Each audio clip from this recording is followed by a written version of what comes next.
And for a brief moment, live out their Rocky Balboa dream. They're all better at talking the talk than walking the walk, which creates immense interest amongst the uneducated on the sweet science. A fight, though, is still a fight.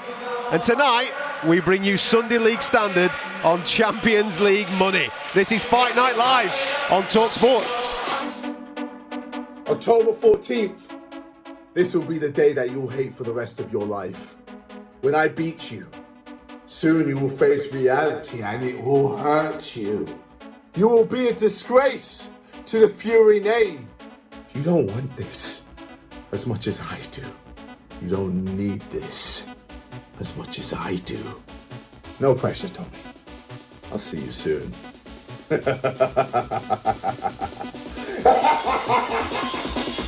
We're shaking. Oh. Who am I? KSI. Yeah, you're not different. KSI. What do you mean I'm not? That's not your name, mate. Fury blitzed him from the first bell, and in the first round, it's all over. From the word go, this is going to be fireworks. What a knockout! There's nothing that he can do. There's nothing that KSI has that worries me whatsoever. Welcome to the AO Arena in Manchester for Fight Night Live. It's KSI versus Tommy Fury. I'm Adam Catterall. And as you can hear in the background, the atmosphere is absolutely crackers. Woo! What would happen when you throw a lot of reality stars, pop stars, people with entrepreneurial enterprises, sprinkling a little bit of WWE madness and call it boxing? Well, I suppose misfits is what you get, and that's what we're bringing you this evening.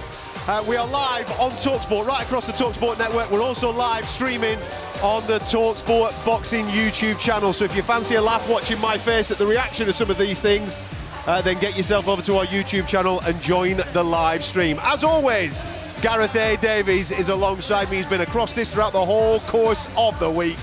And it is absolute pandemonium inside the AO Arena this evening already. And we've still got 5 contests still to go. Indeed, we've seen a tag team fight. I've never witnessed one live before. That was extraordinary. As I said, I've been up here all week. We've had cameos from John Fury trying to smash Perspex glass, headbutting in a Perspex glass you couldn't drive a car through as he tried to get to KSI at the press conference and the weigh-in on Thursday and Friday. We've had drama with microphone throwing, bottles of water being thrown, a very WWE build-up, but at the top of it, the top of the card tonight, the most interest for 4 musketeers making mayhem in Manchester, and they happen to be huge media stars in a new world that we are just delving into tonight, that we call sport, that have maybe hijacked the platform of boxing, but we have that name Fury here tonight. Dillon Danis, the arch insidious troll merchant on social media, for months has been winding up Logan Paul, one of the biggest influencers in the United States. That's real beef in there tonight in the co-main event. And in the main event, KSI, the man who, I've got his prime drink here somewhere, everything he touches turns to gold, and he's decided to challenge the novice boxer Tommy Fury tonight. If he beats him, forget about mayhem, it's going to be pandemonium in here. Tommy Fury's a massive favourite. It's very interesting. It's not a normal boxing night for us, but it's been fascinating to witness it, Adam. You're right, it isn't a normal boxing night. The normal boxing will resume next weekend when Josh Boatsi and Dan Aziz go at it in the light heavyweight division. Make sure you come and join us on talkSPORT for that. But tonight it is very different. And I want to bring in Spencer Oliver, a man that has been there, done it and got the t-shirt. He's been in the ring, he's had a boxing career and now a really good career in boxing media. Spence, you were right at the start of all of this mayhem before we got to this level, I suppose, with the KSI introduction to Joe Weller. You were involved in that. What have you made of the way that this influencer boxing has kind of taken over? Do you know what it is, Adam? It's funny, actually, because I would never have dreamed it would have got to this sort of level, this sort of stage. And speaking to KSI, he would never have thought it would have got here either. You know, he said that he never expected that. When he first entered it, you know, he said that he was into the YouTube stuff and he was doing a little bit too much drinking, a little bit too much partying, and he was losing direction, discipline in life. So he decided to go to a boxing gym. He only wanted to train, found that actually he liked it, so he wanted to do a white-collar boxing event, which I done with him and Joe Weller. Then we went on to doing it with Logan Paul, and he fell in love with the sport, and he said the reason he's doing it, he said, because he recognises he's got 50 million followers, he's got a cult following, the kids that are inspired by him, they look up to him, and he said, so boxing taught me the disciplines, the life skills that you need in life, and it gave me direction. And so if I can, the kids that are watching me do this, if I can transform some of their lives, get them away from the knife crime, the gun crime, etc., etc., then I feel like I've really achieved something. So I respect him for that. Is it a boxing match? Is it a boxing event? Listen, this is entertainment. Boxing's the umbrella of it all, yes. But everybody here, we just witnessed one of the best boxing matches that we've seen on this card, and the place was silent because you had boxing. You had boxing going on. But when you see the fights before, where the guys didn't really know how to fight, they were loving it, you know, and it's one of those. So it is what it is. This has got its own home, it's got its own place. You know, when you're talking about the elite who are in this, like your Tommy Furies, like your KSIs, like your Logan Pauls, when you're talking about them, yeah, they can fight a little bit actually, they're not too bad. But this is all about entertainment. People that are listening to this must recognise that it is different. Pro boxing has got a home, and this YouTube boxing / entertainment / WWE / boxing, because that's what you've got here.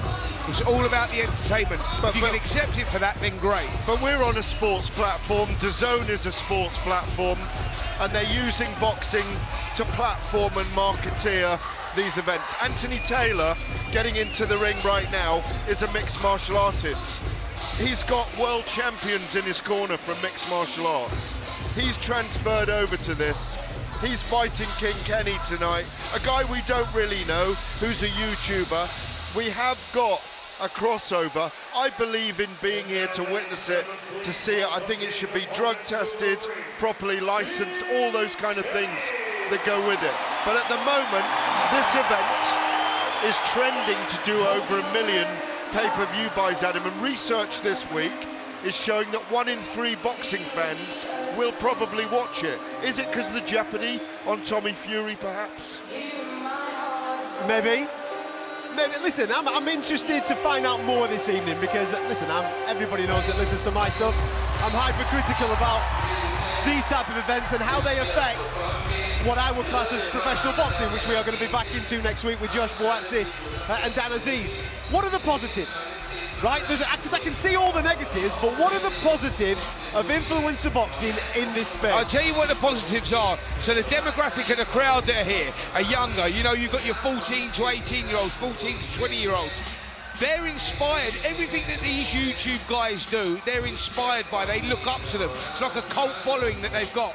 Them all doing boxing, get some of those kids off the streets, into the gyms. Boxing teaches you the life skills. And it is great entertainment. You cannot say that we've not had a great night so far. Okay, I'm with you on that. Yeah. So with what you've just said, with the antics that go on throughout the course of the week, if they're inspired by these people, will they not copy that and take it into schools, take it into colleges? Adam Casserole, I knew you was going to go there, and you're so right in what you say. It needs tweaking and things that need doing. You know, KSI tells me that on one breath, and then he's spitting on another in the press conference and something. So it needs toning down a little bit. I think they will get there. I don't think they will. I think they will, mate. I think it's one of those where this is not going anywhere anytime soon. What did you hand signalling for then? Oh, I thought I was getting a signal we were going into the ring. Forget this. We'll throw to the fight when we're ready to We'll throw to the fight when we're ready to throw to the fight. But regarding what you're saying, because that's the danger for me as a parent watching, because my little lad, he never talks to me about boxing, but he talks to me about KSI, right? That's what he talks to me about. Now, but he's got an interest also in martial arts, so I know that he's got an interest in certain things. Talks to me about a lot of UFC stars all the time, but when we're talking boxing, he only talks to me about KSI. So tonight, he's interested that I'm here this evening, okay?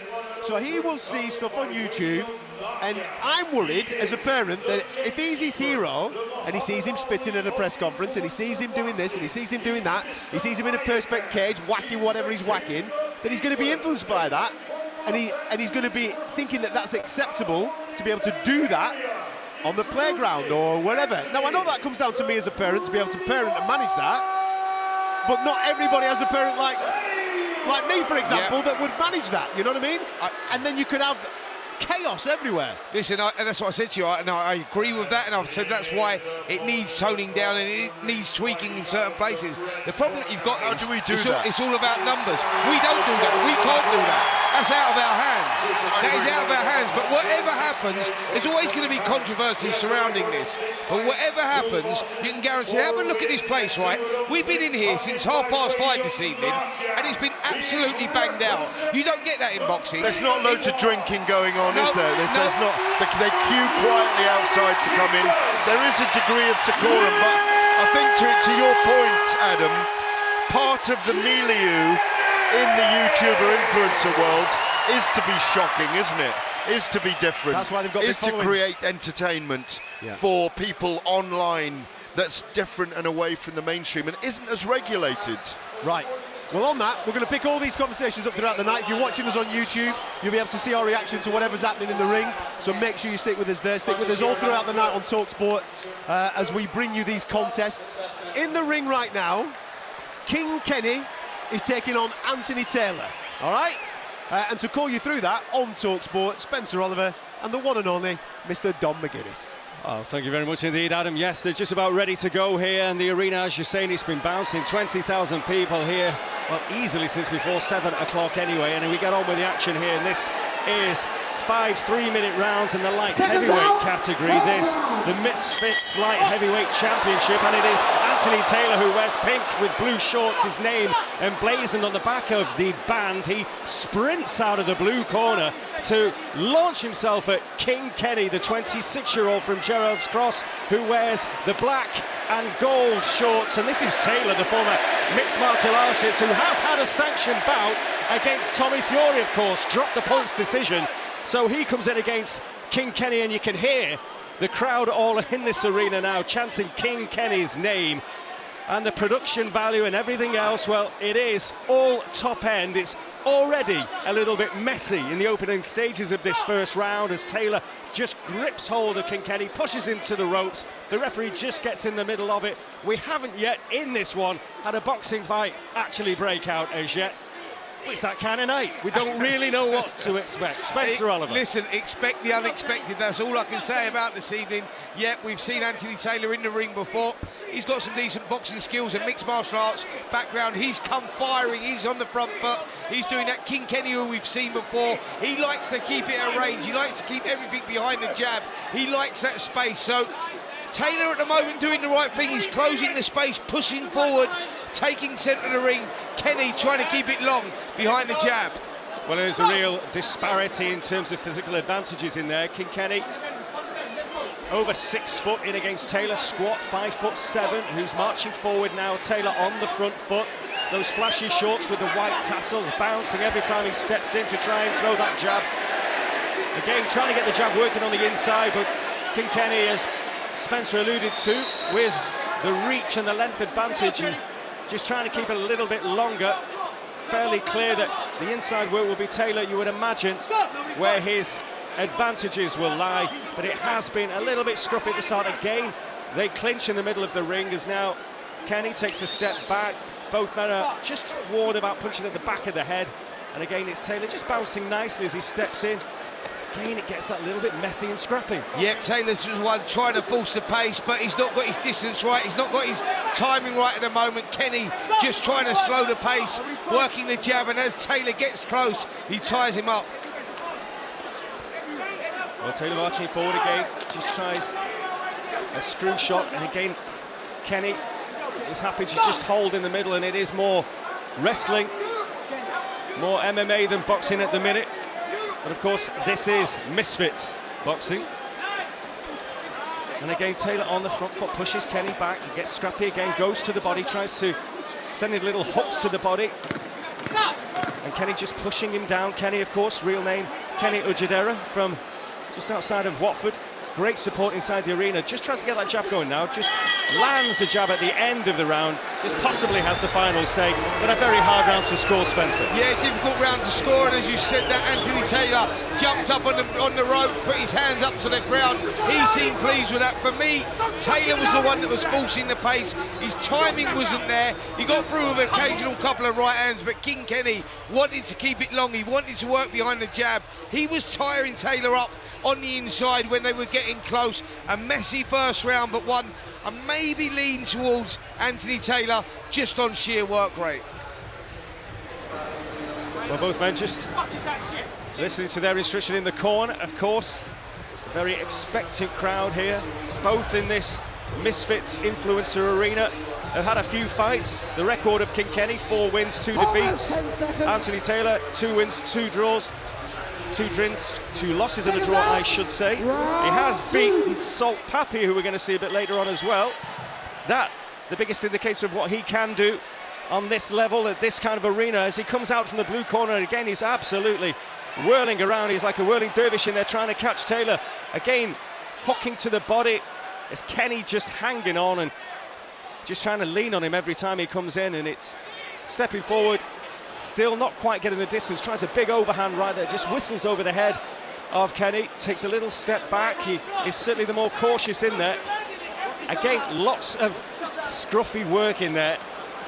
Yep, Taylor the man on the mission at the moment. Now, you mentioned there when he was victorious over Salt Pappy, well, he boxed on the back foot against Salt Pappy. He was counter-punching, his timing was good, but he's forced to fight a different fight here against King Kenny. He's going forward, he's trying to work rate, but he's just not found his timing, and it's a little bit scrappy here in the second round. Yeah, but I think, guys, I think Taylor's got to make it scrappy. He's clinching. He comes from an MMA background, doesn't he? So he's used to that kind of clinch. You can see that. Huge reach advantages for King Kenny. I think we're getting scrappy all the way with these guys, all the way to Salt Pappy, I think. Well, what is going to be interesting is the crowd's reaction, because we've seen it earlier in the night when there was something resembling a proper professional boxing match breaking out. They didn't like it because the tag team stuff of earlier on is where all the thrills and spills and crazy knockdowns, and that's what the crowd here want to see. They don't want to see any purists. I think they don't want to see any technicians. They want to see wham bam and try and get them out. As they keep doing that, by the way, we saw it earlier. The crowd starts shouting, "Get them out, get him out." Yep, it's all about the rawness. That's what they like. They like, you know, the guys that get in there, they just have a little tussle, a little trade up, shots are being landed. But here we're seeing something that replicates boxing a little bit, actually. But Taylor pushing forward again, getting a little bit messy inside. Kenny doing a good job of tying him up, but you're right in what you say. You can start hearing the boos around the crowd now. Well, there's another clinch as well. Again, they don't like that. I think there has just been, well, a clash of styles. There certainly hasn't been a gelling of styles with these two. As mentioned, the physical differences between the two. The long, lean figure of King Kenny in against the squat, strong-looking Anthony Taylor. But so far, neither man really has put a dent in the other. They've both been, well, really, it's been Taylor with the front foot energy.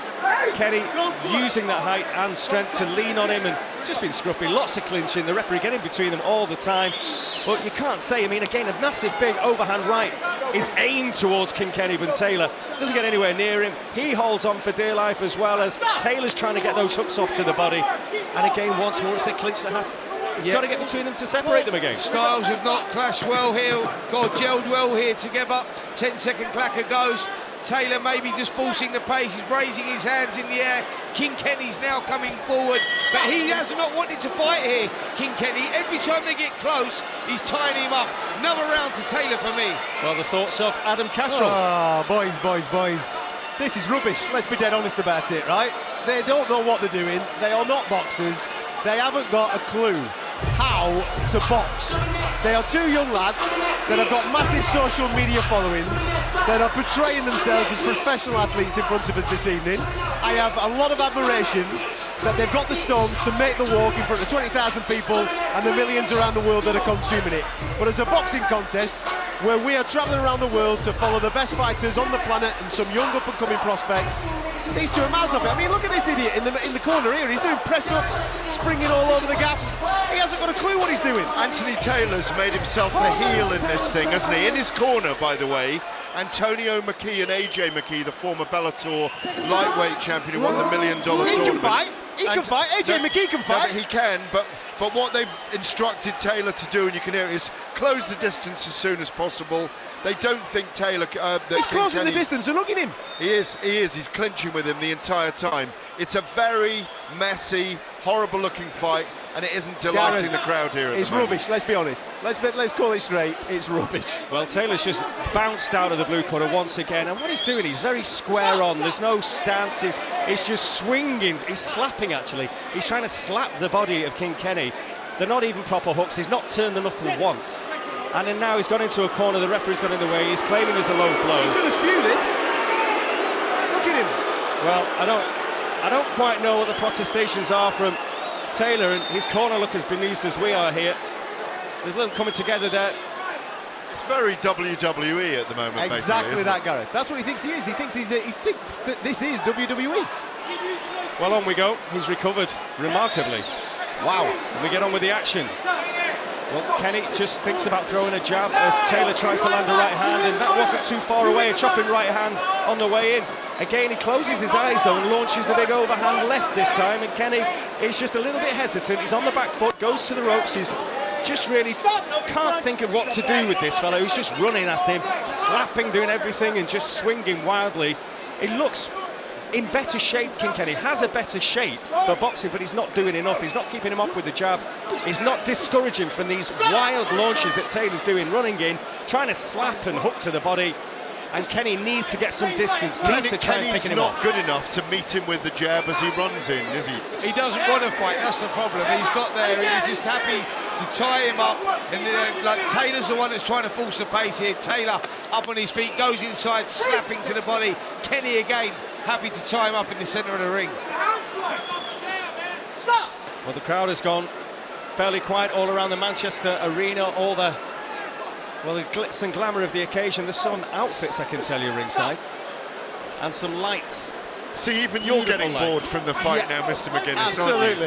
In fact, tell me about them outfits. Don, what can you see? There's a chap to my left who's wearing a very fancy blazer. He's got no shirt on underneath. He's wearing his shades, obviously. And all gold braid all around the lapels. And I can tell you, I'm looking at Chris Eubank Jr, who's directly opposite me ringside, and he seems very interested in his phone at the moment for some reason. But anyway, as he is, Taylor is trying to slap the body again of King Kenny, and again he just ties him up, and we have the same thing. It's like deja vu all over again. Yeah, very repetitive, the same thing happening. Taylor, the one trying to force the pace, pushing forward, timing is terrible, doesn't really know what to do, very one-dimensional in his approach. King Kenny just looking to survive, if I'm totally honest, boxing on the back foot. He's got the height, he's got the reach, and he's not using it. Again, he ties Taylor up on the inside. Eddie Hearn is here across from the ring, by the way, with one of his daughters. They're not even watching the action. They're looking at their phones. We've got H the rapper down to our left, who I'm going to go and chat to in a minute. I'm just telling you about what's happening outside the ring, because there ain't anything happening in it, Mr. McGuinness. Well, they are wrestling again in the middle, I can tell you that. Once again, they pull apart, but it has just been that. It's Taylor running in, trying to get some hooks off, and Kenny just tying him up, and that's the end of yet another round. So we hope for a little bit better, but the crowd now, I think they're looking forward to what's after this one already. Yes, again, all fancy lighting around the arena. All the seats seem to have lights on them all. The wristbands from all the punters have got lights on the wristband, so every time the lights go down here, it's an incredible scene all around. It's like everyone's got an old-fashioned lighter around the arena. Well, Don McGuinness, let me tell you about the fight that is happening after this. Dean the Great versus Walid Sharks. That is a rematch, a fight that took place 10 months ago, and this is a decent fight. Dean the Great was on the floor in the first round, ruled a no knockdown. On the floor twice in the second round, on the floor again in the third round, and guess what? He come back, boom, right hand, and knocked his opponent out in the fourth round. Now, expect a little bit more excitement than the one we got going on right now. Gents, it's because they don't really know what they're doing. Let's be dead straight about it. But what we will say, and I think we should just have a general conversation about the event, because Gareth brought up Eddie Hearn's in attendance this evening. We know that Kalas Sauerland's obviously one of the key promoters in the world of boxing. As an event, we're talking about people being in their seats, well in time, with 5 or 6 contests still to go.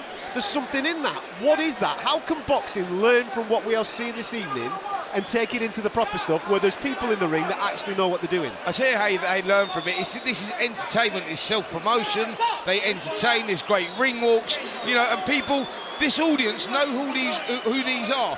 When you get your boxers and you get your undercard of boxers, you get 20,000 people, which you don't get at the early stages of a boxing card, is because the people, you have to be invested in someone to know what they are, to want to turn out and watch them. Everyone in here is invested in all the stars that are on here. Do we have to... well, there's a little slip there. Well, Taylor looked stunned momentarily. I think Kenny landed a decent body shot, and then Taylor just lost his footing. A little bit of water maybe in the corner. Then Kenny slipped as well. So we have had a little bit of action breaking out here. And if what we're describing to you isn't floating your boat, just remember next Saturday, the boxing, the real stuff does continue here on talkSPORT. We've got a South London derby. It's Joshua Buatsi taking on Dan Azeez.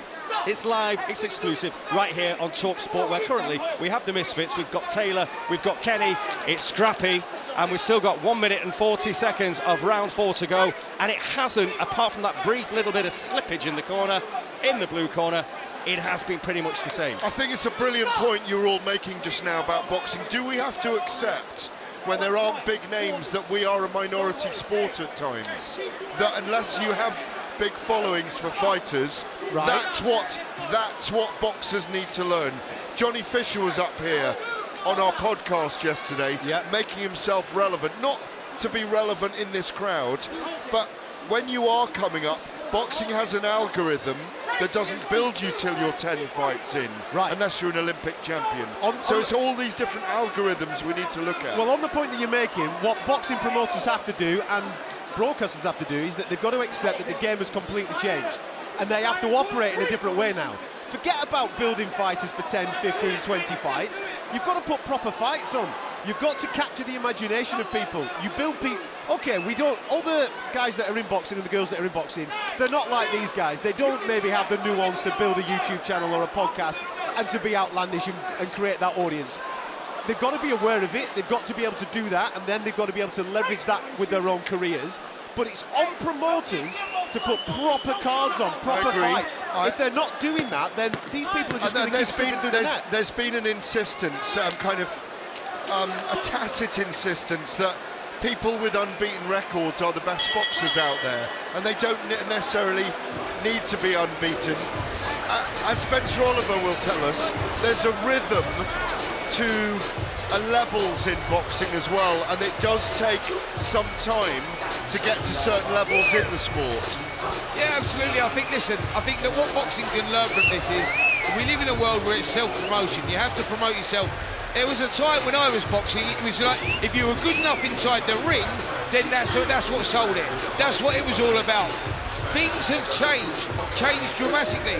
It's not about how good you are in there, you got to be good outside of the ropes, and then if you're good inside the ropes, you become a superstar. And that's where we're at, and that's what boxers can learn from this. Because the boxers that moan about it and say, listen, well, I'm only getting X, Y, Z, or no one knows me, I'm not getting promoted right. Well, guess what? Promote yourself, because that's the best way to do it. I completely agree. Used the word promote there, and that's why you're right, Adam. It's about the boxing's always been about hype and promotion. You need to shout fight, fight, fight in the corner to get the eyeballs on it. You know, maybe, just maybe, we do need a different approach behind the scenes. Well, Kim Kenny's actually making some impression on Anthony Taylor, who slipped at the start of the 5th and final round. He looks a little bit ragged all over the place, and now you can hear the arena. It is now bouncing. You can hear Kenny chanting around, and he's now racing around the ring. He's chasing down Taylor now. Again, as we've seen since the very first bell, there is a clinch. Taylor tries to fight back, but all these short bent arm shots are not going to do the damage he thinks they are. He's not registered a single jab since the opening bell, Anthony Taylor. Kenny, you would imagine, should have really used the jab to just deter Taylor. He's not managed to do that. He's only looked like he's sparked into life a little bit in this 5th and final round, Kenny, and starting to box a little sensibly when he can find that distance, find that route. But again, Taylor's just trying to smother him and run at him all the time. I think tiredness might be a factor under the bright lights here in Manchester. In this magnificent arena, it's blue lighting all around the arena, and then an orange Misfits cross that's just actually fading down over the ring canvas here. Again, it gets scuffy in the middle. This is wrestling with boxing gloves. It really is. It's not very pleasant for those that intended to see something that did, well, have something to do with the old Queensberry rules. But again, the crowd just murmuring a little. There was that little burst of energy for Kenny there when he got a couple of shots off, but it's gone back to normal now. Absolutely. It was the first time in this contest, actually, that King Kenny come out with any sort of momentum at all. He come out and he looked like he had a little bit of desire to win the contest. Now he's gone back into his shell and he's fallen back into that same pattern. Anthony Taylor mauling forward, not really landing anything of any significance, and King Kenny just trying to survive on the outside.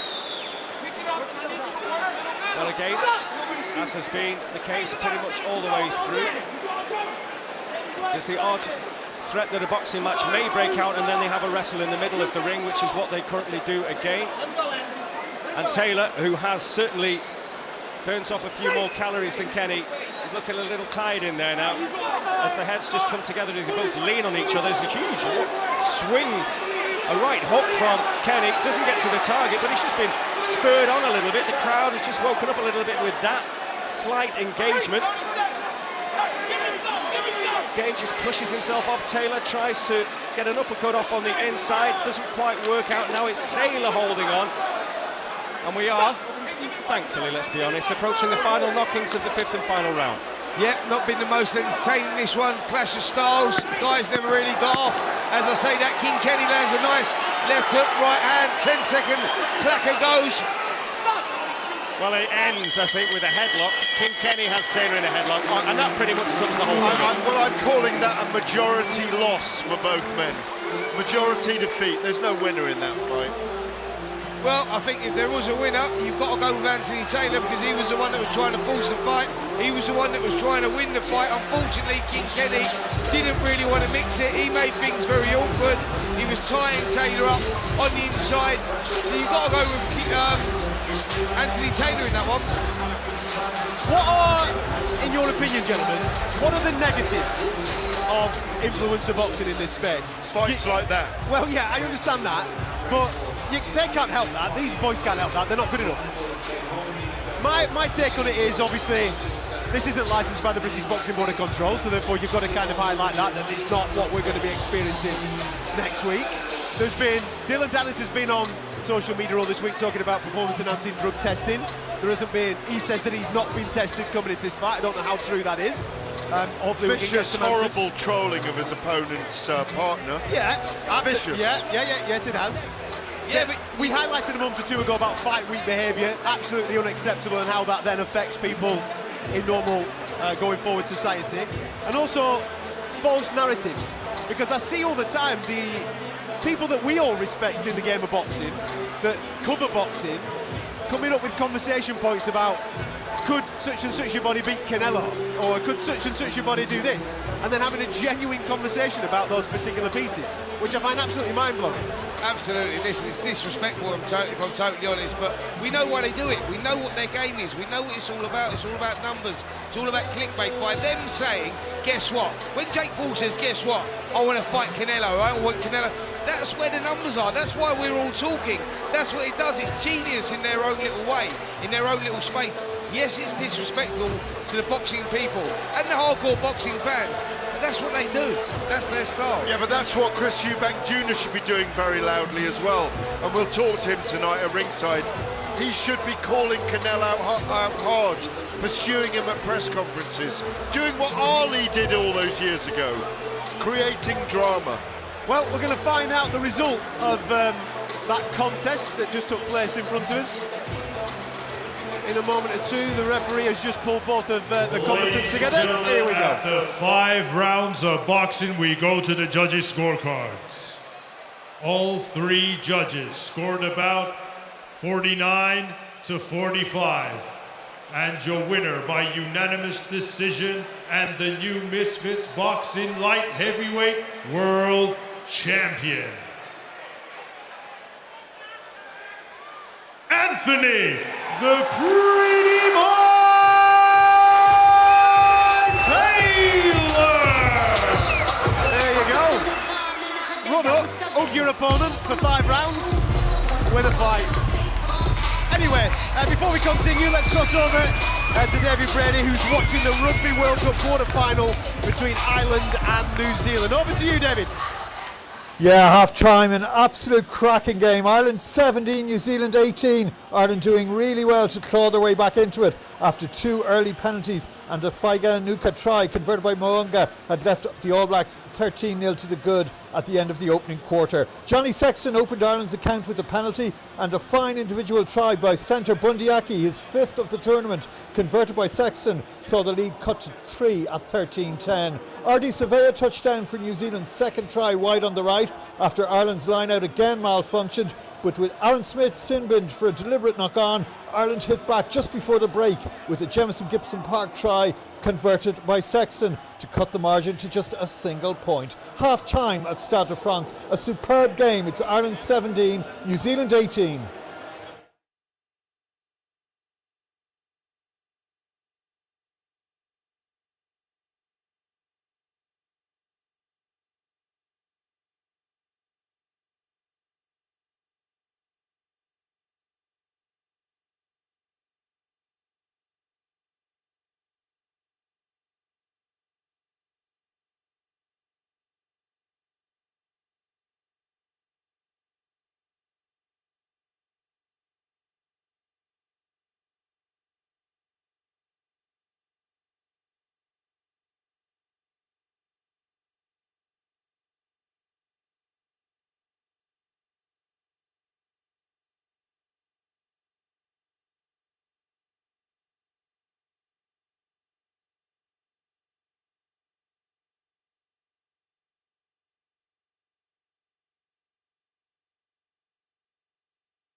talkSPORT Podcast League. The Debrief with Alan Brazil and Gabby Abongla Hall. Gab, how are we? Are you all right, Gab? Pardon? Featuring uncensored conversation. The old naggers were swinging the outrageous anecdotes. Of course. Can't you have these drinks? No. And breakfast beers with Alan Brazil. I've only had one, it's your show. The podcast that takes you behind the scenes of the UK's most rock and roll breakfast show. If she hears this, I'm dead. Up that pie. Watch on YouTube and listen for free on the talkSPORT app or wherever you get your podcasts. Give us a break.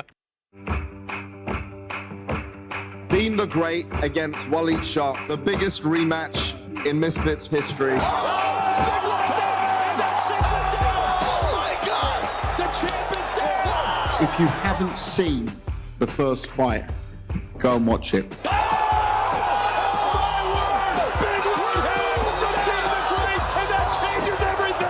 Boxing is the only thing that I do, and then I love it. For him, like, to beat me in an unfair way, I don't want that to happen again. After I knocked my son out last fight, you dig what I'm saying? He was begging so, and hey, he got what he wanted, bro. Sometimes you gotta be careful what you ask for. One, I beat him on Saturday. I'm gonna beat him so bad that people won't want us to see a trilogy. I'm gonna go in there 1-2, hit him with a 2-piece, and he's gonna be asleep again, and it's gonna be that. Welcome back to the AO Arena in Manchester. It is KSI versus Tommy Fury live on talkSPORT. It is absolute mayhem. Everything about this is mayhem. And one man that is right in the middle of all that mayhem is Gareth A. Davies. He is ringside, and I believe he's with Eddie Hearn. It is, it's Misfits Mayhem tonight, but I'm speaking to a man from the mainstream. Mr. Eddie Hearn is here with his daughter who's dragged him here. He was quite open about it. She wanted to come, and you are here, sir. I'm all in. I mean, I think the promotion this week, it's been a circus, but it's got me invested, and they've done a great job. And, you know, you look around in here tonight, it's 8:45, whatever it is, at 7 o'clock, the place was full. No one's at the bar. Everyone's here. Look, it's a much younger audience, we understand that, but you know, they know how to interact with their audience, they know how to build a brand, and you're in a world full of characters and personalities. It's WWE with gloves on. You ventured into this in 2019. I was there with KSI and Logan Paul on a card with Devin Haney and Billy Joe Saunders. Justin Bieber was there that night. Ryan Garcia, Israel Adesanya was in the Staples Center in Los Angeles. Then you stepped away and said, you know what, I'm not going to do this. I don't really want to, but your partners DAZN are doing it with KSI. Can I ask you, we were having a debate earlier on while we were bored by one of the fights where they weren't entertaining. Is there a way that you can learn certain things from this milieu that we can bring into boxing? You can learn something from everything in life. And the fighters can definitely learn something about how to build a profile and be interesting and exciting and entertaining. You know, the promoters, you know, people have got to understand as well, these profiles, these followings have been built over years and years and years. Look at Logan Paul. He's been around for what, 15 years doing YouTube videos, 10 years doing YouTube videos? Well, we can all learn it. I mean, you're not going to start... And they're the industry leaders in what they do, aren't they? You're not going to start seeing Jack Catterall and Jorge Linares in a cage next week, scratching at a perspex. Sure, John would come along and punch it for you. But John Fury, we've all just established now, he's just on a constant wind-up. He's not going to chin anyone. He's just a showman. This is a great world for John Fury. And some people get offended by this world. It's not boxing. And DAZN are going to ram in 1 million new subscribers tonight. Hopefully, we can bring some of those into the real world of boxing for our next 9 weeks of activity on DAZN. We know it's a different audience, but there's no reason it can't cross over in some respects. But, you know, just relax, enjoy it, like I said. I'm here, I've got a train up, I walked from the station with my daughter because she wanted to see it, and I look around, I see a lot of young people, and this is the future of, you know, the country, but also the future of audience of sport. And it is a little bit worrying because when the bell goes, you realise actually it's not very good at all. But they're already here, they're already tuned in, the bums are already on the seats, and you know, we've got to work hard for boxing. Because there is a danger you'll see more of this. And we've got to fight the good fight to make sure we make the right fights. And we make sure that the fighters have the personality, build the profile. And, you know, we stay relevant. I don't think there's any doubt that these guys are going to carry on. I mean, there's talk of this trending to be over 1 million, like you say, 1 million pay-per-view buys tonight. There's people guesstimating 1.5, which would be extraordinary. But there are things to learn from it. And one of the things I wonder, when you... Johnny Fisher was up here yesterday, we had him on our podcast. When you have got your young fighters who do have something outside the ring as well as inside the ring, which is what these guys are trying to do. They've got it outside the ring, but they haven't got it inside the ring. Our guys have got it inside the ring, but not outside. Will you encourage them as a promoter, your Conor Benns, your Johnny Fishers, your rising stars, to do things a little bit more differently? Yeah, I mean, you talk about two guys that do things well in the boxing world there. Conor Benn has a huge social following, so does Chris Eubank Jr. Johnny Fisher's building that brand. But there are a lot of fighters that simply aren't relevant. I mean, there are a lot of them, Gareth. You talk about hundreds and hundreds of fighters across the country. Not everyone's going to have 1 million social media followers. Not everyone's going to create their own merchandise and have their own, you know, channels. And is there a way of training boxers to perhaps try and do that? They've got to understand it, and we've got to as well.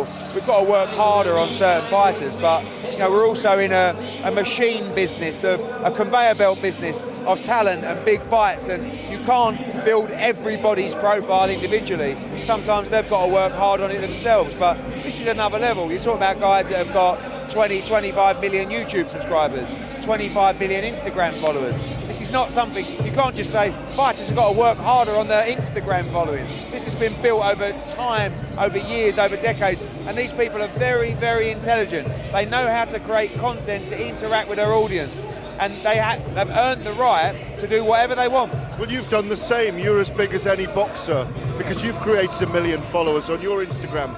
You mentioned two words or two names in the same sentence. It's the perfect segue. Chris Eubank and Conor Benn. Chris Eubank's here tonight, but I don't think Conor Benn's here. What's happening with that fight, Eddie? Yeah, listen, it's getting closer. And myself, Calla, all the guys, December 23rd at Millennium Stadium.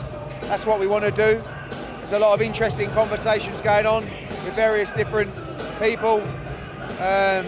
We've got the opportunity to stage that event internationally. We don't want to. We want to do it in the UK. You're seeing a lot of big fights go to Saudi Arabia, go to Abu Dhabi, go to Vegas. We've got a chance to do something special on December 23rd, and I will do everything I can to see that fight in the UK next. And what's the latest with Anthony Joshua? Obviously, we believed he'd be fighting Deontay Wilder. My theory is this. Answer this. Keep him winning. It doesn't matter against who, till Fury and Usyk have fought. And if Fury beats Usyk, we get Fury and Joshua, and everybody wants that. But then probably in the meantime, AJ might fight for the IBF world title, and that fight would be undisputed again, around for the second time. AJ wants to fight Wilder, he wants all the biggest fights, but he also wants activity, and he's really enjoying that. He's asked to fight again in December.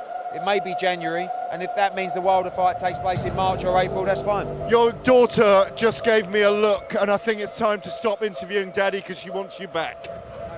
Thank you very much. Mate. There you go, Gareth Davis alongside Eddie Hearn, giving us a little bit of update into the world of proper boxing. Now back to the mayhem and the circus of tonight here at the AO Arena in Manchester.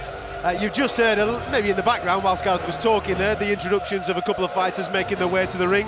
Dean the Great and Walid Sharks. I'm going to be honest with you, Spencer, I haven't got a Scooby-Doo, mate. So you better give me a little bit of insight into these two gentlemen. Well, listen, I have actually got a Scooby-Doo about this one. Dean the Great actually can fight. He's decent, boxing on the back foot, a little bit flashy, throws good combinations, got a bit of power as well.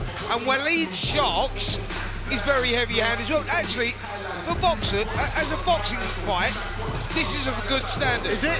This is of a good standard. Don't you dare promise me something now that's not going to live up to I've got to tell you, Catman, you're going to be entertained, baby. Am I? Entertainment here. Well, if there's an if coming now as well. Right, okay. If it's as good as the first fight. 10 months ago, there was drama. And I'm expecting the same, but they can both fight. That's what these people want here at the AO Arena. They want a little bit of drama. The camera phones and the flashlights are out in full force here at the arena this evening, welcoming these two combatants. So let's get into the ring, shall we? And have the official introductions for Dean the Great and Walid Sharks. Never thought I'd be saying that in my career as a boxing commentator. Ladies and gentlemen, this bout is scheduled 5 3-minute rounds for the Misfits Boxing Lightweight World Championship. This bout is sanctioned by the Professional Boxing Association. Timekeeper at the bell, Peter McCann. And the third man in the ring in charge of the action, referee Angel Mendez. And the 3 judges scoring ringside, Roberto Ramirez, Joel Elizondo, and Ian John Lewis. And now, ladies and gentlemen, introducing to you the challenger, fighting out of the blue corner. He is wearing the navy trunks. His official weight of 128.2 pounds. He has a record of 5 fights, 1 loss, 1 draw, 3 wins, and 2 of those wins come in by way of knockout. Hailing from Detroit by way of Iraq, introducing to you, Walid the Killer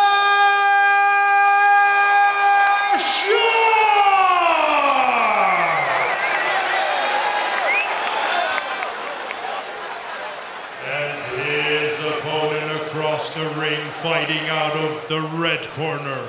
He is wearing the pink with white trim. His official weight of 129.3 pounds. He's currently undefeated with 4 wins, and 2 of those wins coming by way of knockout. From the streets to the big stage, hailing from Tampa, Florida, the reigning, the defending Misfits Boxing Lightweight Champion of the World, introducing Dean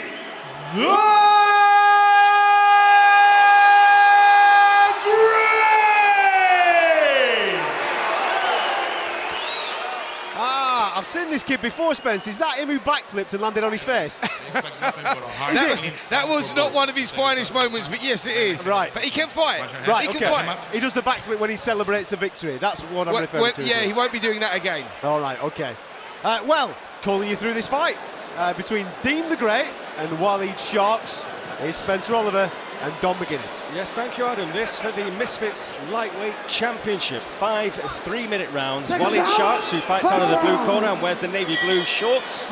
All navy in against Dean the Great, the 23-year-old from Tampa, who wears pink and white. Oh, there's a big left hook at the start of the opening round from Walid Sharks, and that rocked Dean the Great to his lovely great pink boots.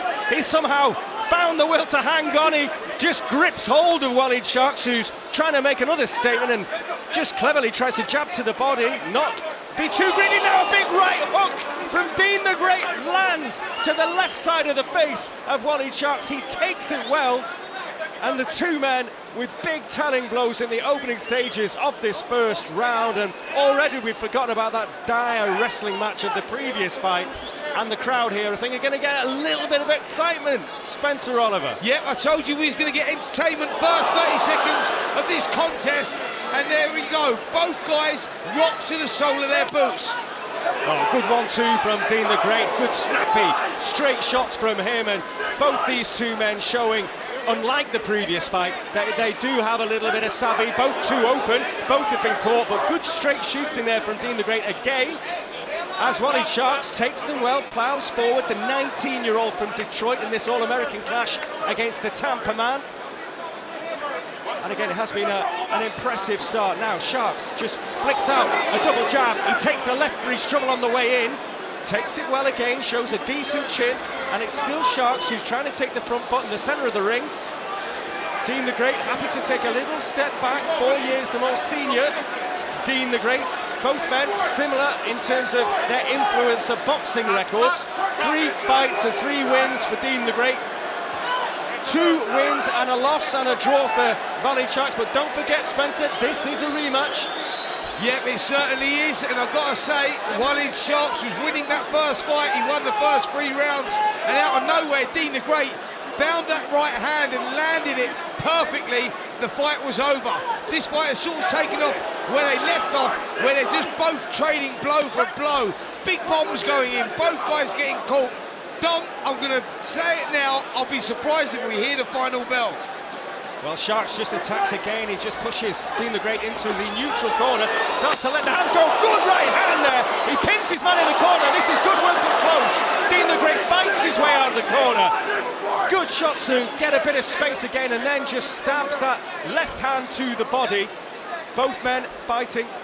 Well, good. Again, a nice little chopping right hand from Dean the Great as he just steps in and lands that shot. Sharks is showing a good chin. Don McGuinness, I've got to tell you, Adam Catterall, the Catman, is invested. He's loving it. The smile on his face. This is all right. I told you. This is all right. What's going on? This is a good quality, high quality contest. Both guys having their successes. Dean the Great gets rocked to the sole of his boots in the first 15 seconds. 15 seconds later, he lands a shot and rocks Walid Sharks to the sole of his boots. Then both guys trade blow for blow. No one really stabbed their authority in that round. Very close round. Maybe just lean towards Dean the Great. The best thing about that is that they weren't winging away. There's some nice little technique, good footwork. They kept their head in a very central position over their feet. It was actually all right, mate. Mate, it was good quality boxing. I think the if I could be critical about both guys in that round, was defensively, they were not that tight. Mate, no. But technically... This sort of like Newcastle in 1996, mate. There's no defence going on. It's all out attack, pal. But I'm all for it. And that's why we got 20,000 screaming fans in here, because that's what they want. But that was a good round from both guys. Yeah, enjoyed that. More of that, Spence. More of that. Well, Adam, the way you're talking about Dean the Great as if you weren't there when he beat Pully Arif in Telfu, if you weren't there for the first match between these two, as if you weren't there when he beat Evil Hero for a first-round knockout back in August of last year. I know you're a fan now anyway, if you weren't before, as you are of Walid Sharks, who, again, tries to just push his man back. He's on the front foot again. Even though we've seen some decent quality action that first round, the crowd have just dipped a little bit. Maybe because they're both from the US, these guys, and maybe don't have the profile of the guys we're going to see a bit later on tonight. But really, there is good action again as Sharks lands a decent 1-2. Now, it's Dean the Great happy to tie him up for a second. Yeah, Dean the Great just boxing now on the back foot. Lands a big right. Huge right hand from Dean the Great. Catches Sharks on the way and he takes a knee. He's very quick to get to his feet. 7. The count shouldn't be a problem. You can hear that the referee's happy enough. He says, show me the gloves. And Sharks, well, the eyes look clear, but that was good shooting from Dean the Great. He's going to try and surely step it up now and catch him again. Good work to the body. Just spins around Walid Sharks as well. Clever boxing, but Sharks who takes a right and a left. Oh, good shots again. Now Sharks is on the back foot. Good work to the body from the Great. He really now feels he can close the show in the second round, and Sharks looks a bit ragged. And a good 1-2 again from Dean the Great. Oh, he's landing at will. An uppercut, a right hook, a left hook, and somehow Sharks stands in front of him still. And again, the right hook from Dean the Great lands flush on the target. Still Sharks takes it well somehow, but his eyes now look a little bit glazed, and there's still 1 minute 20 of the round to go. Yeah, Sharks in desperate trouble here. Big right hand started that, and he was all over the place. Dean the Great jumping on him, landing big shots. Right hand goes in again. Sharks trying to fight back, showing some grit, determination. Big right hand again. Well, it's just got a little bit messy, and Sharks is doing the right thing, just trying to hold on to his man and tie him up and just maybe try and clear the head a little bit. He took some heavy artillery, and he took it very, very well, Walid Sharks, because Dean the Great, or Nordine Shabazz to give him his proper name, took him well. Now comes back with 1 or 2 of his own. This is really seesawing stuff, and again, solid work from both men, and again, good work to the body from Dean the Great, and another big right hand. He puts his man down. Excellent shot from Dean the Great. And well, he gets to his feet. He's very groggy. Walid is groggy. He nods his head.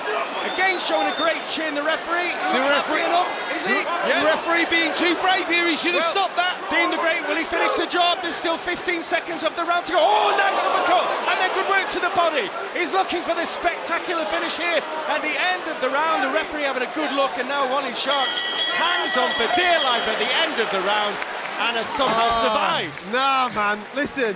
These are not pros, right?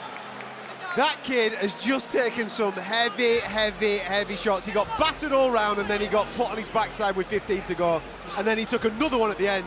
You said it there, Spence. Ref's too brave, man. He should have waved that, or even the corner should have the towel straight in. They're not professionals. Yep, he's taken enough there, if I'm honest, Walid Sharks, and the writing is on the wall. This contest will be over in this second round.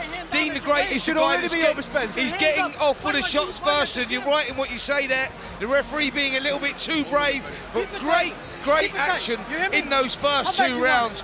Dean the Great getting off with the shots. Walid Shark looking in desperate trouble. I don't know how he's going to turn this around. You're in good shape. You're in the best shape. Well, he's still in good shape.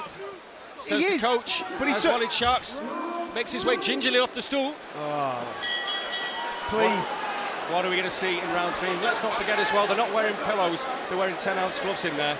They can inflict damage, as Dean the Great has done so in that second round. Walid Sharks is still in there though as we start the 3rd round. This one scheduled for 5 in what the Misfits call their lightweight championship. And it's Walid Sharks on the front foot, still trying to get the shots off, but it's good work from Dean the Great. Chopping right hand is looking really for that big statement finish. The legs are gone here. Oh, this right, fight is over.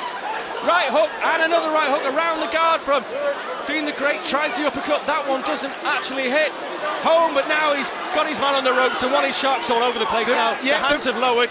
Well, his mouth is open. He's taking the right hook for fun. Who stabs the shot to the body now, Dean the Great. Looks for the right shot around the guard again.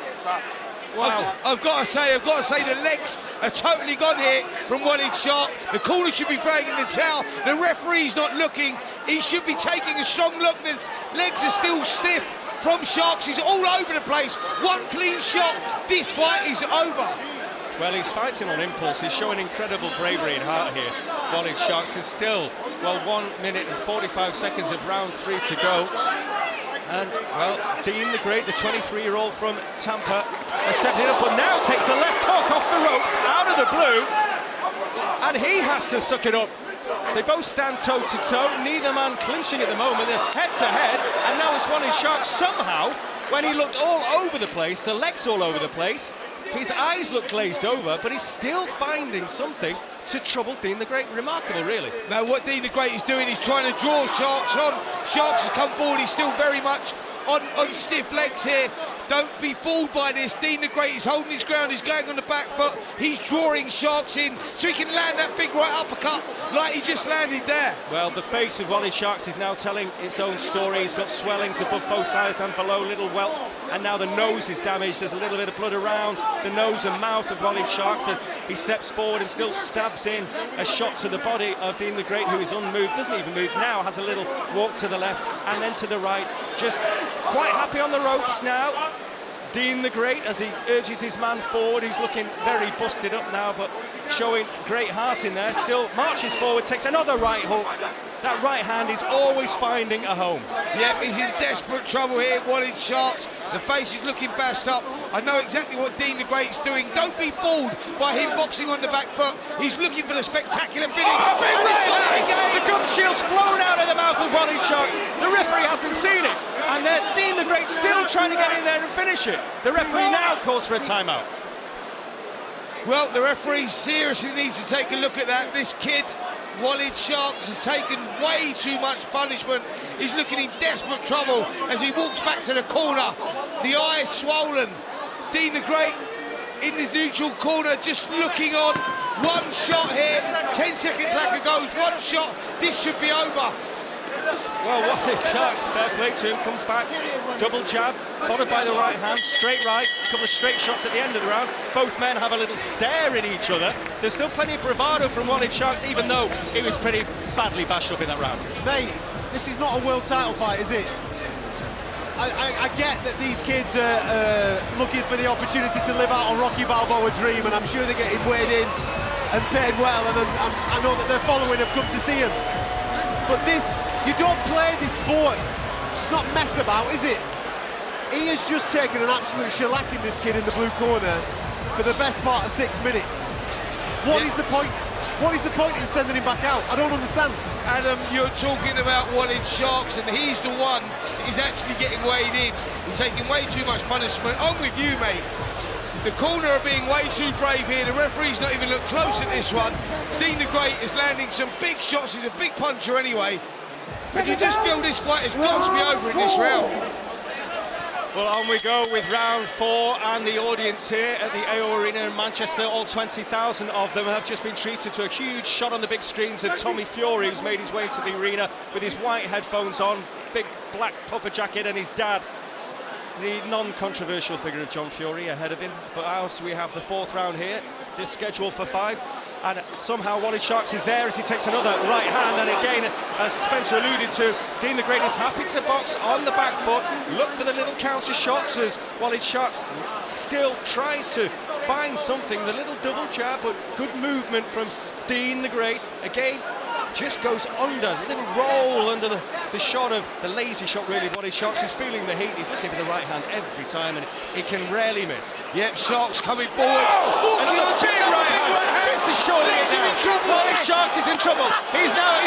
Surely the referee's got to get in front of him. Referee's got to get in the way of this. This is ridiculous. Dean the Great is just battering Walid Sharks, who is all over the place. Doesn't quite know where he is now. The referee has to call a halt on this one. He's calling time out. I think the gum shield. was out, and that's why the referee's happy to take the gum shield to the corner. Now, again, they should be pulling their man out of the corner anyway. The gum shield's back in. Walid Sharks is wobbling all over the place. He's back out there in the middle of the ring. This has to be a matter of the time. Just short of 2 minutes to go. This is terrible refereeing. The referee, let's have it right. No more than a white collar fight. The referee has got a care of duty in there to look after these fighters. Walid Sharks is on the end of some heavy punishment. The fight should be over by now. Big right hand again. Right hand. He's in dead shots all trouble. over the place again. Takes big shots to the body and head. The gum shield's half out.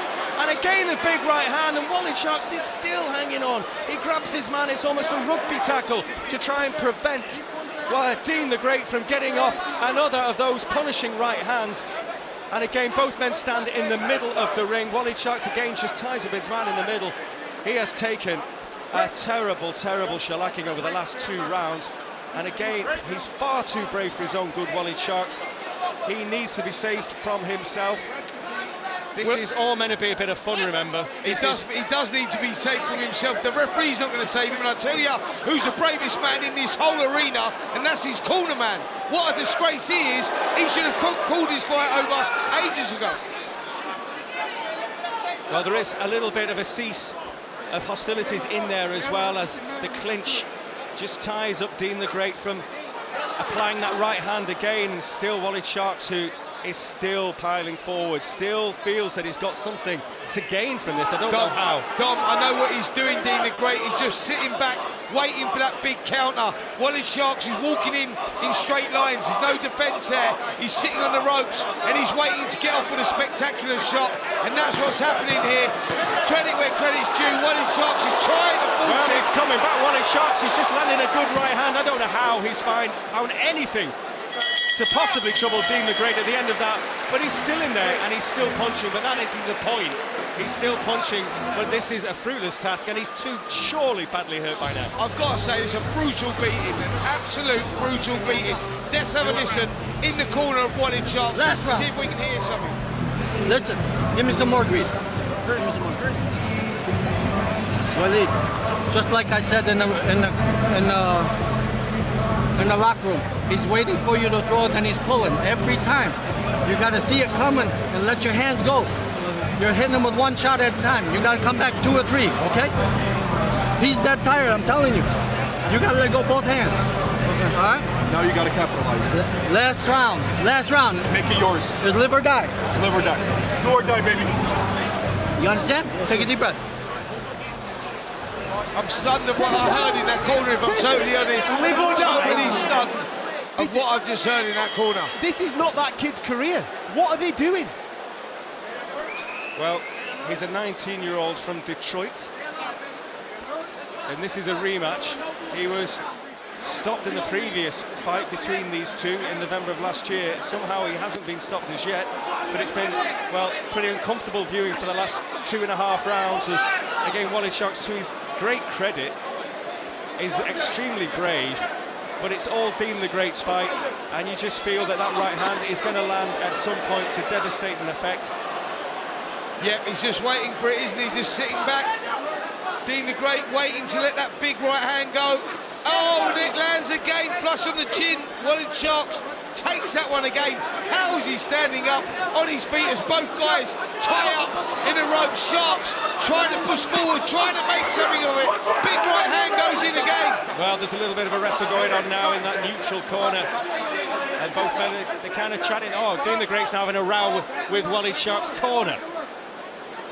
Well, you expect that kind of stuff on this kind of night. What we don't really expect is Walid Sharks to be left in there to get an absolute beating. He's still coming back. He's still trying to land a big right hand, and there's going to be another pause. And I think there's a complaint of a low blow from Dean the Great. Nothing but admiration for Walid Sharks. Nothing but admiration for him. The kid is brave as an ox, but he should not be in this situation. Yep, I totally agree with that. You know, sometimes it can be too brave for their own good. Walid Sharks trying to gamely battle on here in this 5th round with 1 minute 20 seconds left on the clock, but again on the end of some heavy punishment. Big right hand goes in from Sharks. Well, Sharks is still desperate to land something huge here and somehow turn this one around. We saw drama last week, didn't we? We saw drama, one fella getting the better, but I don't think we can compare Wood Warrington to these two. And now, well, Wally Sharks just spins his man who goes through the ropes. Dean the Great is out of the ring. That was nothing more than a wrestle. No punch was landed. And it's getting a bit farcical now. Do you know what? I've lost it, man. I've lost it. Well, he's back in the ring, Dean the Great, and there's 45 seconds of this to go. It looks like Wally Sharks is going to... Oh, no, he's got his man wrong. Wally Sharks lands a big right hand, and Dean the Great is just hanging on. He was actually hanging onto the ropes, and somehow Wally Sharks has found some ammunition to possibly give us the twist of all twists. Now he lands another right hand and an uppercut, and the crowd are all on their feet.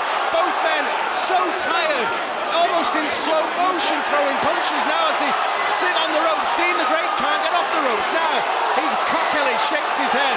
Walid Sharks is swinging in these straight shots at the hooks. How's he done this, by the way? I cannot believe what has happened here. This contest should have been over. Dean the Great now is in desperate trouble. He slumps on the ropes, and somehow, somewhere, Walid Sharks has turned this around. Well, he's trying to have the final say in the final knockings of the 5th and final round, and that is it. Walid Sharks, who took horrible punishment in the 3rd and 4th rounds, somehow came back in the 5th to trouble Dean.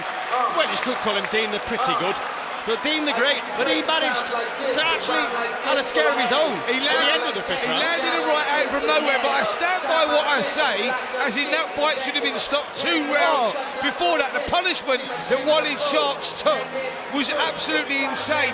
He come back, he had a brilliant last 30 seconds. He had Dean the Great in trouble. Dean the Great blew a gasket. He was getting caught with big shots of his own, where he was looking for the big shot, switched off, got nailed. What a contest. That was absolutely insane. Wow. When you take a step back and analyse that, it was incredibly entertaining. Incredibly entertaining. But you've got to understand the level of the two gentlemen that were in the ring. They are not professional boxers. These guys aren't trying to become British champion, European champion, world champion. They are here using this boxing as a vehicle to leverage their audience to make themselves an awful amount of money. I just did not understand the point of that corner and that referee treating that like a professional boxing bout, because that's not what it was. Listen, the biggest problem in that whole contest was the referee and the cornermen of Walid Sharks. That is the fact, because the fighters have got that in them. They will continue fighting as long as they can. Walid Sharks showed incredible bravery in there. He was taking unbelievable punishment. The legs were totally gone on a number of occasions, not just once. And yeah, he had a great finish, but that doesn't change the fact he took way too much punishment in there. Yeah, I really hope that he's all right, that lad, because he's just taken a good 12 minutes of punishment. Yes, he wins the last round, there's no doubt about that, and he comes on strong at the end, and that is just heart, will, determination, and that's credit to him. But we know that this game's a dangerous game, and that was uncomfortable to watch at certain points there. Knowing the level that we're watching, that is uncomfortable to watch. Yeah, well, that's the referee's job. He's got a duty of care in there to look after these fighters, these young men. Look, we've got 20,000 fans in here. We've got 2 very young men in there. Walid Sharks, he's 19 years of age. He's not going to want to go down without a fight. He done everything he could to hang in there. These 20,000 fans absolutely love that. Why did they love it? Because they don't know too much about boxing. They wanted to witness that. That's what they love, the drama, etc. But we're talking about health and safety of fighters. That should have been stopped well before. Yeah. Listen, you're listening to talkSPORT. It is Fight Night Live. We're at the AO Arena in Manchester. Coming up a little later on, it's KSI, Tommy Fury. Logan Paul's going to be in the ring as well against Dillon Danis. We've also got Slim versus Salt Pappy. There you go. That's a fight that's coming your way very, very shortly. But let's get ourselves into the ring, shall we, for the official announcement regarding the scoring of that fight. I think it's all going to go in the favour of Dean the Great, but you never know with this mad old world. Ladies and gentlemen, may we please have a round of applause for these 2 fighters.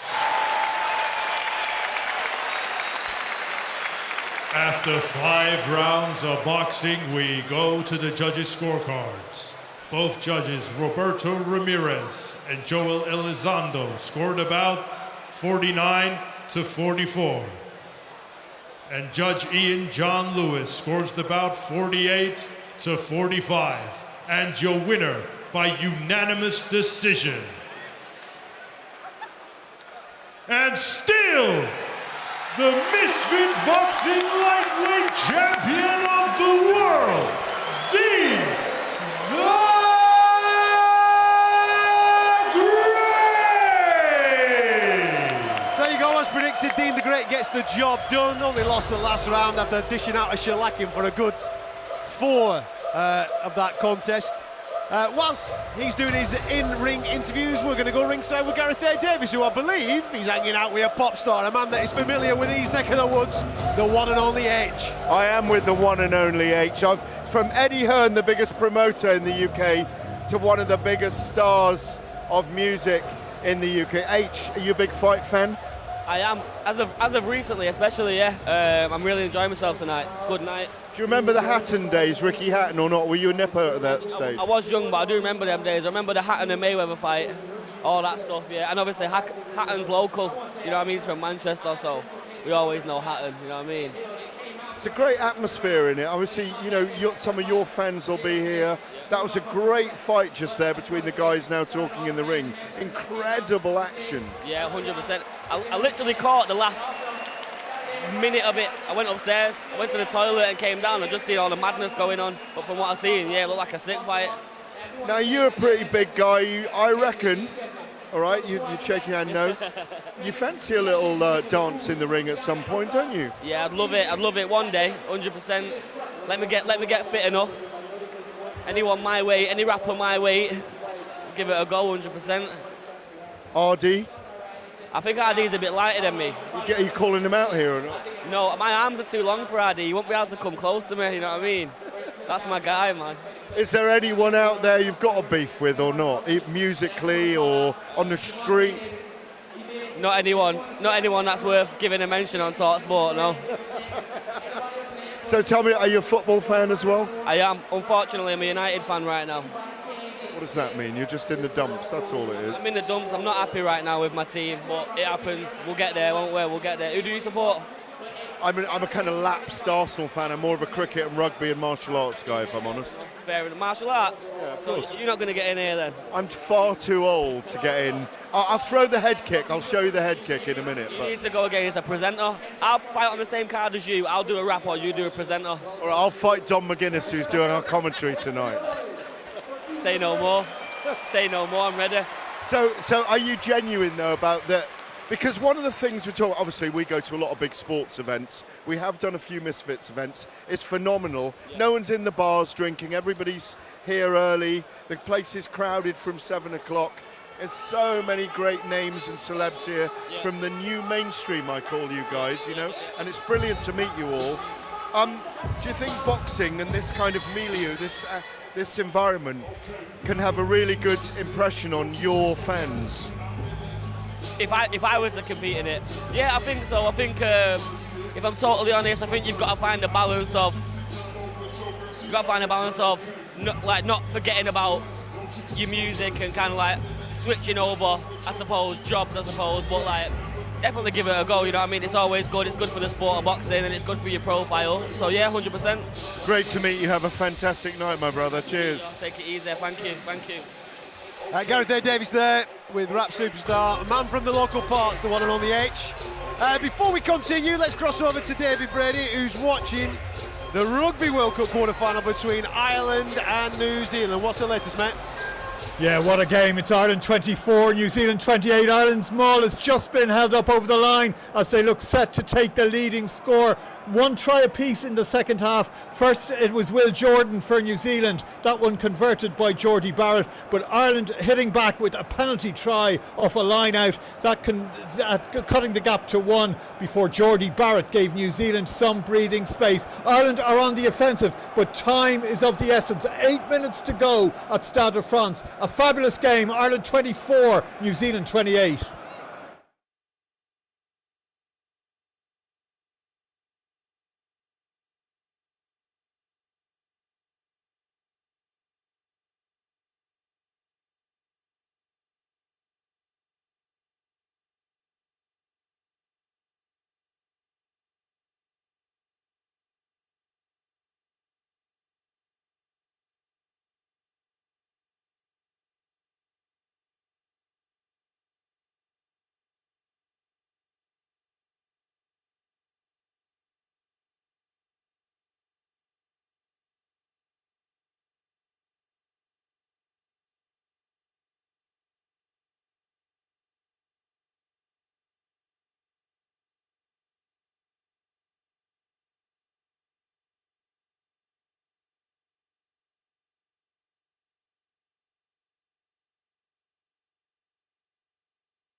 Hey mate, you looking for a bit of sport on the side, yeah? Try talkSPORT 2. They've got lashings of live football, NFL, darts, horse racing and 20 years worth of talkSPORT best bits. talkSPORT 2 is on DAB, on the app and on your smart speaker. It's your other national sports radio station.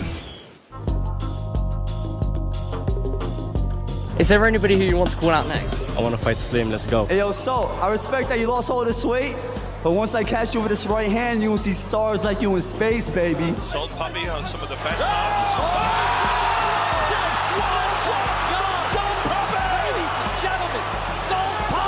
It's the real deal. How did it feel to get that quick a knockout in only your second fight? I mean, we don't get paid for overtime, you know what I'm saying? He's it's over! It's all over! Whoa! Puppy train rolls down the track! This guy is money. Slim, the hitman, has another target down. Come on, he's a teddy bear. How can you be scared of someone like that? How? I'm about to think you're great, man. Let's get it. Welcome back to the AO Arena in Manchester. It's Fight Night Live on talkSPORT. I'm Adam Catterall. It is a pleasure to be in your company for this mayhem, this madness that we are bringing you this evening, where KSI and Tommy Fury are going to go at it a little later on. Time now, though, for an odds update with William Hill. In the Zone on talkSPORT with William Hill. Get epic value all season with William Hill. 18 plus, begambleaware.org. Now, I can tell that it's a big one when you've come out your house and decided to come and join us ringside. The one and only Mr. Lee Phelps is here, ladies and gentlemen, from William Hill. How are you, buddy? I'm really good. It's not too far from me, Manchester, so I thought I'd make the effort. What a night, incredible. Looking forward to these two events tonight. I can tell you that a lot of the bets today have been about Dillon Danis disqualification. It went out at a big price. It's been backed in all day. You can still get 10-1 for Dillon Danis DQ in that co-main event. You can also back Jake Paul to enter the ring during the fight as well. So loads of props around that one. Wow. Logan Paul, a big favourite in that. What can I get Dillon Danis on submission? Yeah, can I get that? Well, I'm presuming that's what the thinking is. That he goes down the MMA route and suddenly, you know, he gets DQ'd. But I mean, it was a big price earlier, but everyone's got involved in that. As for the main event, 5-2 KSI, 3-10 Tommy Fury. Loads of offers around that. A lot of bad blood, of course. Gone in 60 seconds, so Tommy Fury to win inside the first minute is 40-1. KSI to win in the first 60 seconds, 100-1. Massive price. So KSI connects in the first 60 seconds and lands it and knocks Tommy Fury out. That would be 100-1. Loads of offers and odds at williamhill.com and on the app. There you go. That was a look at the latest odds with William Hill. Top price guarantee this weekend. Comparison with selected competitors and excludes enhanced prices. Further restrictions, terms and conditions do apply. You've got to be over 18. begambleaware.org. In the Zone on talkSPORT with William Hill. Get epic value all season with William Hill. 18 plus, begambleaware.org. Right, whilst I was speaking to Lee there and getting the odds for you, there was a certain heavyweight taking to the stage, and Gareth A. Davis was keeping across it. What's going on, big man? He's still up on stage. He's addressing the crowd here, the 20,000 here in the Manchester Arena. He's being interviewed by DAZN right now. Obviously, he transfers over to TNT Sports in a couple of weeks' time, where he's fighting Francis Ngannou to open the Riyadh season. As he's just been telling the crowd, I am in shape, but once a fat bubba, you're always a fat bubba. And he didn't use those words, but he's still being interviewed. He said he's up for fighting Ngannou. He's going to beat him, he's going to knock him out, and he's going to beat Alexander Usyk this year and unify all the world's heavyweight titles. Chris Eubank Jr.'s up there about to speak to them as well. It's Stars and Stripes ringside tonight. Stars and Stripes is, of course, referring to the WBC heavyweight champion Tyson Fury, who's obviously in attendance this evening because his half-brother Tommy is in that main event. Now listen, can we just talk about Tommy for a second, right? Because you've been across it throughout the whole course of the week, gentlemen, keeping up to date, and there's narratives from maybe some other broadcasters where they've been saying, oh, boxer versus YouTuber. I don't view Tommy Fury as a boxer, and that might make me sound like I'm being incredibly harsh. I know that he has a boxing border control license. I actually see him as maybe the best of this influencer bunch. That's what I see. This is a young man that has got a famous half-brother. He's been on Love Island, getting a massive social media following, and he's now using that audience and leveraging it in the game of boxing. That's how I see it. Listen, this is where Tommy Fury's at, right? He was at heart, he's a boxer. He's boxed as a kid. He went through the ranks. He went through the system, boxing as an amateur, turned over professional, had 8 or so fights as a professional. Then he went into Love Island 2019, sampled that world, got into that, got a big social media following, and recognised that there was a big outlet there to earn a lot of money. You know, he's gone over to the crossover boxing. He's earning a lot of money, but he says his heart lies in the boxing world. He wants to. That's what he says. I can only go by what the guy says. He says, yes, he's going to earn money. He sees this as easy money, but he wants to finish, you know, by having a proper crack at boxing. That's where he says he's at. Right then. Well, let me bring you this, because there's another young gentleman that probably could do this in Vidal Riley. Now, people might not know too much about Vidal Riley, but he was the original coach of KSI. He built himself up a nice social media following, and he can do a bit. And I've no doubt that he could actually participate in some of this evening and make himself a few quid. He's decided, though, to go down a proper route. Yeah, Adam, Vidal Riley's far too good for this. This is what I mean. He's far too good but for this. He had the social media following to make the money that these guys are making. There wouldn't be anyone anywhere near his weight around the cruiserweight division wouldn't stand Tommy a chance. Fury's his weight? Yeah, but we're talking about Tommy Fury. With the best will in the world, he doesn't have the talent of Vidal Riley. Right. Now, the thing with So Tommy I'm Fury... glad you're bringing this up, Yeah, Dom. listen, Right. Adam, listen to this. This year, 2023, only Anthony Joshua and Tyson Fury will make more money as a British boxer than Tommy Fury. From boxing? From boxing, whatever you want to call it, with gloves on in a ring. Yeah. You're talking about pay-per-view revenues and what have you, because he's had the one with Jake Paul and he's having this one this evening. The problem that Tommy Fury's got, right, is that he's going to be getting X amount of millions tonight, X amount of millions to box KSI, a guy that's only ever really competed at white-collar level, right? And the problem that he's going to have, Tommy, as much as he says, yeah, I want to go back, I want to win British titles. He's never going to do that. I want to win world titles. The problem he's got, he boxes for a British title, he's getting 50k. He's boxing tonight, he's probably getting the best part of 5 million quid. That's where the problem lies. Listen, gents, let's be dead straight. Tommy Fury has made a very good career choice, a very good one.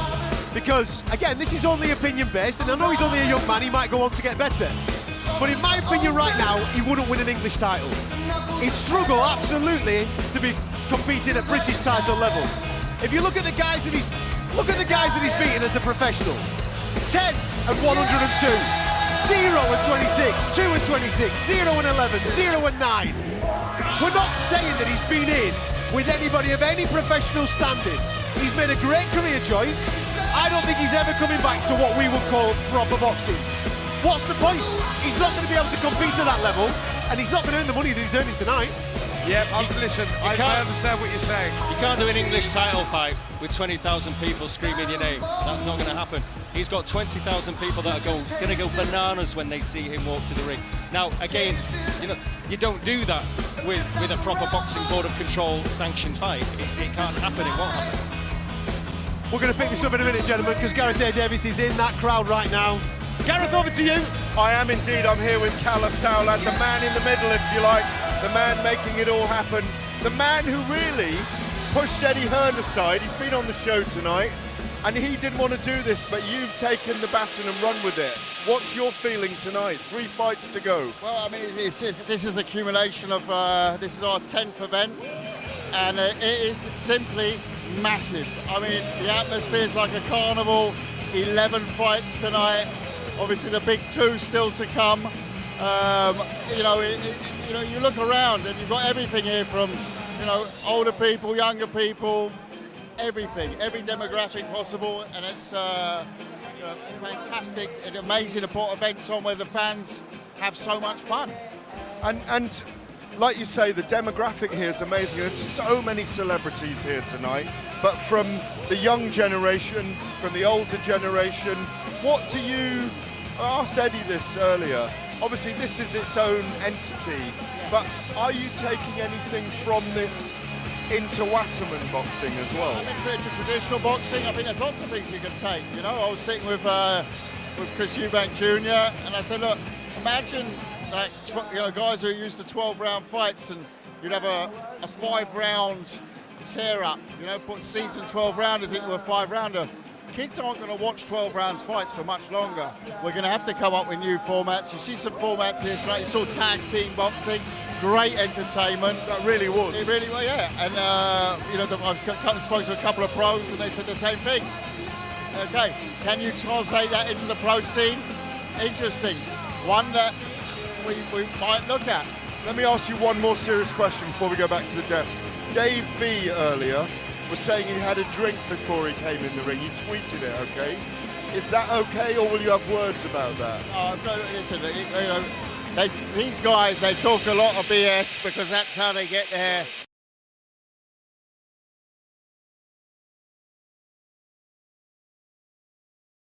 environment, you know. Yeah, B Dave, lovely kid, crazy kid, but I'm sure he's having a drink now, but he won't have a drink before the fight, that's for sure. Great, Callow. Enjoy the rest of the fights. Thank you. Thank you.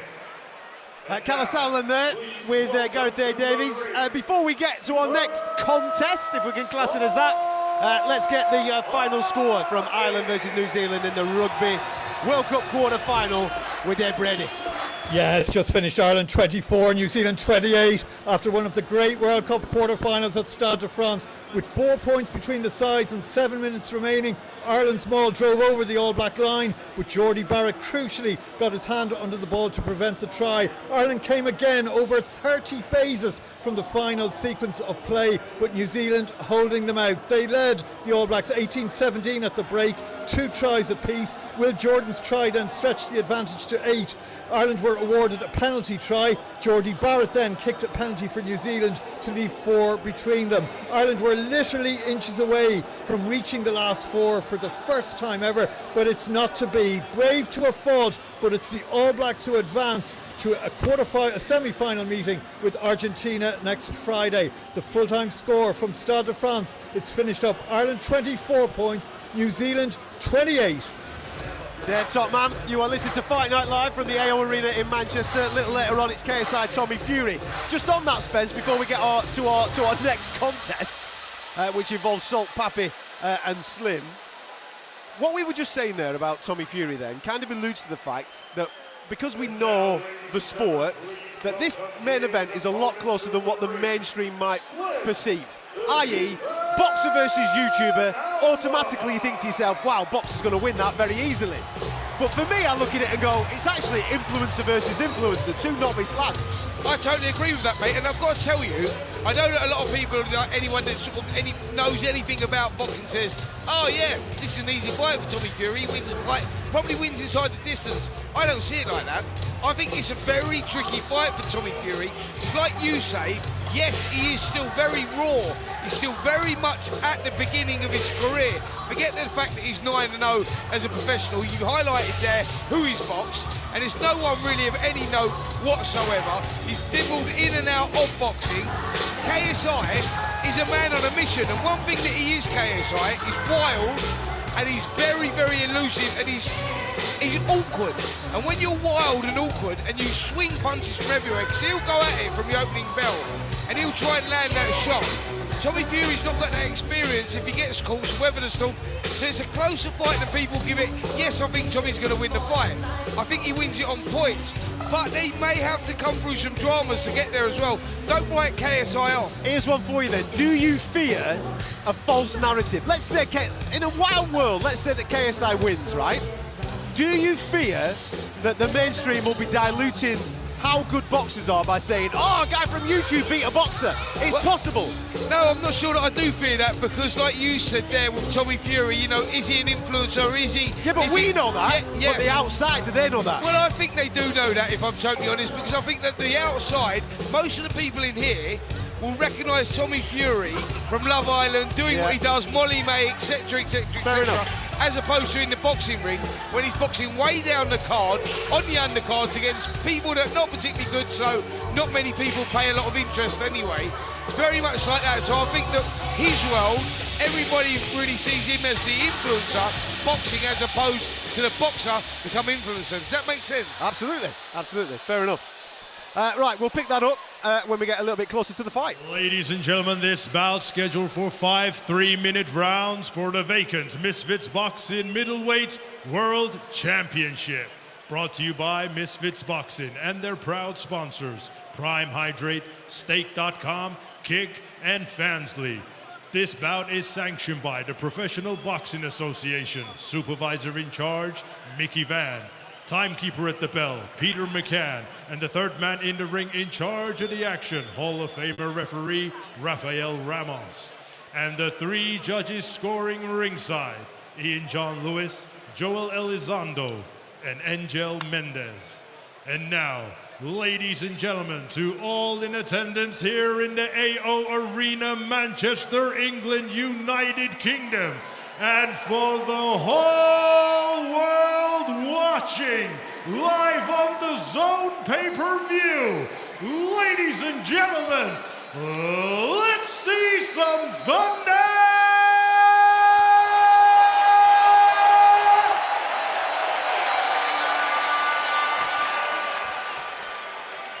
Introducing to you first, fighting out of the blue corner. He's wearing the blue and white.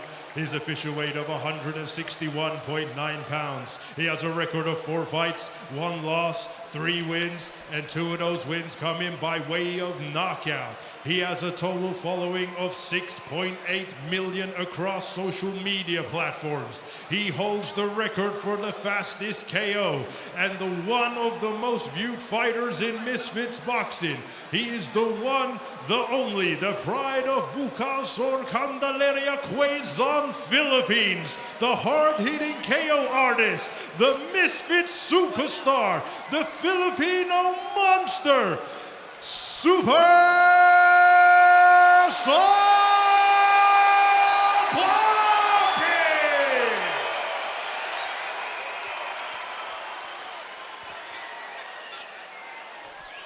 And his opponent across the ring, fighting out of the red corner. He's wearing the green and black. His official weight of 163.5 pounds. He is undefeated with 6 wins, and 4 of those wins come in by way of knockout. Hailing from Brooklyn, New York, representing Yemen, the former Misfits light heavyweight champion of the world. Introducing to you, Slim, the Hitman!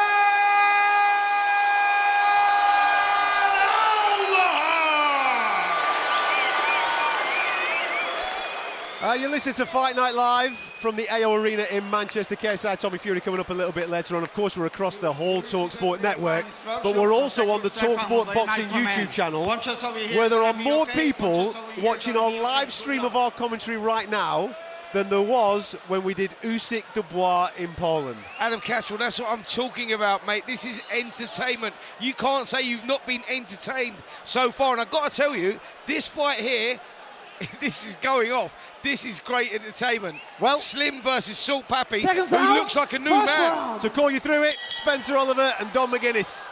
Yes, the Slim Salt Pappy in against Slim, but Salt Pappy wearing the blue shorts, very sparkly blue shorts with white panels, in against Slim, the 29-year-old Albahar Suleiman, to give him his original name, who wears the all-green shorts with stars down the right-hand side of the shorts.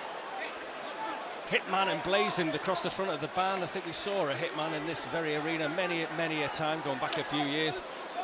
But Salt Pappy it is that is just on the front foot at the start of this opening round, scheduled for 5, of course. This for the vacant Misfits Middleweight Championship.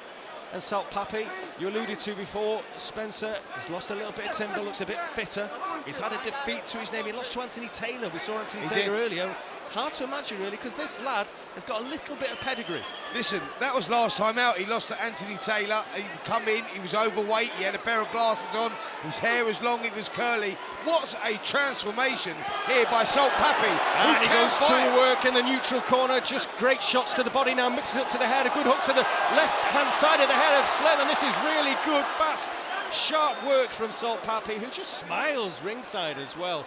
Again, we talk about the enjoyment, the entertainment factor. Look at this fella now. He's just urging Slim on. He's saying, come on, come on, come over here. He steps forward, southpaw stance, looking for the big left hand. And Slim is already, I think, feeling the power and happy to clinch at every opportunity. Yep, he certainly is. He felt the weight of those shots there. It was a big attack from Salt Papi. He landed some good body shots, good head shots going in as well. And now Slim looking to tie up as soon as Salt Papi gets close. And it's still Salt Papi on the front foot, controlling centre of the ring. And again, just gets scruffy again. The referee just gets between them, just separates them. As Slim was happy to clinch.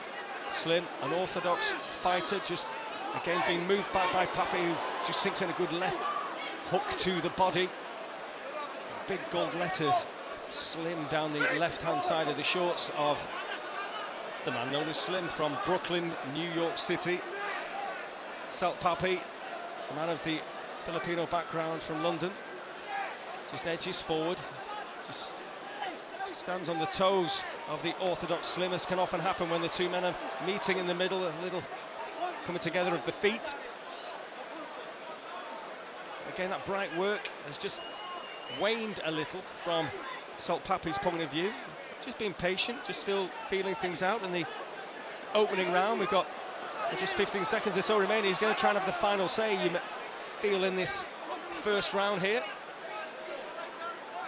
Yeah, been a good first round here from Salt Papi. He's the one that's been the aggressor, worked well to the body and to the head as well. And you feel that Slim has felt the weight of some of those punches because he's not happy to get involved on the inside there. That was a good first round from the new transformed Salt Papi. Just makes his way to the corner. It's very at ease, just stands up now, perches himself on the stool. Slim, fighting out of the red corner, does the same. It's a really curious scene here inside the arena, Spencer, because obviously the lighting in the arena is brilliant. It is the biggest indoor arena in Europe. I think actually the one down the road near the Etihad is possibly going to be, or is, the same kind of size, but it's these wristbands that everyone's wearing. They're producing different colours every so often. I've never seen that before. It is like everyone's got a camera phone or a lighter in their hand, but different colours every 2 or 3 minutes. It's yellow now at the moment, all around the arena. Yeah, Misfits, they've got a vision and they keep coming up with new concepts, new ideas, and what a great idea that is. Well, it's drama out here, isn't it, at the moment? There are so many celebrities piling in here right now. I'm going to go and find some more of them. I'm sat with Bugsy Malone here, mate. He's sat right behind me. Bugsy Malone, we will try and speak to shortly. Do you want me to go and try and have a word? Well, we're into the second round and it's still the smiling face of Salt Papi. Does seem to be enjoying his work in there. Just edging forward. Nice little feint, takes a step back, has a little walk around the ring. It's the taller, slender frame, certainly with a reach advantage. Slim, the 29-year-old, both these fellas the same age. Both with decent records on the influencer scene. Slim, 6 fights, 6 wins. Salt Papi, 3 wins, 1 defeat, as mentioned. Back in May, outpointed by Anthony Taylor. Seems hard to believe, the way he's shaping up here and the way Anthony Taylor shaped up before. This seems to be a massive gulp in class, but now he's going quite happily square on Salt Papi. He's pushed Slim against the ropes, and he's just sinking in shots to the body. Yeah, well, that's where Slim likes to be. He likes to be on the ropes. He's quite unorthodox.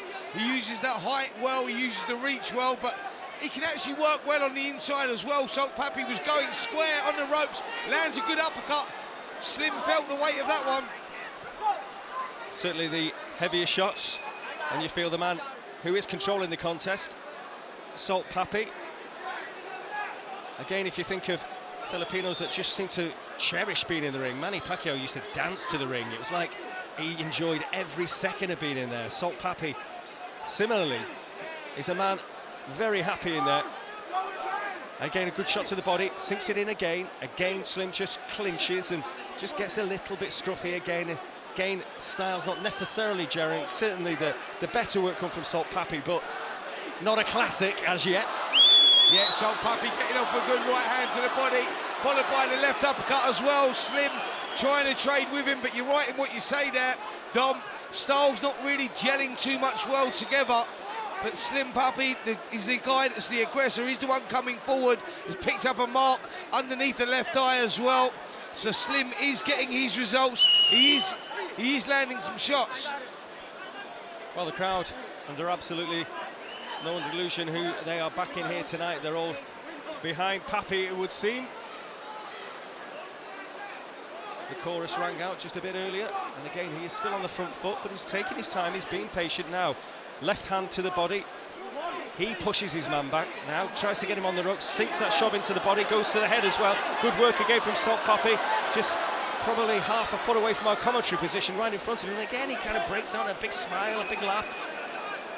Yep, Slim sort of holding his own here as well, though. He's not really, you know, he's coming off second best, but he's not looking like he's out of his depth. And as I say, that Slim tries to trade with Salt Pappy as they hold centre of the ring.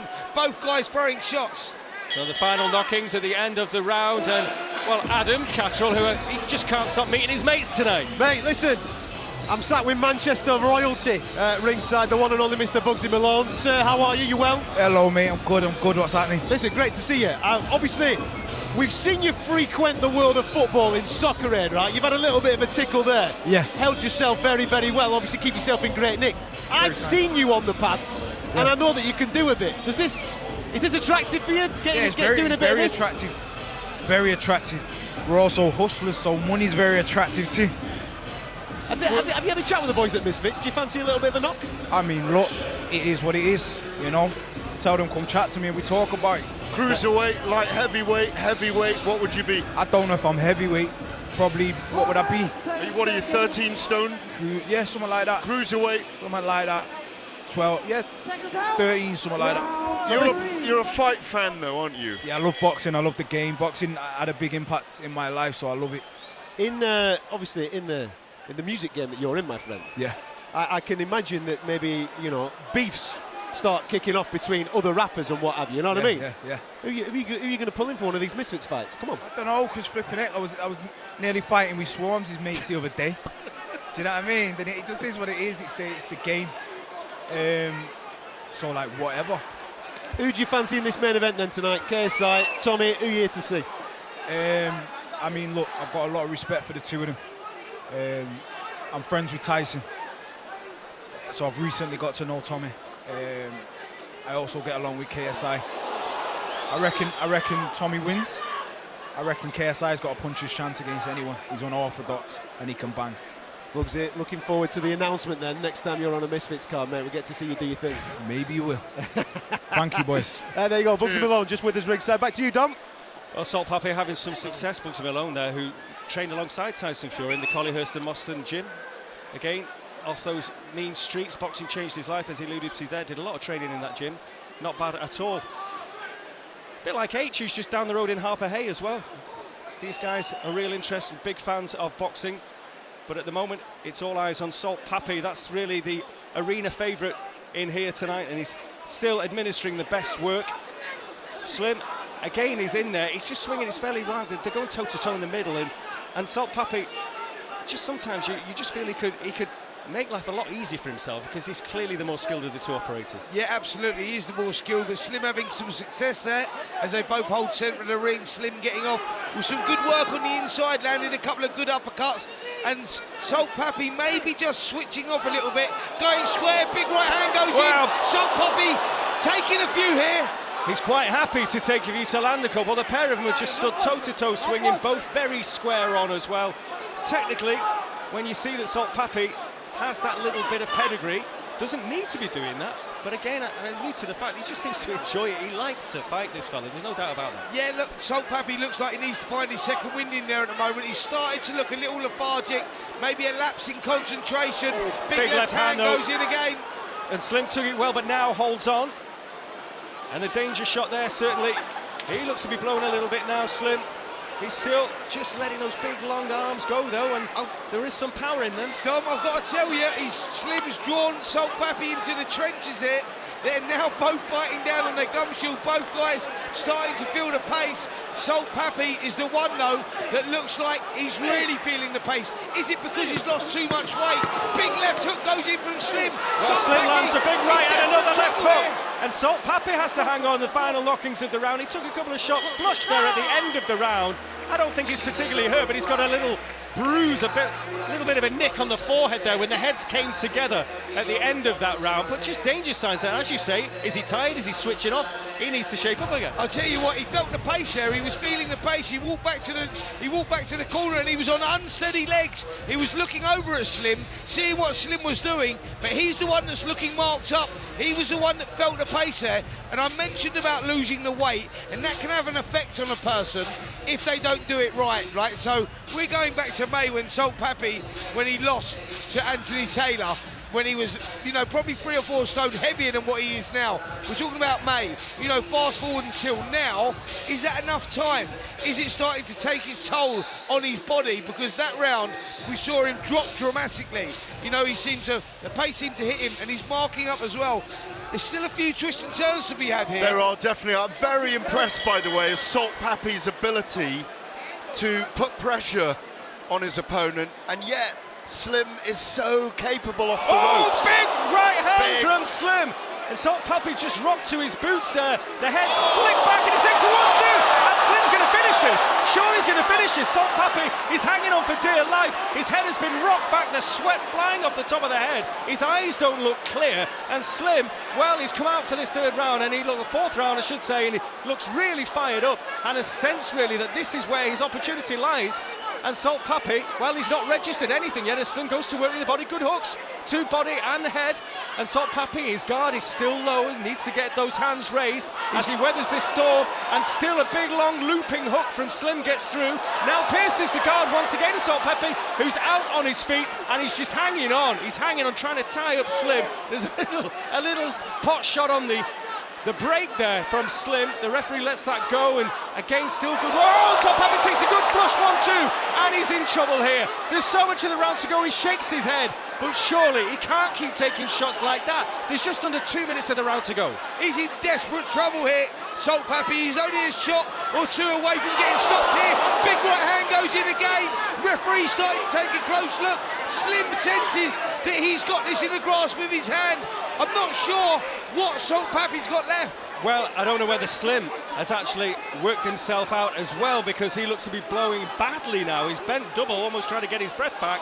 His nose is a bit busted up. He's absolutely had the outstanding round of this contest so far. He's been knocking Pappy all over the place, but now he's coming back. Is there going to be a twist?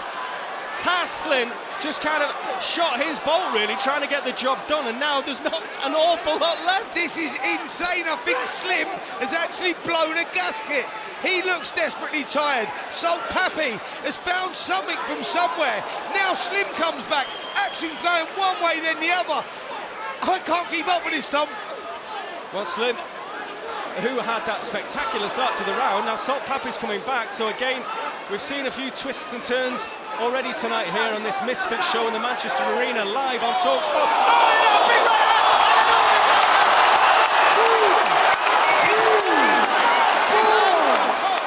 Surely it's all over. Surely there's 30 seconds to go. The referee has a good look. He counts to 8. He looks at him again. He shows him the gloves. He's allowed. The referee should have stopped the contest. And another left hand. And another left hand. And Salt Pappy is gone. Surely it has to be stopped. And Slim is desperately tired. But if he lands one decent effort, surely it is all over. And again, a right hook beyond the guard. And another. A left and a right. And it's all over. And now the fight is waved off. That went on too long, but the fight is eventually waved off. Salt Pappy is stopped in the 4th round. Slim is the victor. Excellent work. He turned it around, Slim. He had a superb round. Salt Pappy came back in that round, but then was undone at the end. He ran out of steam. He was caught too easily, too cleanly. He went down, he was busted up. Should have been stopped a lot earlier. What a contest. You're right in what you say there. Should have been stopped well earlier. The referee way too brave again, too slow, didn't jump in soon enough. Salt Pappy took a lot of punishment that he didn't need to take, but the action from the opening bell, swinging one way then the other. Salt Pappy, you thought was in complete control. You thought he had it right in his grasp, and then from nowhere Slim turned it around, worked on the inside, working good shots on the inside, threw some good right hands as well. Salt Pappy in desperate trouble. Referee should have jumped in, didn't jump in, and Salt Pappy taking way too much punishment at the end. But what a performance from Slim. What a turnaround. Entertainment, baby. What a fight from both men, but I completely agree with you. When he went down, he didn't check in the referee properly when he got up. His hands didn't have tensile strength in them. He didn't need to take those last two flurries and be stopped in that manner, taking probably 8, 9, 10 punches too many. You know that, Spencer Oliver. These kind of things need tightening up here. The refereeing tonight, gents, has been abysmal. Let's be dead straight about it. It's been absolutely abysmal. When we're not dealing with professional fighters, we're not dealing with people that are used to being in these situations. So therefore, when there is a moment like that where someone takes a heavy knockdown, wave the thing off. What are we waiting for? We were wrong, but we were wrong with Walid and Dean. We were not wrong. We were not wrong. We was not wrong there. Walid wanted to fight on. Yeah, right. But Walid should have been stopped 2 or 3 times before that. But he wasn't out on his feet in the same way that this guy was. Oh, he was. You're crazy. Walid was in desperate trouble 2 or 3 times. That should have been stopped. Listen, my big critiques so far this evening have been of 2 refereeing performances and corner performances as well. Yeah. Throw the towel in. Well, I don't understand why you're allowing these people to carry on. We're talking about kids that are making more money away from this sport. Young people. What's the damage? What's the point in taking the damage? I tell you where it is. Inexperience in the corner. We're in front of 20,000 everywhere, mate. 20,000. No, I'm going to go into the referees next. I'm going to tell you what happens with the referees, because I've spotted it.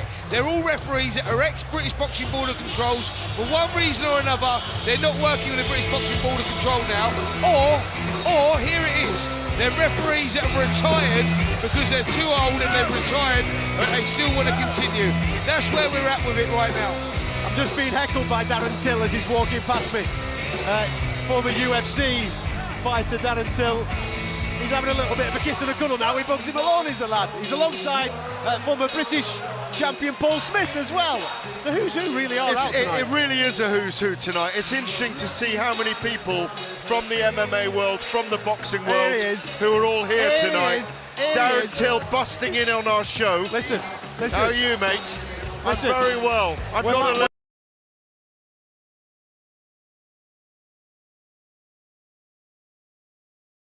Where? I'm all right, but this is an absolute catastrophe. How do you say it? Catastrophe? Catastrophe. Why? Why?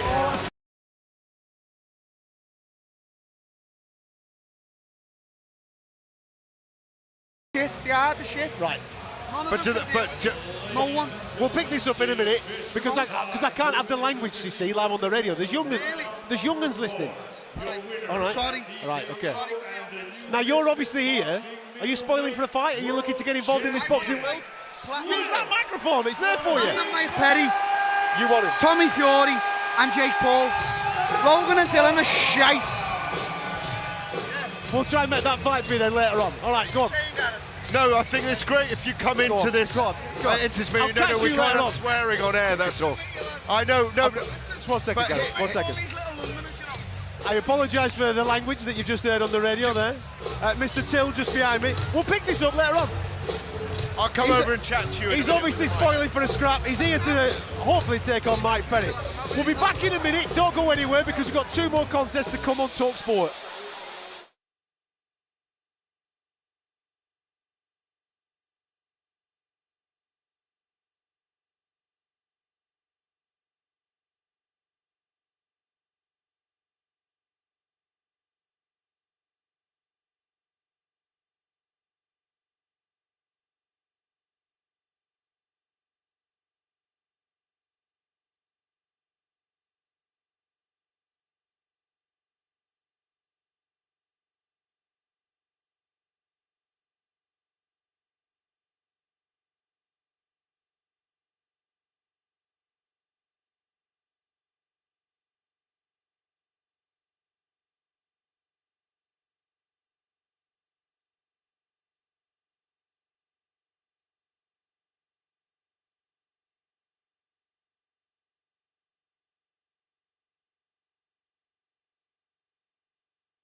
It's the show that jabs you between the ears. Fight Night Live on talkSPORT, the home of boxing.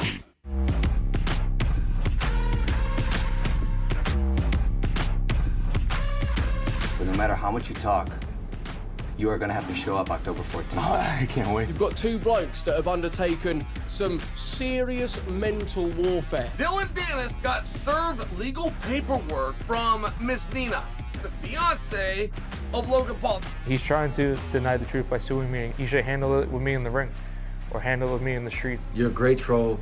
You're a great liar. I know you don't think you're going to win this fight, but we both know how this ends.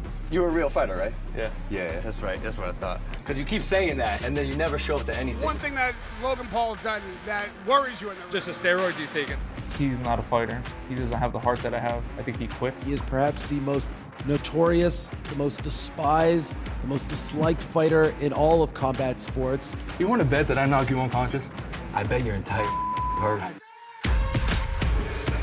Welcome back to the AO Arena in Manchester. I'm Adam Catterall. It's a pleasure to be with you on talkSPORT for this fight night, which is turning Gareth Davies into absolute carnage. Obviously, we were getting crashed the mom to 2 by former UFC star Darren Till. He's spoiling for a fight in the boxing world. I think he's after Mike Perry, who was the backup fighter for our next event. Apologies if you were offended by some of the language that you heard in that conversation. I've just seen Michael Buffer walk past me, which is obviously means that we're getting ready for the main and co-main event. Logan Paul's dad's just gone past. Every rapper under the sun's here. There's actors, football stars, you name it. They're all out in force in Manchester this evening for this very, very bizarre event. It's a unique event, something that we're not used to experiencing, but something that I think that we can use maybe into actual what we would class as proper boxing. In the 30-odd years, more than 30 years of covering boxing and MMA, this reminds me of the chaos and mayhem and celebrity done before a big fight in Las Vegas, by the way. It has that kind of feel about it tonight, that everybody wants to be. A big Shane Fury has just gone by. Michael Buffer's voice, as you say, resonates for the main event. Everybody wants to look in. They're mingling and chatting here right now. There's an excitement about these two fights because of that build-up. Everybody who's anybody in the fight world wants in. Look at Darren Till just then. I'll fight Mike Perry, but I'll fight Jake Paul as well if he wants to fight me. It's very, very interesting. I'm glad to be here to witness this. It does have an air of it could explode into pandemonium at any moment. And I think Chris Eubank Jr.'s here. You know, Eddie Hearn's come with his daughter tonight. He can't miss it. It is very different. We've been at a few Misfits events now. This definitely feels like on a growth hormone compared to the others. That's a very good analogy as to how it actually feels here ringside. It is a little bit bizarre because I think we all know the standard of what we're actually watching this evening, but it just rams home, Spencer, the importance of growing individual audience. Long gone are the days where I think the stress is down to the promoter. I think Eddie Hearn was saying this a little earlier on when he was talking to Gareth. Traditionally, the promoter's job is to promote the fighter, build the fighter, to the point where then obviously people want to come out and watch that fighter fight. It seems to be the other way around now, where you don't necessarily have to have the most amount of talent in the world. You've just got to be game and be able to pull 100,000 to 1 million subscribers on YouTube. That's it. You've exactly nailed it. That's what this is. It's all about the follows. It's all about the likes. It's all about the clickbait that they get. That's what it is. It's not the boxing is the umbrella here, guys. That's what we must remember. This is entertainment. Gareth is actually with Michael Buffer right now. Let's get to him. Here, Michael, how are you? I'm well, thank you. You? Very good. This has a very big event feel to it, doesn't it? No doubt. It's amazing, isn't it? Amazing. I read your article about what this means to boxing, and you're right on. It's very, very interesting. Anyone in the fight world wants to be here tonight, and you and I don't know a lot of these young rappers and mainstream stars. Well, speak for yourself. Okay, sorry. Well, I don't. You do. You're in the milieu. I was just saying, it feels a little bit like being in Las Vegas tonight in here. Yeah, for sure. I mean, it just has a total big fight atmosphere. You got celebrities, you got young people that have come to fights. We're going to we're going to create new fans with this sort of thing, and the fights that we've seen so far have really been competitive or exciting. Do you think the millions around the world are about to get ready to rumble? Well, I know the fans here are. It's great to see you do your thing. Make it sing, sir. Good to see you again. You take care. Cheers. Gareth A. Davies with the voice of boxing there, Michael Buffer. I've just got to take a pause here for some self-indulgence. As we're seeing, plenty of sports stars, celebrities that are obviously ringside. But I said this right at the start of the show, right?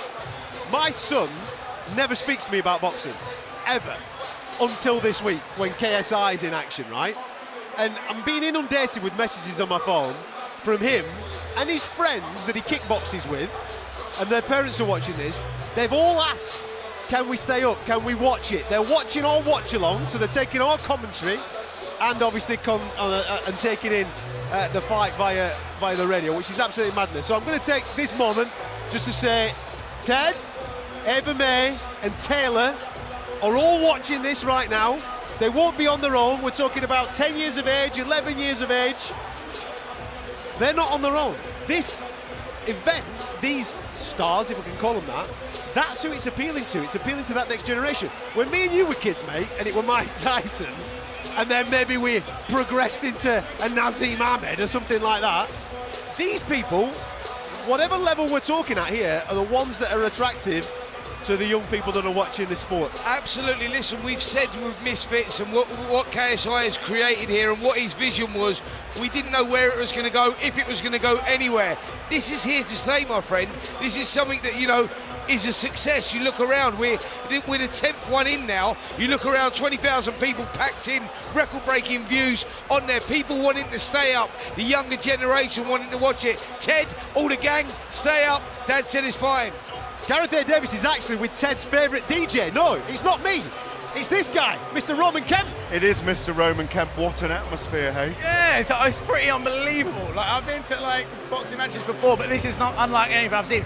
The crowd is such a mix, which is so, I don't know, it's really nice to see in a way. It's bringing new blood to it. You're a big fight fan then, yeah? Yeah, well, do you know what? Listen, I'm a pub-going boxing fan. Do you know what I mean? I'm not a boxing purist, but I like the competition. It's a lovely, lovely sport, and to see it in this realm is so different. Can I put a poison arrow through your heart and say, would you fight in one of these Misfits events against another presenter, for example? Do you know what? I think against another presenter it would be a better shout, but it'd all be body shots. No one would want to touch each other's face. It'd be like a scene from Anchorman.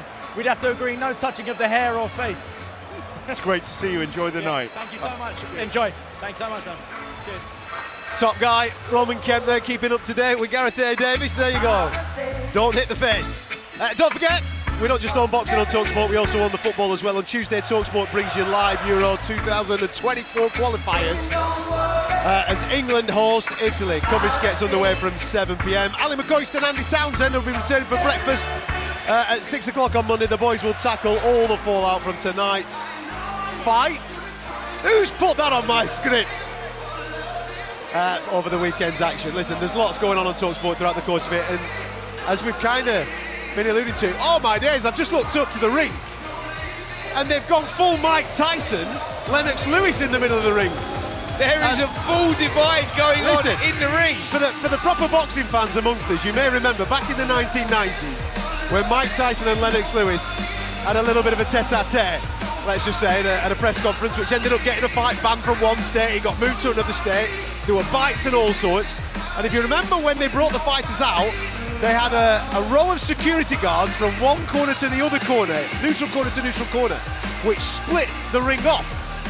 They've done the exact same thing here for Dillon Danis and Logan Paul. I've got to say though, that is so smart for them to have done that. With the build-up with what's gone on this week, you know, with all the online trolling that's been going on Twitter, Dillon Danis, you know, and Logan Paul, all that sort of stuff. They've done the right thing here because it would have kicked off before the first bell went, that is for sure.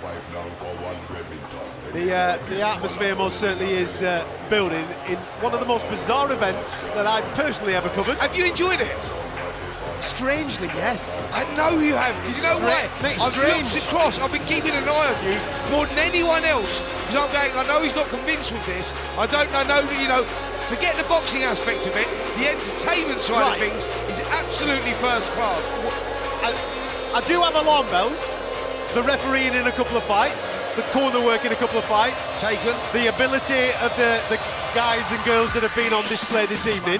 But I knew that. I knew that it was going to be Sunday League standard on Champions League money. I knew all about that. I just thought that the referees might take a little bit more care of the athletes when they're in there, if we're calling them athletes. And the corners would be a little bit more switched on to say, listen, not today, sunshine. Here comes a towel. Salt Pappy in particular in the last round, he didn't need to take some of the punishment that was coming his way.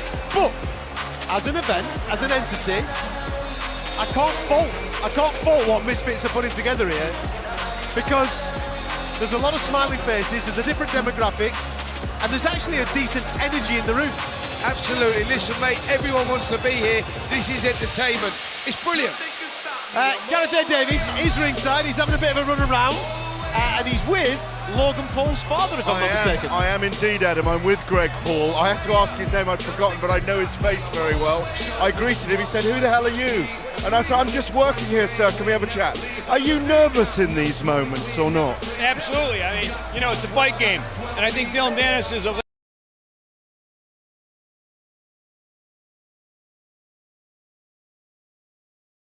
I mean, these guys could be permanently hurt or damaged somehow.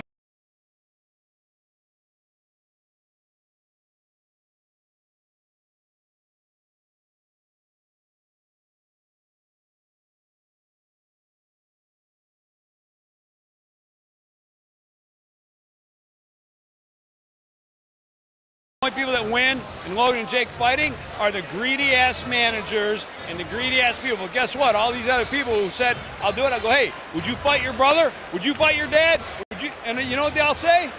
No. But somehow...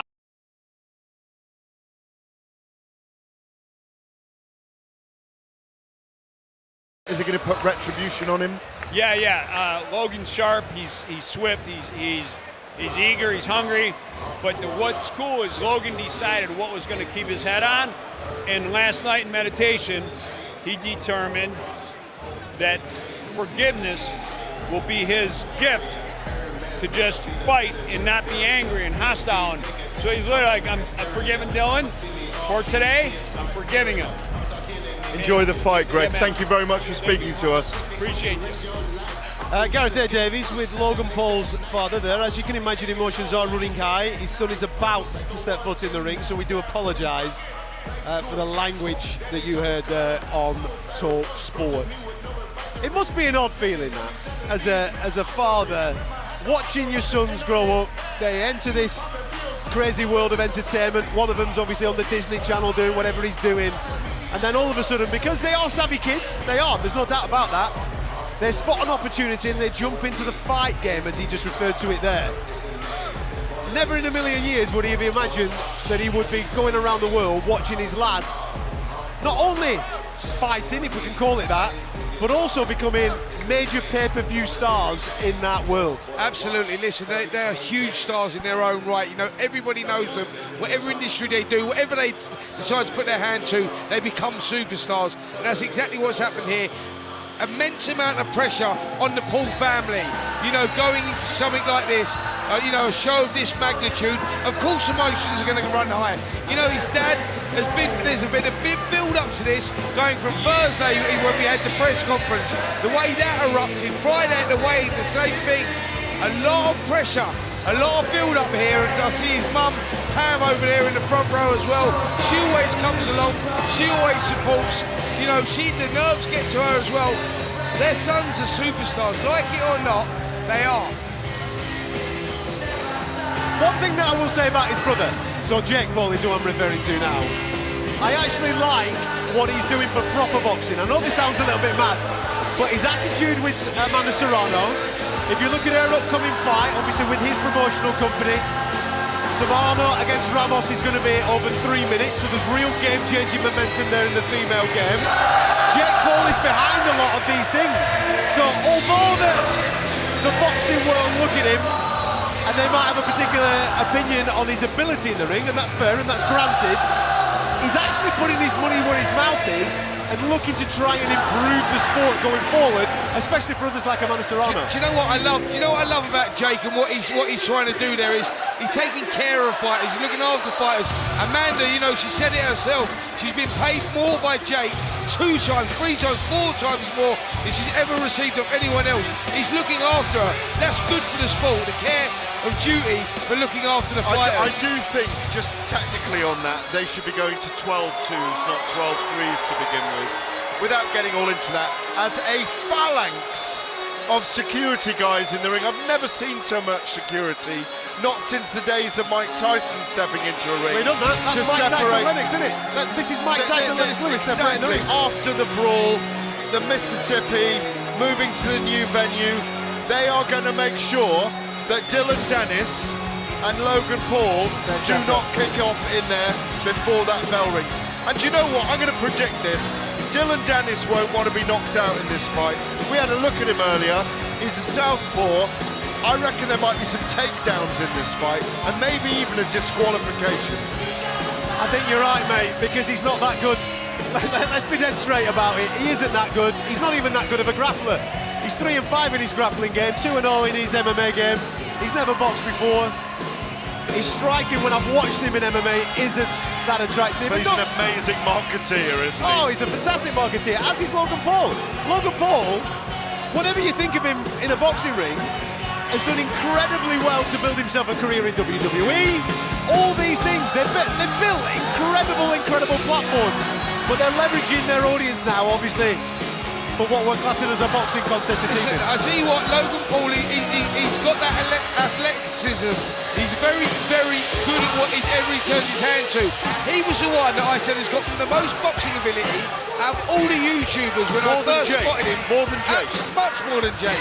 When I first spotted him, when he first boxed KSI in Manchester, I said, you know what, out of everyone that's on this card, that's the kid that you could probably do something with if he turned his hand to it and dedicated himself to it. He's got so much going on, but he's the most naturally gifted out of all the YouTubers, Logan Paul. More than Tommy Fury. Well, do we put him in that bracket? Is that where we're going? Yes, we do, mate. Yes, I do anyway. Well, that's a good argument. There you go. There you go. Oh, you know it's all revving up now when ACDC's on the old airwaves. Right, let's hear from Dillon Danis, shall we? Because Gareth Davies caught up with him a little earlier on this week and asked him if he's in Logan Paul's head. I saw him yesterday, and I was saying this from London till now, he's a different person. I don't know if it was because he was drinking or something, but he just looks broken. And then he started saying, like, oh, I don't know why I'm doing boxing. Like, I shouldn't. Like, he just seems broken to me. I think he didn't think I was going to show up. So I think now he's starting to, like, it's starting to settle in, and he has to defend his fiance, his brother's there. All the pressure's on him, you know. So I don't have any pressure. I'm having fun this week. Compared to MMA, this is easy. I'm not, like, nervous. You know, MMA, there's so many different ways that outcomes and things you got to worry about. This is easy. You just got to worry about 2 hands.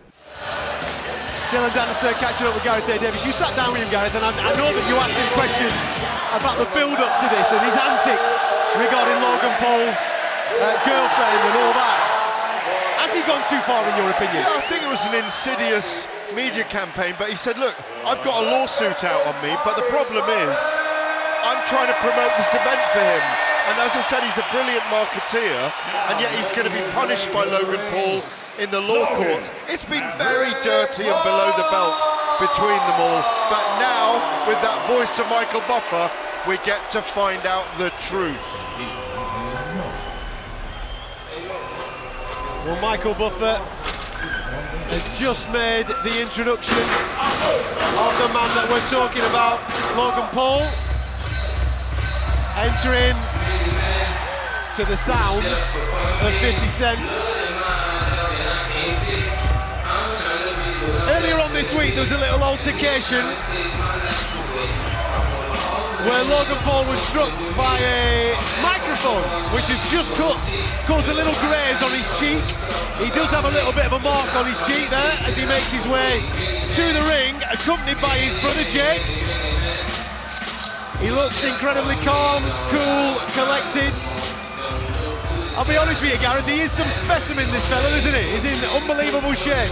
He is. He's got a black eye there on his eye from that strike from the microphone. He's got his brother Jake Paul walking down there with him. He's ready to rock tonight. He wants to prove something, as his father said. A lot of security stepping into Gordon Ryan with him, the best jiu-jitsu guy in the world, with that grey beard of his. It's an amazing atmosphere in here tonight. Not a seat in the house is empty. It's going to be very vicious for the heel, Dillon Danis, when he walks in. Let's get back into the ring to Mr. Buffer for the welcoming of Dillon Danis. I've got to say, I've never seen so many security members in one ring at any one time. They're obviously anticipating something to go off before the fight takes place. Michael Buffer just waiting for his instructions. And now making his entrance to the ring, Dillon Danis!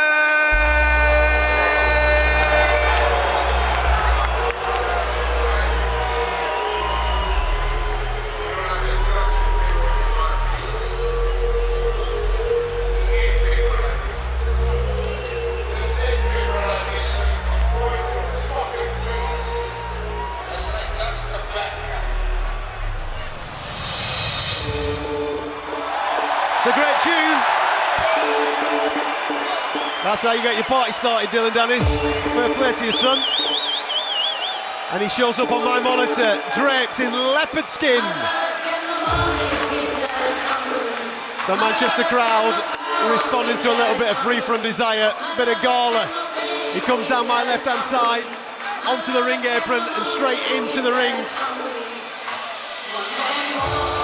As the AO Arena here in Manchester just pick up the decibels up a touch. I think they're going to allow this to play out so this crowd can hear this chorus. Dillon stripped up and ready to go. He's milking the applause, he's milking the atmosphere, Adam. He looks incredibly confident. Logan Paul much more still in his corner, being attended to by his cornerman. Danis trying to get over there, but there is a phalanx line of big security guys. I've never seen so many, honestly. Both fighters, if we can call them that, separated by several security guards. And when I say several, I'm talking 20 to 25 security guard members in the ring right now, separating both fighters. You might be able to see on the live stream right now, Gareth A. Davis just having a little bit of a chat with Tyson Fury's brother. James Fury telling me that they want Logan Paul after he beats KSI tonight. He's saying Tommy Fury is going to go for Logan Paul next. Performed here tonight by Natasha Hoberiggs. Absolute carnage ringside right now. Thought I was going to get into a fight there with Shane Fury at one point, but let's move on. We're going to get some national anthems.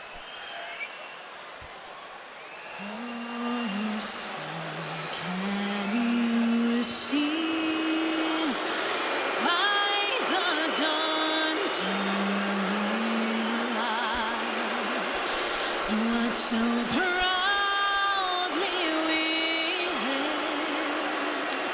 at the twilight's last gleam, whose great stripes and bright stars through the perilous fight o'er the ramparts we watched were so gallantly streaming, and the rockets' red glare, the bombs bursting in air, gave proof through the night that our flag was still there. Oh, say, does that star-spangled banner yet wave for the land of the free and the home of the brave?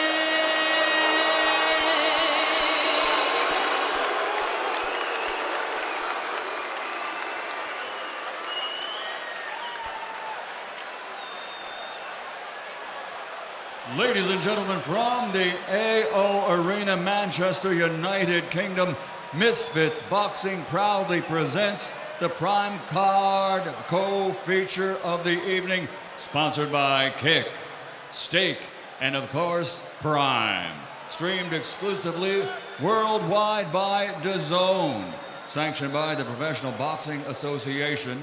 The 3 judges assigned to this contest: Angel Mendez Ramos, Joel Elizardo, Rafael Ramos, and referee Roberto Ramirez. And now the officials are in the ring and ready. The fighters are in the ring and ready. So from Manchester, 6 rounds of boxing in the cruiserweight division. Let's go!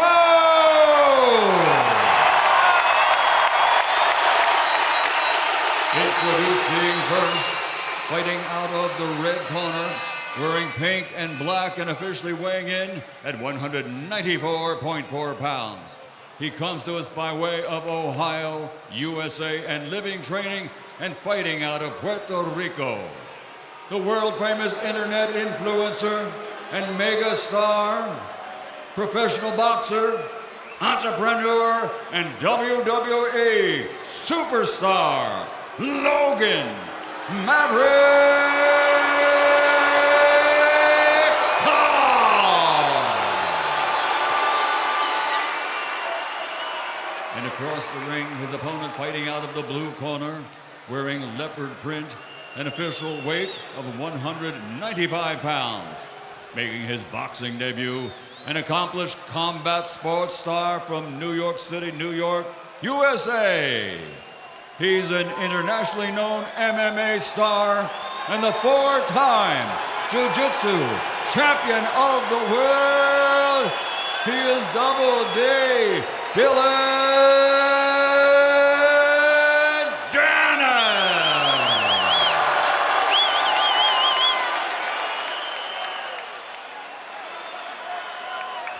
It is absolutely pandemonium here in the AO Arena, both in the stands and at ringside.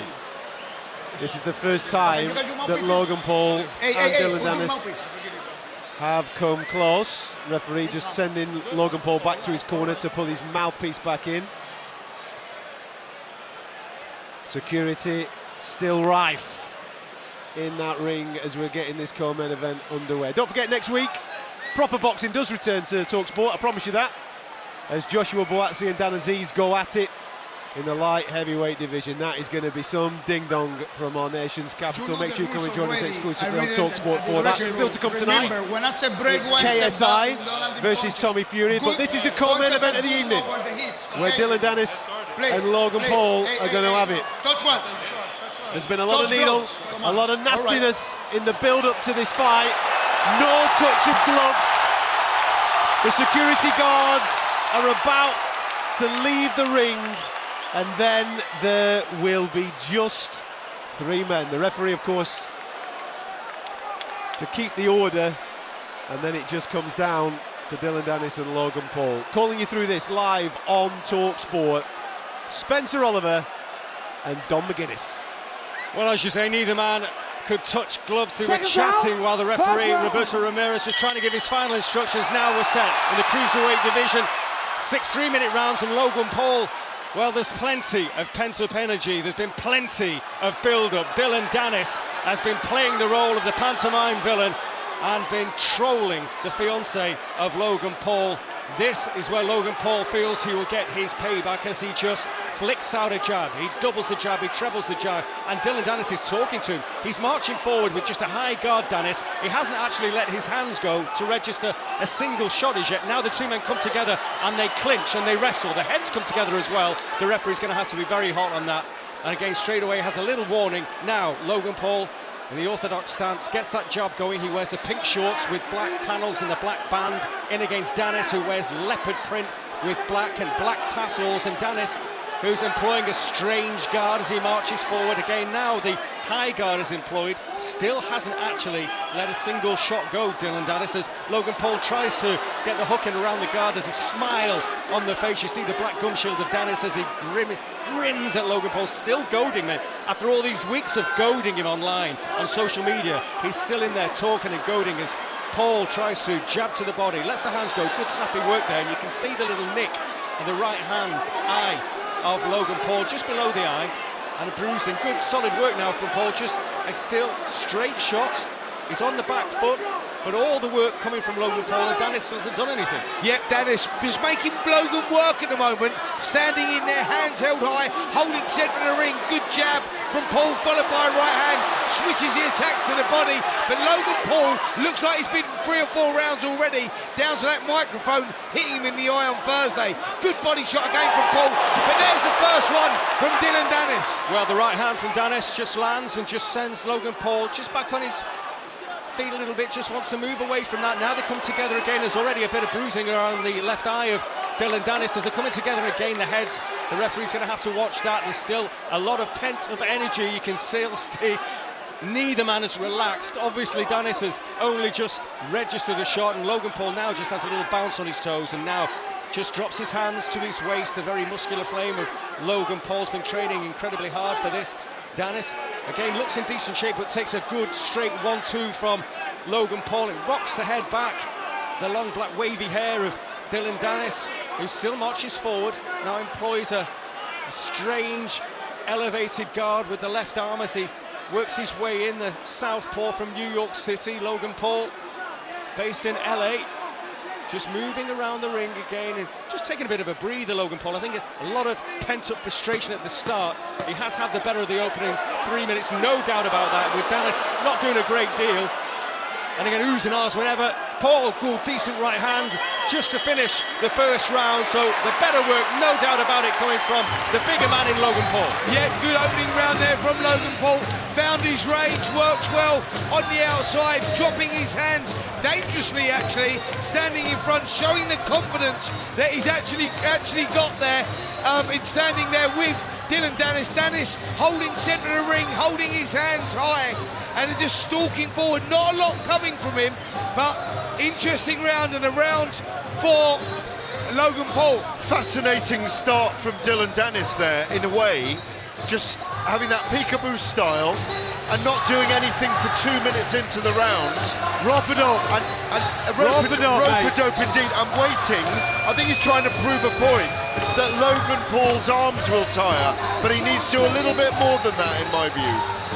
I don't think you noticed this, and whether you've seen this before, Dom. He's mimicking Conor's boxing style. I know that they train together, but he's mimicking exactly what Conor does. Conor McGregor, that is. Yeah, I see with the guard. Obviously, we're going to round 2, and Logan Paul just snaps out the jab. And remember, you are listening to Logan Paul against Dillon Danis here on Fight Night Live on talkSPORT from the Manchester Arena. You are listening to talkSPORT in partnership with William Hill. Get epic value all season with William Hill. 18+, begambleaware.org. Now Danis goes on the front foot as Logan Paul just lazily taps out the jab. No meat behind that whatsoever. It's not going to dissuade Danis on the way in, who looks very unorthodox, very wild.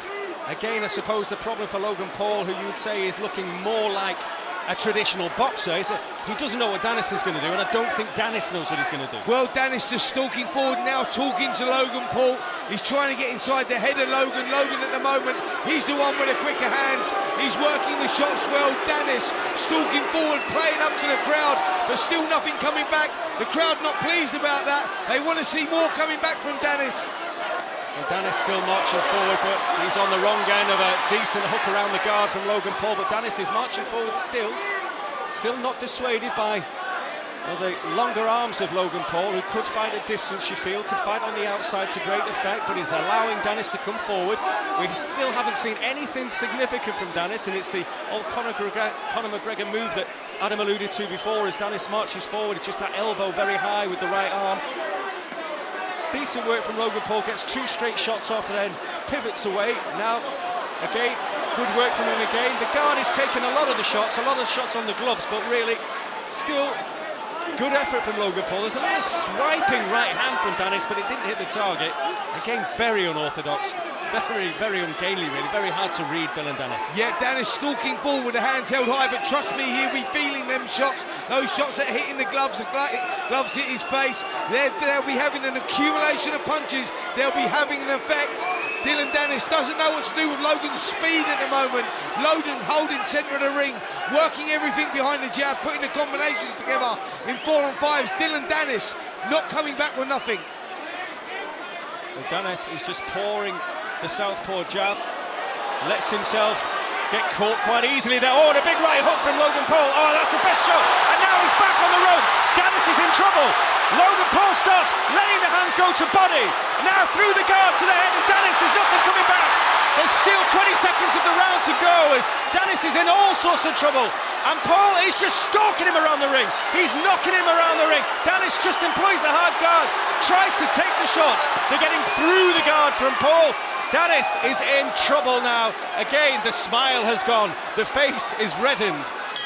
He didn't enjoy that one bit, and he makes his way very wearily on unsteady legs into the corner. And let's hear what they've got to say in the corner of Dillon Danis. He's half spent there now, breathing very heavily, and the cockiness has gone. You do the hook. You do the hook. I need this hand up glued to our face, okay? Breathe. Here. Breathe. Breathe. That's it. Beautiful. Beautiful. Breathe. Let him go, man. Let him go. Relax. He spent a ton of energy there. Breathe. Ton of energy. Not much out of it, okay? There you go. When you get him to the ropes. One more time. Listen, when you get him to the ropes, cut him off. Don't chase him. What round is it? That's the end of the second. We're going into the third. When is the third round? Relax. Breathe. When you get him to the ropes, cut him off, please. Okay? No messing. Hand up. Get back hand up. Well, there you go. What do you make of that, Spencer? Well, round of it is a little bit of a worry after he's just gone out there in 2 rounds, and that was a big round there for Logan Paul. He let the shots go, big barrage of shots, and they were getting through as well. Dillon Danis walked back to that corner on unsteady legs. Here we go, round 3. Has he recovered? What round is it? Well, it's the 3rd round here for this cruiserweight contest on this Misfit show, live on Fight Night on talkSPORT. And Danis, well, he comes out with that high guard again, just marching forward. He's pretty square on, just a jab to the body from Logan Paul. Now the straight shots to the head. There's a little jig from Danis, who again marches forward, just looking to just get something out of Logan Paul, who smiles, just turns his back and walks to the neutral corner as if to say, what are you doing? You're offering nothing here. It's all Logan Paul, straight shot again. Danis just smiles, bounces on his feet, but it's easy pickings really from Logan Paul at the moment. He's just taken the foot off the pedal a little bit after the frenetic end to round 2 when Danis was in all sorts of trouble. So patient work from Logan Paul, but is he losing that momentum that he had, or is this clever? Nope, he's just controlling things. He's controlling the pace of the fight as he wants to. He's working everything behind the jab. He had a big finish to round 2, so rightly so, he's just taking his time, trying to set the shots up. Just went for the uppercut there as well. Still nothing coming back from Danis, who's now marked up around that left eye, starting to look bruised, and those accumulations of punches are starting to take their toll. Well, the build-up has been a little toxic, it's fair to say. Logan Paul, well, both men have had a lot to say in terms of what's going to happen in this fight. And Logan Paul, well, a little bit of fun and games going on as Danis just goes to ground and rolls over, and there's a smile from Logan Paul, bit of play acting there. Yeah, very strange. We knew Dillon Danis was going to do this. That tells me frustration is setting in. He can't get off of his shots. The speed, the variety of punches from Logan Paul dominating this contest at the moment. Dillon Danis misses wildly with a right hook. Frustration setting in here. Well, Danis, you feel, as he runs out of answers, it certainly looks that way. He will get a little bit more wild, maybe take a chance and maybe close the eyes and throw an overhand right and hope for the fence. But at the moment, it's Logan Paul. Good straight shots to the body. Danis, again, just moves off the ropes, tries to move around the ring. That long stabbing jab of Logan Paul, finding the target, and again there is such a height and reach advantage for Logan Paul. That's all he needs to do, really, slap out those long shots and do what he's doing really at the moment. Danis trying to close the distance, but when he is getting in there, he doesn't really know what to do. No, Danis is the one stalking forward. He wants to make it a bit of a dogfight, but Logan doing the right thing, using his attributes to his advantage. Long arms, tight height and reach. Speed is the key here as well. Logan Paul dominating this fight.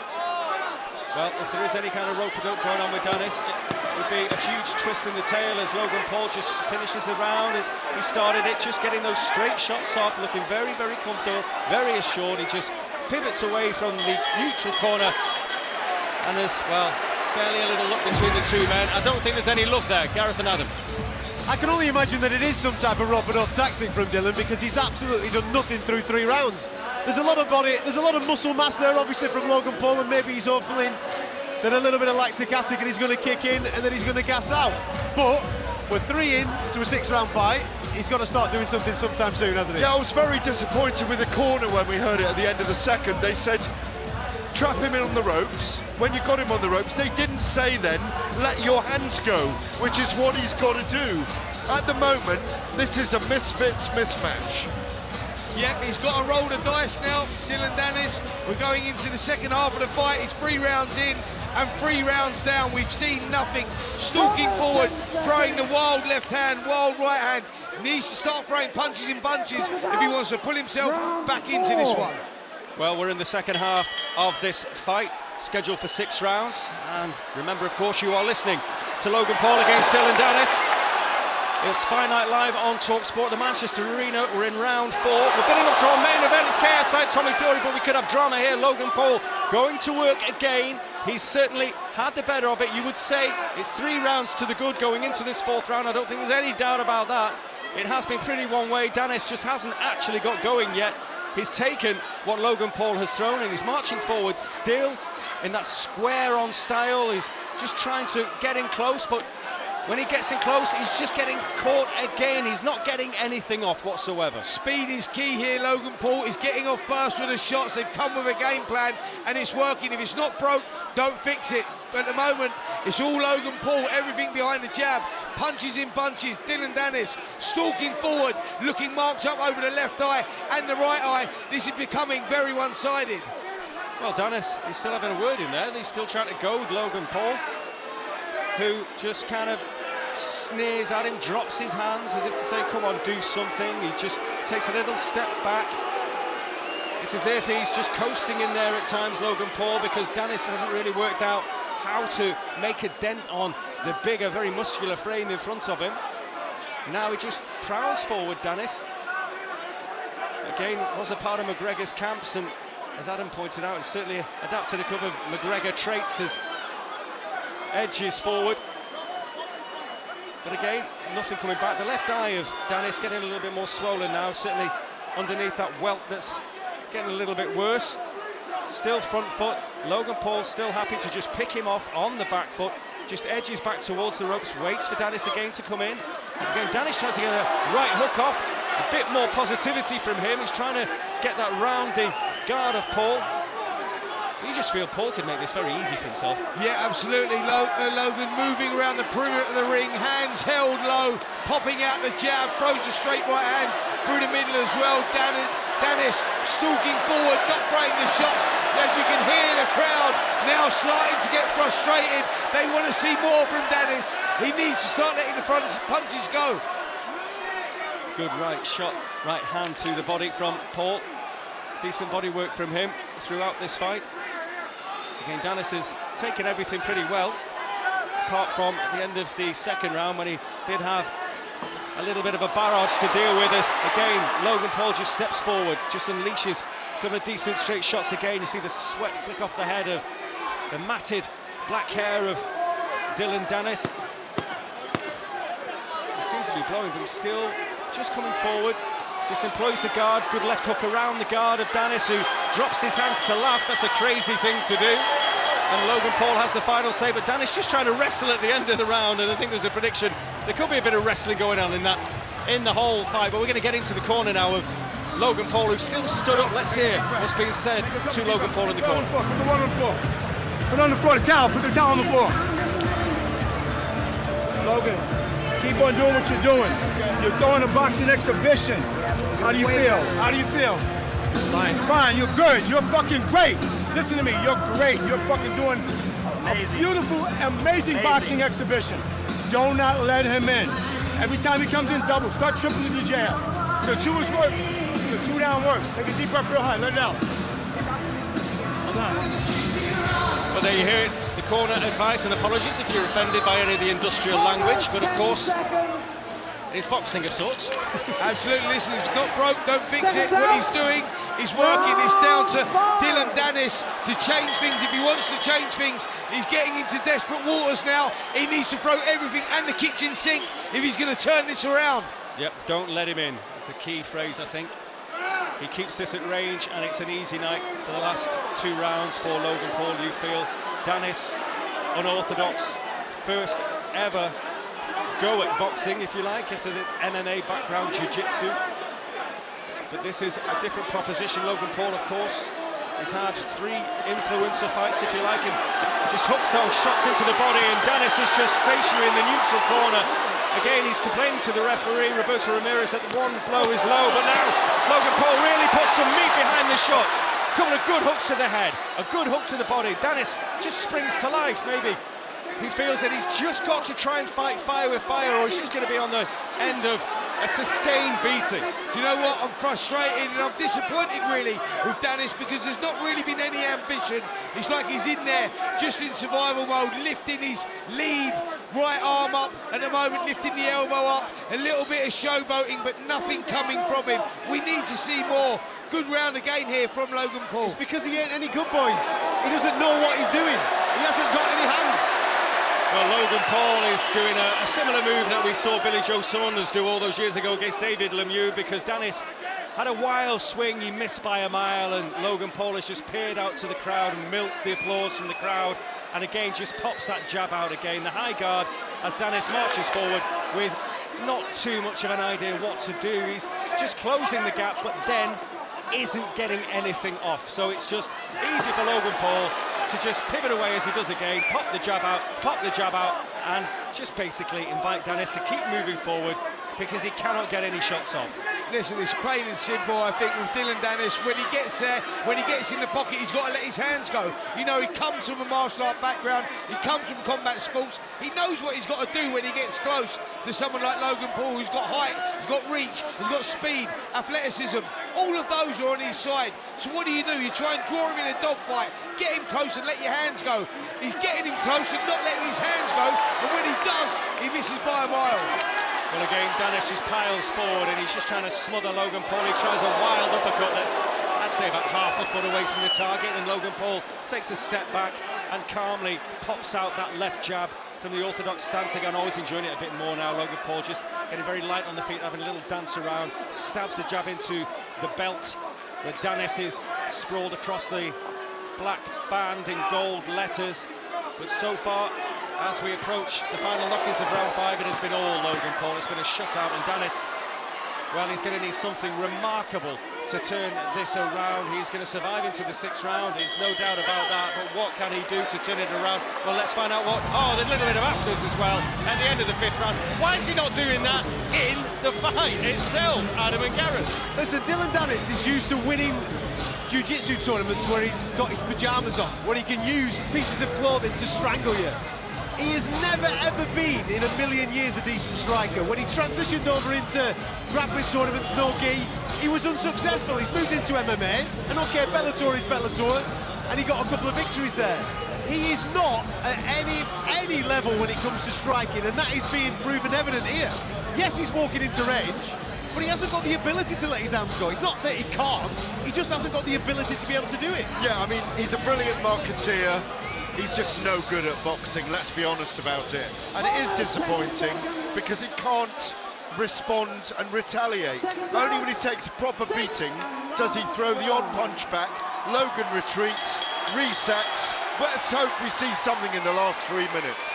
Well, there was no touching of gloves for the 6th and final round. Danis raised his right arm to the crowd as if to say he intends to be the victor here. Well, I don't know what he's going to have to do to turn this around, because he's barely made... the only mark, actually, on the face of Logan Paul came from that microphone strike the other day, as he again slaps in good, solid, straight shots and ends with a hook.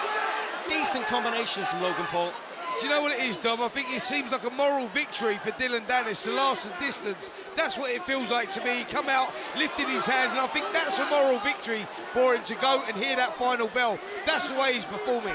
Well, he's chanting away to Logan Paul, Danis. Whether he's still trying to goad him. He did let his hands go very briefly there, but Paul now comes back and he's trying to really sink the shots into head and body.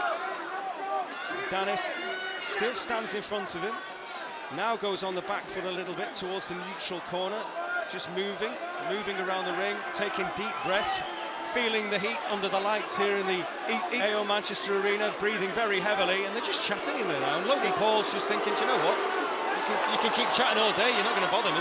He's in survival mode, that's what he's doing. He's waiting to hear that final bell. Like I said, I think that was evident from when he started that round, the sixth and final round, lifting his hands up in the air. Now he's moving around. There we get it now. Dillon Danis goes for a rugby tackle or whatever that is in jiu-jitsu, I don't know. He's come completely desperate. As we've got less than 90 seconds, he's smiling and laughing here. But we suspected he might do something crazy. He was going to do it. And there he goes. He tries to rugby tackle Logan Paul. Well, he's shot for a takedown, is what he's done. Doesn't want to lose. He might want to get disqualified. He's had a point deducted. There's a massive phalanx of security guys up on the platform to our right again, because they don't want anything to kick off afterwards. Danis is going to go for the same again here, watch. Well, there's a minute left and Logan Paul just meets him in the centre of the ring and unleashes a left hook followed by a straight right. Now Danis just edges forward, tries to get into range. Don't know when he's getting into range to try and punch or tackle, but he's just swinging wildly now, right hands, and Logan Paul sees them coming a mile away, and the crowd are getting behind Logan Paul, who just finds Danis in the corner now, unleashes a barrage in that blue corner. Danis fires back, but doesn't hit the target. He's still chatting away to Logan Paul. He's got to survive for 30 more seconds. Again, a huge right hand that, well, if anything, just could cause a draft to give Logan Paul a cold, as the old gag goes, but it's not going to get anywhere landing a dent on Logan Paul, who is just moving around, just going to see it out. It's going to be the final knockings. Now we're inside the last 10 of this. It has been all one way. Danis is still smiling, but he hasn't landed a telling blow at all, and Logan Paul just stabs one to the body. How these two will react when we hear the final bell will probably be the most interesting thing, as Logan Paul is. I knew he'd do that. He's gone for the guillotine. He's gone for the hold and I knew he'd do that. And he's running at him again. It's all about to go wild. It's all going he's on. trying to find Big Neil, the security guard, and it has all gone absolutely silly. All the security guards are in at the end. Sauerland is in. They're trying to get between them. The two camps are in there. There's so many security in there. Oh, someone's thrown some water into the ring as well. All getting very daft, very unsavoury. And Dillon Danis has just caused a scene at the end of the fight. As unnecessary as it was, kind of inevitable. It was always going to happen. Dillon Danis was always going to do that. We had about 3 or 4 seconds left on the clock. He'd already tried to take down. Then he done it again. He knew frustration had kicked in. It was all one-way traffic. Logan Paul dominated from the opening bell. Dillon Danis was way out of his depth. And we said it. He was going to get disqualified, and I think that is what the outcome is going to be. That was a huge bet, an obvious bet when you think about it. They're still struggling with Logan Paul's corner, who are trying to get to Dillon Danis. There's 20 security guys trying to quell that corner alone. There was always going to be drama at the end of this.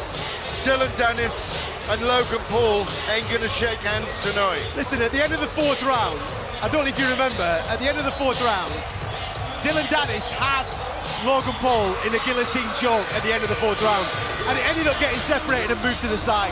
And I looked in his eyes as he was walking back to the corner, and I thought to myself, he's going again here. At some point, he's going to attempt something mad from the world of MMA. In the final round, he attempted a takedown. So, for those that follow MMA, he shot for a single leg takedown and attempted to get his hands on Logan Paul, and in the final couple of seconds he tried to jump a guillotine from a standing position, and obviously with them being incredibly sweaty he didn't land it, but it all went off. I think as he landed on the floor, Logan Paul tried to hit him while he were on the deck. Jake Paul's now in the ring. Well, can I just tell you that? Shouting obscenities. Logan Paul's been pretty calm all throughout this Logan melee, Paul by the just way. walked back to his corner. It's Jake Paul and the rest of the team that are going bananas in there, but it's just all a bit silly, isn't it? And this is the danger, right? This is the danger of these crossover events. Because, yes, it's a great event, everybody's come out, they're all celebrating, they're all having a great time. But when you It's get not a sport. So 1 second. It's not a sport. When you get absolute morons like this participating in this situation that then take the sport to disrepute, these kids will go on tonight and think that that's acceptable. That is not acceptable behaviour in a boxing ring. That's the thing that we said that needs changing about what they're doing here. They've got a great concept, a great vision, and look at it, the crowd, carnival atmosphere, etc. But we don't need this sort of nonsense because that is giving off the wrong vibe. You know, like you say, the younger kids that are watching this from 14 years of age to 18 years of age, they will find that acceptable, and it's not acceptable. See, the beef should have been settled in the ring, and that's what happens in boxing, isn't it? If there is a beef, it gets settled. This isn't settled. No, boxing's a gladiatorial sport, and the reason you get in there, you have your fight, and at the end of it, you're cuddling each other because you gain that respect through the fight. That clearly hasn't happened because Dillon Danis, who was fighting after the bell, actually threw more punches after the fight got broken up than he did through the whole contest. We saw no ambition from him at all until when it looked like he was going to get thrown out, and the whole thing broke out. Bad look on the sport, bad look for the younger generations watching it as well. Thankfully, there wasn't a big brawl in there afterwards, though. Well, there was. No, there wasn't. There was a big brawl in there. Between the two How many people do you want in there? There were punches Listen, you thrown play after stupid the bell. games, you get stupid prizes. We're playing a stupid game tonight, and these guys have just dished out a stupid prize. This isn't a mass brawl at ringside. Three judges had the scorecards unanimous, with every round going to Logan Paul. Going into the 6th round, we have a disqualification, and the winner by such an event is Logan Maverick Paul.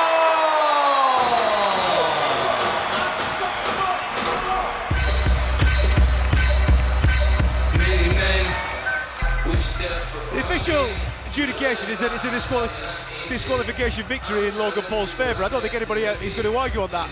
My point is that as Dillon Danis is making his way past us right now, he has, listen, I'm annoyed because we are here tonight fully understanding that this isn't boxing, that this is misfits, it's a misfits event, right? But these kids don't know that. All these kids that are in this stand this evening, they've come to watch their heroes, haven't they? And hopefully get inspired. Maybe some of them are suffering with health issues or what have you. Going to a boxing gym is going to be a good thing for them. Behaviour like that is, mate. We've seen it in mainstream boxing. We've seen it in UFC. I haven't seen anybody we jump a spoke about guillotine it in the boxing. other day when Conor McGregor and Khabib Nurmagomedov's teams went at it after they fought. It spills over sometimes. I want to commend the security on being on top of it. Yeah, they were on and it. quelling it very quickly. They were on it. It's not right. You can't condone that behaviour. As I said before, Dillon Danis was so frustrated in there, he decided he was going to get himself disqualified. That was premeditated. He came with that. He knew he was doing before that. the fight. I believed he would do that. I've got to tell you guys, there's one loser in all of this, and that's the bookies. That was so obvious. Big money were going on the disqualification in that contest, which proved right.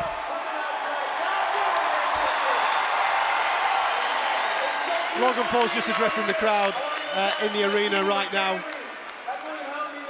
We will hopefully get a couple of ringside interviews. I'm annoyed at that, and I'm sure that every single person that actually came out to watch what we've just witnessed is also feeling the exact same way. Dillon Danis, there was absolutely no need to do that. You got an opportunity this evening, you made a few quid, you fell short because you weren't good enough, and then went a little bit crazy in that final round, obviously shooting for a takedown and then attempting a guillotine choke on Logan Paul. Gareth A. Davis attempting to get into the ring as we speak right now to hopefully get himself an interview with Logan Paul. That's not a good look, Spencer. You know, I know that we can celebrate the event and we can celebrate the good things that these young people do for other young people, but when it's connected to the sport of boxing that you obviously grew up making a career out of, and we all grew up loving, it just leaves a bitter taste in my mouth when I see things like that. And you know what it is? The one I told you earlier on when I said, you know, when KSI took up boxing, it's all about, you know, learning the life skills, the discipline, the direction, etc. All of those things. What we've not got there is we haven't got the life skills, have we? They're skewing off the wrong vibe there. You know, we're getting there's no discipline in what they've just done there. There's no respect that when they've just gone in there. There's no self-respect. They're giving off the wrong vibe, and it's sad. Yes, I know we've said it's boxing / WWE / entertainment, whatever you want to call it. But there's no place for that sort of behaviour. It's mayhem. It's like what you said. You go to a boxing gym, you go to a boxing ring, and you come out with the skills. Life skills. You come out with discipline. You come out with things that you can actually use in the real world, and that's what we all want. We all want young people to become greater members of society. Whilst I obviously get on my high horse, I'm going to go to Gareth A. Davis, who's currently with Chris Eubank Jr. Trying to get Logan when he comes off. He's not with Chris Eubank Jr. All right. Well, hopefully we manage to catch him in a moment. When Logan Paul comes out the ring. As you can see, I'm incredibly annoyed at what we've just seen there, because these events do obviously get high critique from the mainstream, from the hardcore boxing public, and rightfully so. Listen, at the end of the day, we've highlighted in our show this evening that we understand the standard of what we're seeing this evening. We know that it is not elite boxing, but you hope that the ethos of boxing is upheld in some way, shape or form. This week has been ridiculous, the way that certain things have been promoted, the way that people have carried on, the way that people have acted towards each other, and then you get an event, the co-main event, of which we've just witnessed there with Dillon Danis doing what Dillon Danis did. I just fear that society as a whole look up to these people, they look up to this event, look at how many in this particular demographic are here. Influences. They really are on loads of young people's lives. They've got to behave better than what they're behaving. I mean, I get the whole entertainment bit, and I get the whole what they're trying to achieve, etc. But acting like complete Neanderthals, man. I'm going to be polite when I say this, idiots. But you know where I'm going with it. Acting like complete beep beep. That's not acceptable, mate. It's not acceptable. I've got to say, from a Logan Paul point of view, though, he absolutely he dealt with that situation relatively maturely. Once it all kicked off, he retreated back to his corner, he let the security deal with it all. Obviously, he's just addressed the crowd on what have you. And throughout the whole course of the week, I haven't seen too much from his point of view as to why that all kicked off. Dillon Danis has been the provoker for the majority of it, and obviously what we've just seen there at the end was not what we want to see in a boxing ring. Listen, we'll have more on this very, very shortly. You're listening to talkSPORT.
NFL Live, the San Francisco 49ers at the Cleveland Browns. Fighting for the goal line, leans over the ball, pops loose, but it's a touchdown. Tomorrow night from 6 on talkSPORT 2. Tommy Fury! It's done! It's done! KSI! I want this. I want to do what Jake Paul couldn't. Knock you out. I'm not interested in all this back and forth over social media. The talking is done. That's a good right hand there from Fury. You're going to hate this next question, but are you an influencer boxer? Hell no. Right hand, right uppercut, put him away, and he ain't getting up from that. You don't want this as much as I do. Big attack from the opening bell, and the right hand puts him down. Gung-ho, no defence, no head movement, not now. You can train all you want. It won't matter. And Joe 48 still doesn't know what hit him. Damn! I'm going to cave this man's skull right in for him. No pressure, Tommy. I'll see you soon.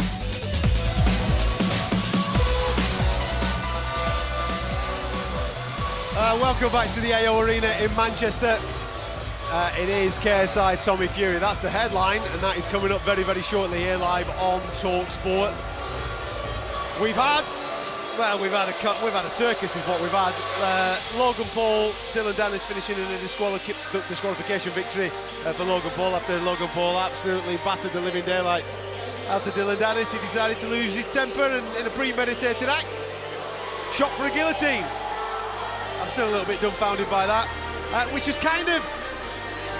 Listen, some of the refereeing this evening has spoilt it for me, but that has just taken it to the next level, Gareth. There are really questions whether events like this are actually good for boxing. Well, we don't know yet. I mean, certainly we didn't get any real entertainment in that fight other than more WWE-style shenanigans. There was an up kick there as well from Dillon Danis when he was on the floor in MMA terms. And then when my point earlier was the final bell went, yes, there was a melee of sorts because Dillon Danis was going to go for afters, wasn't he? Completely wrong. I think he was right to be disqualified, you know, but he took a big loss there. I don't think we'll see him back in one of these Misfits rings. Rightfully so. Rightfully so, in a big fight again. And it was kind of disappointing. We didn't know what Dillon Danis would be able to do in boxing terms. And I bet Logan Paul doesn't feel that satisfied after it. I expect Tommy Fury will call him out afterwards if Tommy Fury beats KSI, but it's taken the gloss off the evening in terms of the crowd. I don't know if the crowd will have enjoyed that drama at the end. I certainly didn't. If you're a dad that has brought your kid to the event this evening, and there will be plenty that tonight is their first event, they'll have been nagged by the kid, I want to go and watch this, I want to go and watch this. And the dad or the mum that has brought them along to this evening. What's the conclusion there? You're going to be massively disappointed if your kid's just seen that, because it's giving off the wrong vibe, it's giving off the wrong look. You don't want to see things like that. Yep, Dillon Danis, he was frustrated, totally frustrated. He's a spoiler. Yeah, he should have gone out on his shield and just accepted defeat. Yeah. It's not his discipline. Boxing, you know, it's the first time he's put the gloves on. He should have taken it like a man. Instead, he went the easy way out, and he done what a lot of people thought he was going to do. There was huge money going on that disqualification. The bookies have lost big time today through that because people pre-predicted that, and they proved them right. Very, very disappointing and a bad look for all the young, like you say, Adam. The demographic of this crowd is totally different to what you get at a boxing match. There's a lot of young kids in here with their parents. We don't need to see that sort of nonsense. That's a bad vibe. Bad behaviour. And he should be banned from this for that, or sanctioned, or some of his purse taken away. Listen, there has to be repercussions for the event organisers, because as you just said there, Spence, the majority of people knew that was going to happen. They put him in that situation and allowed that to happen. It's a disrepute charge, isn't it, really? He's brought the sport into disrepute. It was so obvious. I mean, we talked about it. I talked about it in a couple of interviews earlier on. The likelihood is Dillon Danis will revert back to what he knows. Frustration will kick in, and he will do something that he shouldn't be doing. Try and use a different discipline and get himself disqualified. everybody, I'm not the only one that was saying that. So much money went on the disqualification. It was incredible the way that the bookies basically said all the money went on the disqualification. It was sort of premeditated.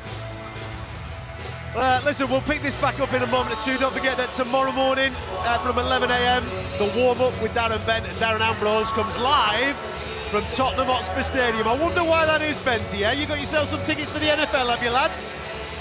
talkSPORT 2's coverage of Baltimore Ravens versus Tennessee Titans is going to be stellar. It always is. Our team are absolutely brilliant at covering the NFL.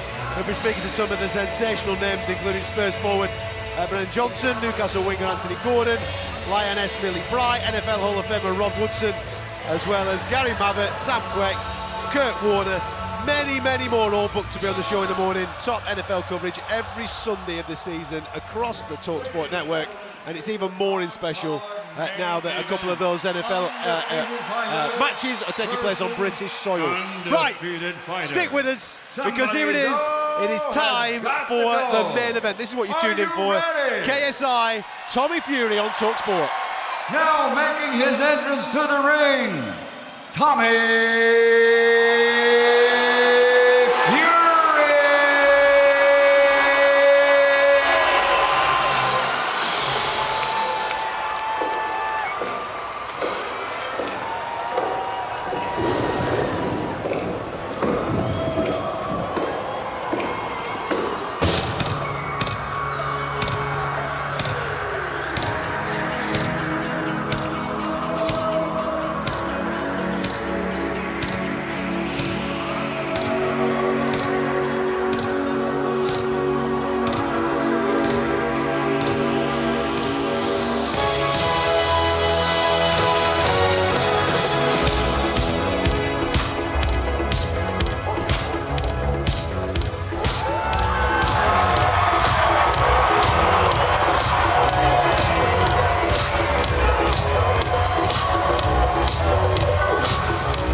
making his way to the ring for this contest against KSI. Earlier on this year, he showed Jake Paul what's what in a boxing ring.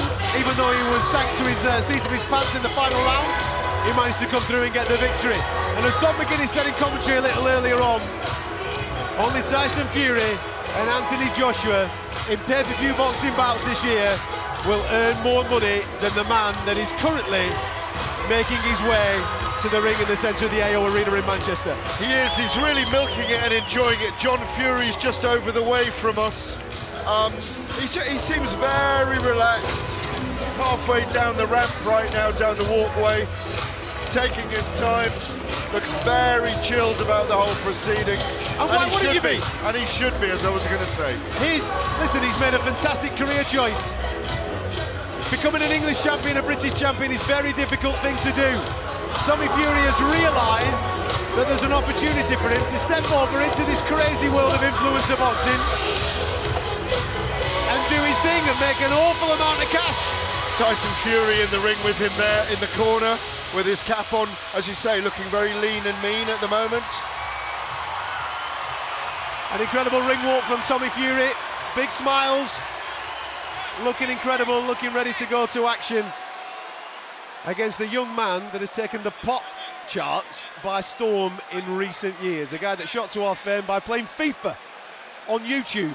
That's right, the one and only Mr. KSI, who, hopefully, in a moment or two from Mr. Buffer, will be welcomed to the AO Arena. And now, making his entrance, the Nightmare, KSI!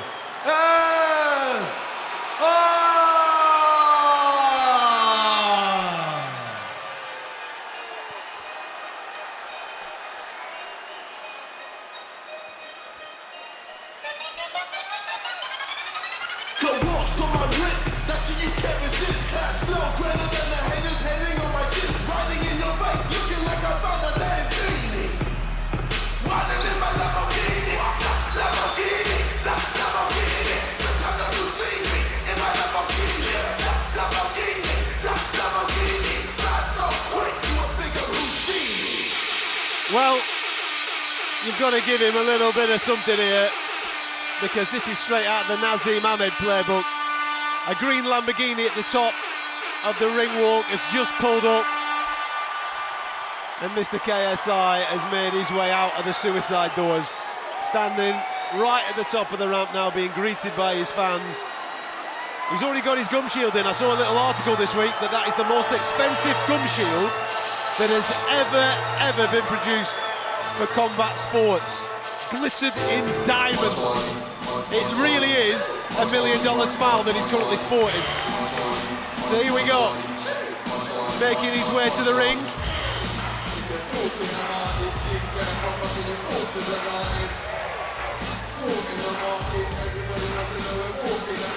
Earlier on in the evening, Mr. Gareth A. Davies bumped into the guy that is welcoming the KSI to the ring right now. Giggs, grime artist, your mate. Well, hopefully I'll get a word with him afterwards, but there is chaos and so many people in here now. He didn't want to chat to us live on air because he said he was going to perform here for KSI.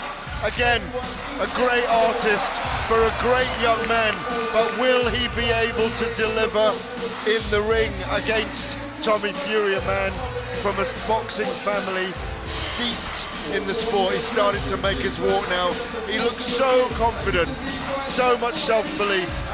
Let's just hope this fight does deliver. Let's hope it delivers, and let's hope it's well marshalled by the referees and corners, because KSI, as he makes his way past me on my right-hand side here, draped in green and black, as I said, sporting that $1 million smile, the most expensive mouthpiece ever made for a combat sport.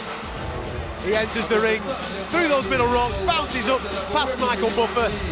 A little bit of a fist bump there, and I'm sure we're going to get a bit of pomp and ceremony with the national anthems in a moment or two.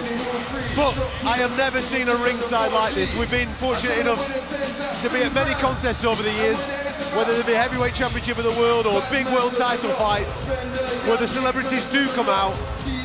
Ringside right now is littered by famous faces everywhere, all out with their mobile phones, filming these two relative novice combatants about to go at it in a boxing ring. I am doing it myself as well with my phone. It definitely feels like a moment. I was looking at the overhead scenes on the monitors. It really is an amazing atmosphere in here. People want to be here at these things. At one moment we're running it down, and another moment we're excited by the ambience. But we've said it so many times tonight, it feels like a giant boxing event until the bell actually rings. And then we see playground fights, poor refereeing, unusual things going on, fights going on too long, different aspects to the sport. But this is Britain's most famous YouTuber taking on someone who's a novice boxer with one of Britain's most famous boxing names. At this time, ladies and gentlemen, please remain upstanding as Miss Scarlett Fletcher will now sing the national anthem of the United Kingdom, God Save the King.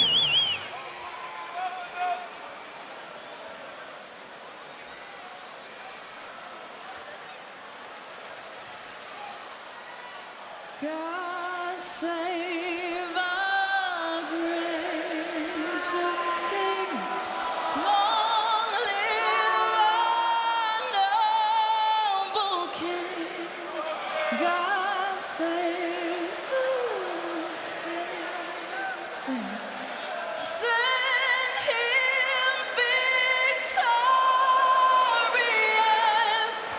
happy and glorious,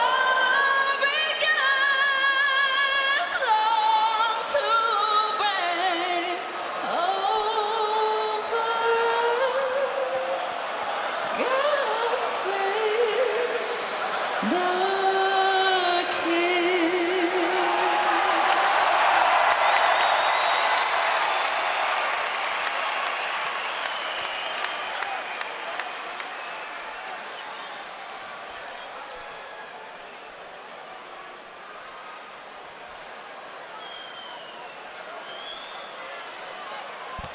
And now, ladies and gentlemen, from the AO Arena, Manchester, United Kingdom, Misfits Boxing proudly presents the Prime Card. The main event, 6 3-minute rounds in the cruiserweight division, sponsored by Kick, Steak, and of course Prime, and streamed worldwide exclusively on DAZN, sanctioned by the Professional Boxing Association, General Secretary Michael Baker, supervisor at ringside Mickey Van. The timekeeper is Peter McCann. The 3 judges scoring will be Rafael Ramos, Joel Elizondo, and Roberto Ramirez. And inside the ring, in charge of the action at the bell, your referee, Mark Calloway. And now, the officials are ready, the fighters are in the ring, and they are ready. So for the thousands in attendance and the millions watching around the world, from Manchester, England, let's get ready to rumble!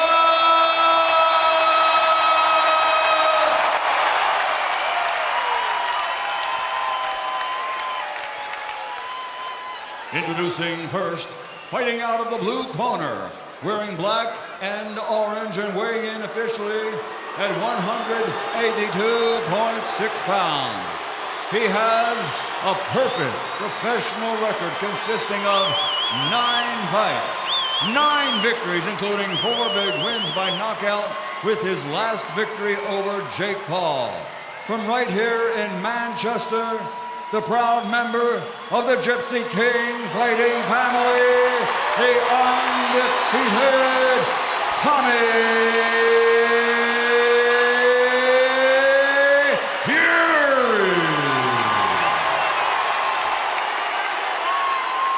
And across the ring, fighting out of the red corner, wearing black and green and officially weighing in at 181.3 pounds.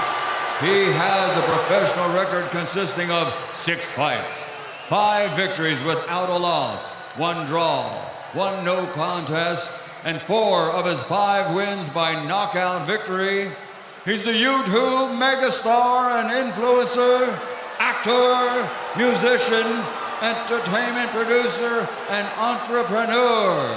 Fighting out of London, England, the fighter known as the Nightmare, KSI.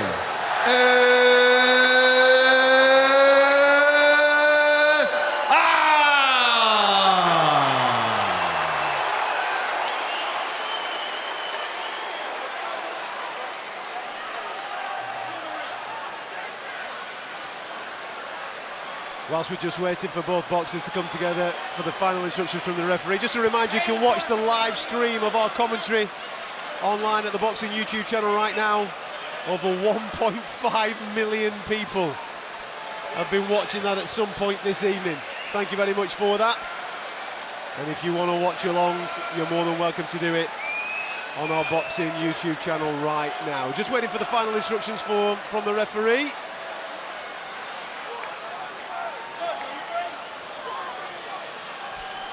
As he brings both fighters together now for the final instructions. All right, gentlemen, we've already gone over the rules in the dressing room. I expect for you to obey my commands at all times. Most importantly, protect yourself at all times. If I say stop, you stop whatever you're doing, and you listen for my commands. Touch gloves in the sport of boxing. Touch gloves. Go to your corner. Referee forced the touch of gloves. The WWE antics throughout the fight week have whipped the atmosphere inside the AO Arena into a frenzy. A fight is about to break out on the schoolyard between the lad that whooped you at FIFA and the fella who's got a rock-hard brother.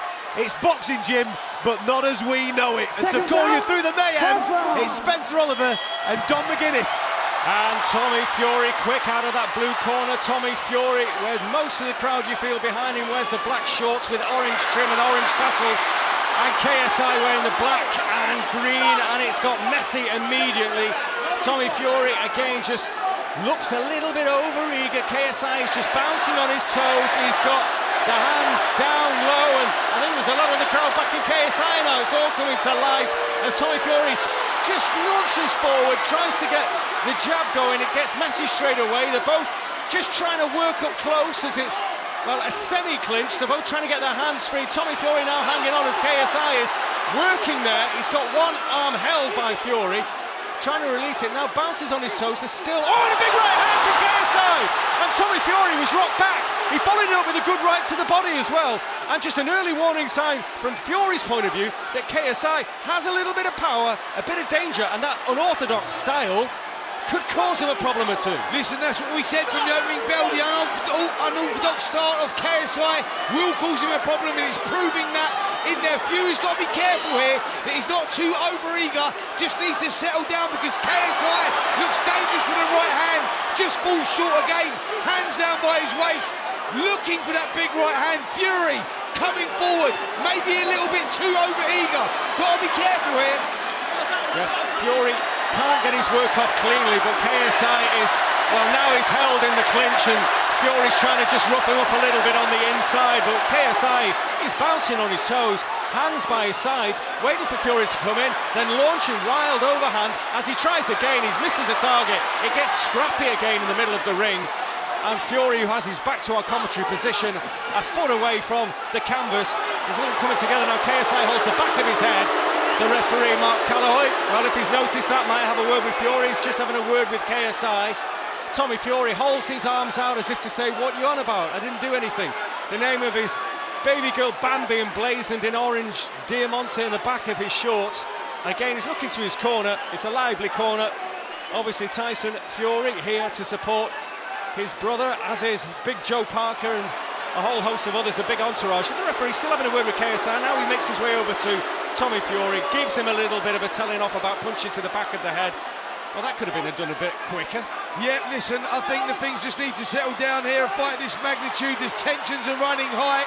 Neither guy really settled into this one at the moment. Well, again, Tommy Fury just out of that orthodox stance, just edging forward.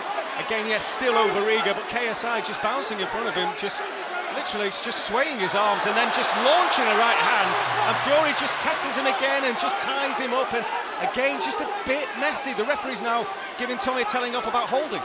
Yep, Tommy's got to be careful here that he doesn't walk on to one of those right hands. He's stalking forward, left hand low, where KSI is up on his toes, flapping his arms up and down, but looks dangerous with that unorthodox style, letting those right hands go. Well, Tommy Fury, the bigger man, is just trying to muscle KSI back to the blue corner. The referee gets between them, separates it again. Again, the best shot of the round has come from KSI. The right hand that just sent Tommy Fury back a little bit. KSI lands a decent shot to the body. Tommy Fury responds, and again the referee's in between them. Just as the action was starting to hot up a little bit at the end of the round, and that is the end of the round. That very unorthodox movement that KSI is using is aping Michael Venom Page, the mixed martial artist who trains at London Shoot Fighters. You can see Alexis Dimitriades in the corner, who's trained Michael Venom Page for a very long time. They're looking at unorthodoxy here. That's what Venom Page does. He springs in with his hands, and that's what in a way, you could give that first round to KSI. He landed 3 decent shots, and the rest of the time, they just tied up. Tommy Fury needs to relax and get behind his jab. It's quite exciting, I've got to say that. Listen, unpredictability wins, and that's exactly what KSI was in that round. He was very unpredictable, very elusive, and he was throwing shots from down by his waist. Looked dangerous with that right hand. Tommy Fury needs to settle down. Well, it's Misfits tonight, but of course, don't forget, next Saturday, the boxing continues on talkSPORT. We've got a South London derby. It's Josh Boazzi against Dan Aziz, live and exclusive right here on talkSPORT. Tommy Fury comes out for round 2, tries to land the right hand. KSI on the back foot. KSI working up close now, so 2 men come together, and it's that clinch. KSI just trying to work his way out of the Tommy Fury clinch, but Fury again just bouncing out of the blue corner. And again, I think it really is a split arena. KSI's got great support when he has success, and Fury now, everyone around the arena, the hometown boy, of course, the name Fury chanted out all around the 20,000 in attendance here. Now KSI complaining again about a punch to the back of the head. Is the referee going to have a proper... Oh, 1 point deducted from Tommy Fury. Yeah, KSI complaining there. The shots were going behind the back of the head, but listen, it's the fight game. The fighters do that when they get inside. They let those shots go. So I don't think it was intentional from Tommy Fury. Referee has acted there straight away. He's showing how stringent he is in there. Well, Tommy Fury, takes another right hand on the way, and Fury and KSI is really going to work on the inside and trying to really rough up ties. Tommy Fury is holding on here, trying to tie up KSI, who again got through. Fury just showing how susceptible he is to that wild right hand, and again KSI, arms by his side, just bouncing, just on his toes as Tommy is just coming in fairly reticent now. He's felt the power of KSI, but Fury just trying to get in range. Uses the jab, but again doesn't land the right hand. He's got to be careful here, Fury, because he's stalking forward. He's coming forward with that left hand held very low, and KSI is very wild but very dangerous with that right hand. He throws it with real venom. He's landed it a couple of times in this round, and Fury has looked uncomfortable, looked a little unsteady. Well, Fury did land a decent hook around well, a semblance of a guard from KSI at that point. He's not really had any kind of a guard. He's just been quite happy to act on reflexes as Fury again just marches forward. But it's pretty predictable from Fury. He's going forward, straight lines. KSI is bouncing around looking for a big right shot, and again Fury marches in. KSI sees him coming, just a little dip to the right, and Fury gets frustrated, and it's a tangle again. Yep, Fury's struggling to find his range in there at the moment. The timing is just out. He's not really settled down here. As you can expect, 20,000 fans in here, everyone on the edge of their seat. KSI up on his toes again, hands down by his side, holding centre of the ring. Fury now moving on the back foot. KSI, another big right hand from KSI. Fury seems to take it well, but again, he's finding a home for that right hand every time Fury marches in predictably, and KSI so unorthodox. Fury can't read him, and he's been caught again. I don't think he's hurt, don't think he was buzzed, but he's got to stop. If he wants to do what he says he's going to do tonight, he's got to somehow protect himself from that right hand. But what we're going to do, we're going to go into the Fury corner, have a listen to you're trying to jab into the chest around the body, and then come up left hook.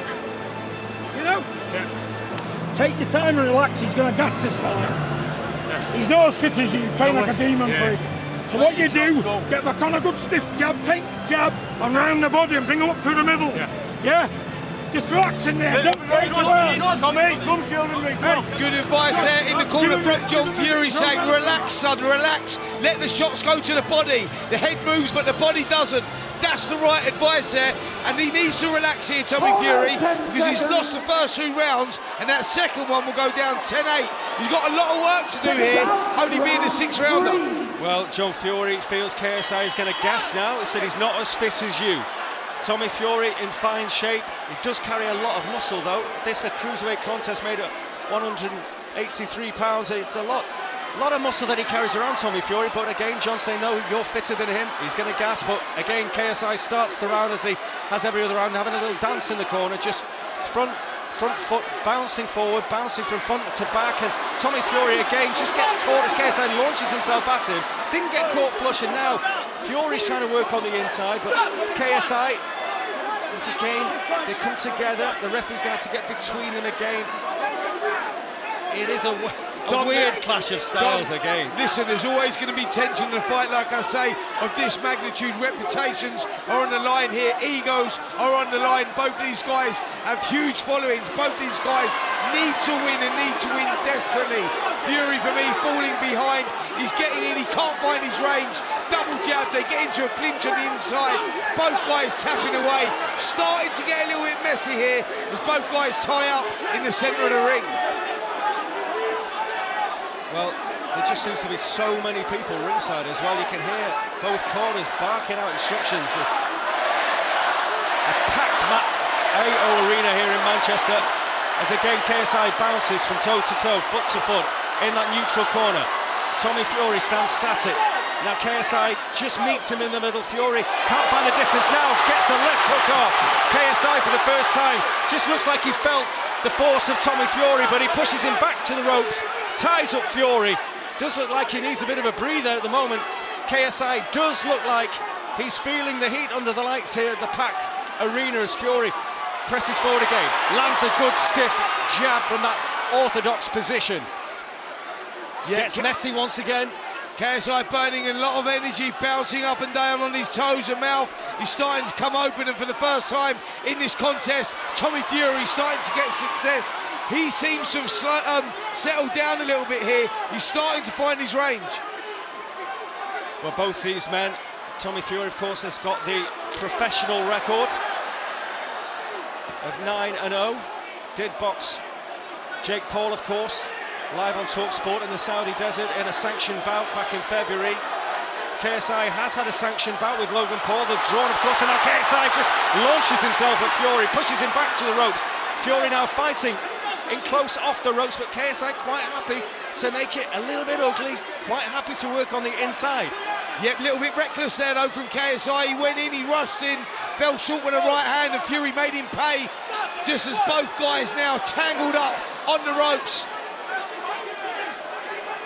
Well, the referee's been a busy man, gets between them once again as KSI tries to land a good shot to the body. Fury comes back, a right hand lands to the left side of the face of KSI, who's just edged back. Again, KSI then ties him up at the end. There's a little bit of actors there, a bit of chat going on in the ring. Tommy Fury now makes his way back to the blue corner. Let's get the thoughts of Gareth and Adam. Gareth, you pointed out a moment or two ago about the style of KSI, and it is that karate combat-y style where he's bouncing light on his toes and then he's trying to spring. But what he's doing, he might as well send an email before he throws the punch, because he's only sending one punch. That's all he's doing. He's looking to land that big right hand. And Tommy Fury doesn't know how to deal with it. I'm amazed for a young man that professes to be a guy that has been around boxing all his time, all these years, that he's absolutely no answer whatsoever to be able to deal with what is coming his way. He's not moving off the line at all. He's just standing there and he's being clipped. And as I'm looking at it right now, he's quite comfortably being beaten.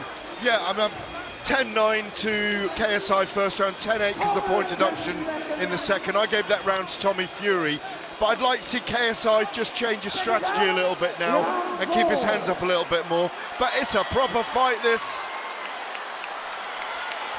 Okay, here we go.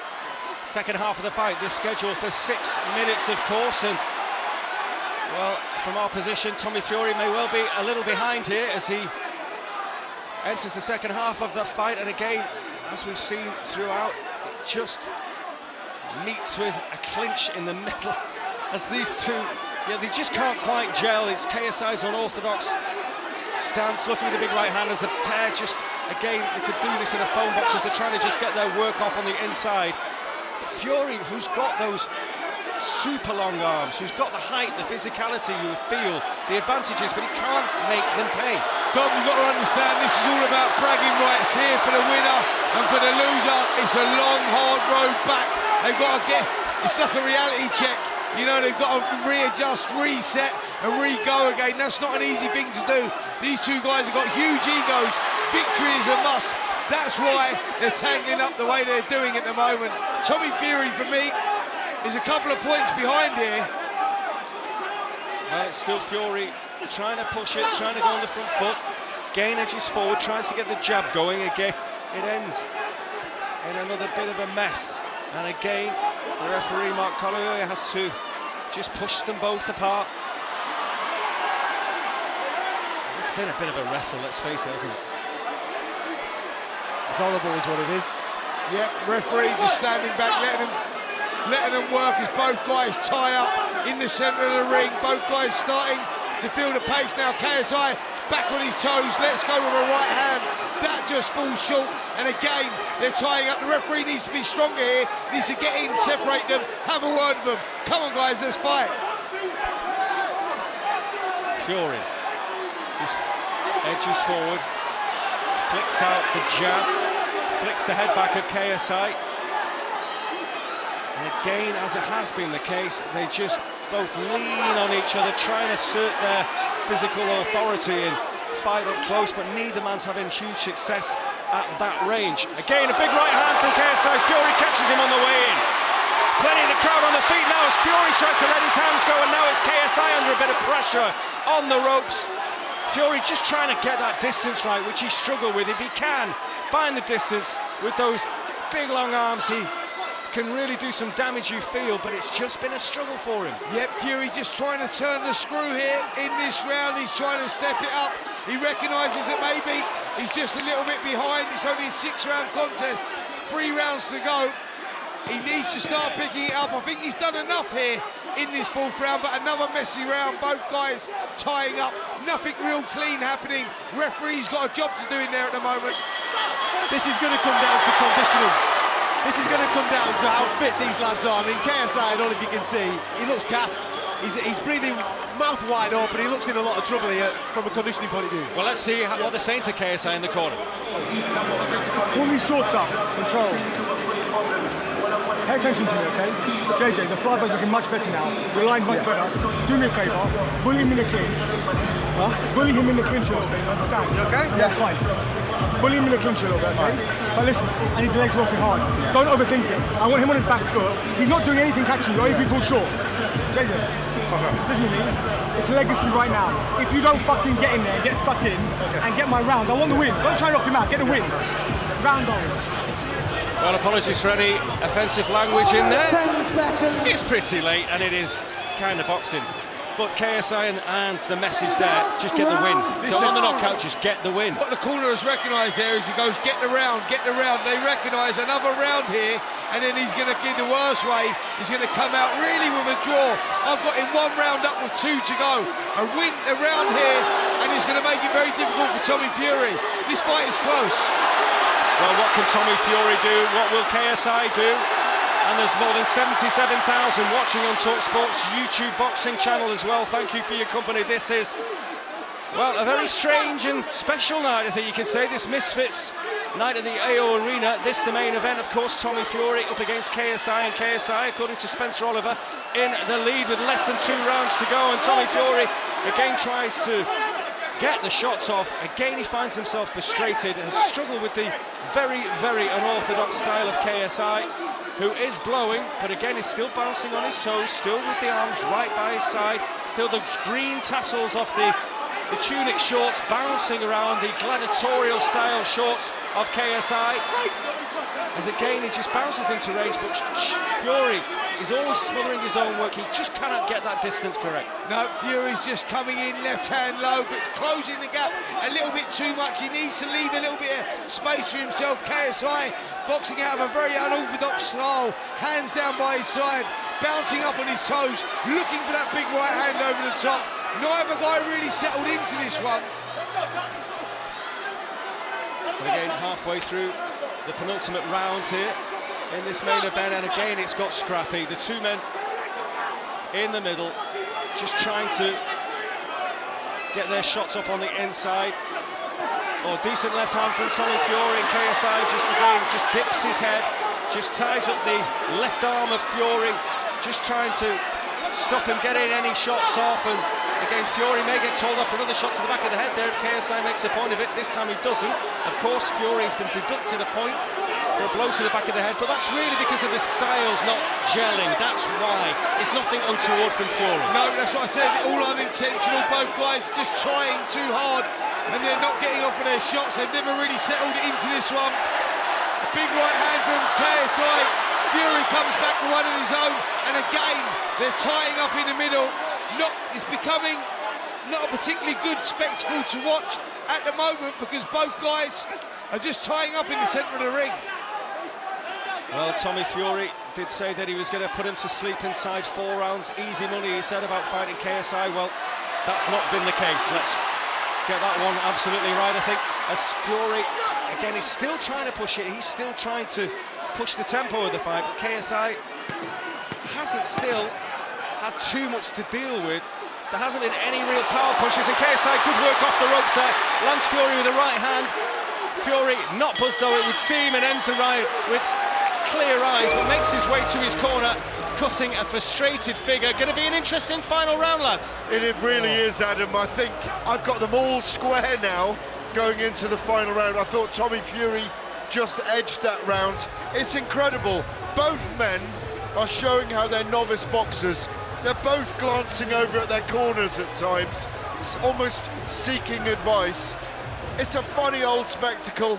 I'm amazed at KSI and his cojones, if I'm honest. He's lasted 5 great rounds with Tommy Fury, and he might even pip this. I think he is pipping it at the moment. Listen, it's Sunday League. That's what it is. We're watching Sunday League boxing. It is what it is, gentlemen. Neither of these two guys are good enough to figure out how to negate the other guy's style, and I think it's relatively easy. KSI is sending emails with that right hand. It's so easy, you know exactly what he's going to do, but Tommy hasn't got the nuance to be able to sort it out. Well, this is where the fight could be won and lost going into this last round. It's on a knife edge here. Well, there is a touch of gloves and a flicker of respect between the two men as we go into the 6th and final round. Again, both men meet in the middle. Again, it ends in a clinch. Again, the referee has to get between them, and neither man really getting anything of any note off. And that, again, as well, the crowd are trying to back their man. It's hard to know who they're actually behind. 1 minute it's KSI ringing around this arena. Next minute it's Fury. As KSI on the front foot, now takes a step back, continues to bounce on his feet, raise his hands in that style of his, looking for the right hand. Fury ties him up and tries to push him towards the ropes. Again, it has been pretty much the same every single round in terms of the clash. Yep. No one's had the ability to adapt, and that's what is required in this contest. Styles haven't clashed well, but neither guy has had the ability to adapt. Good right hand there from Fury.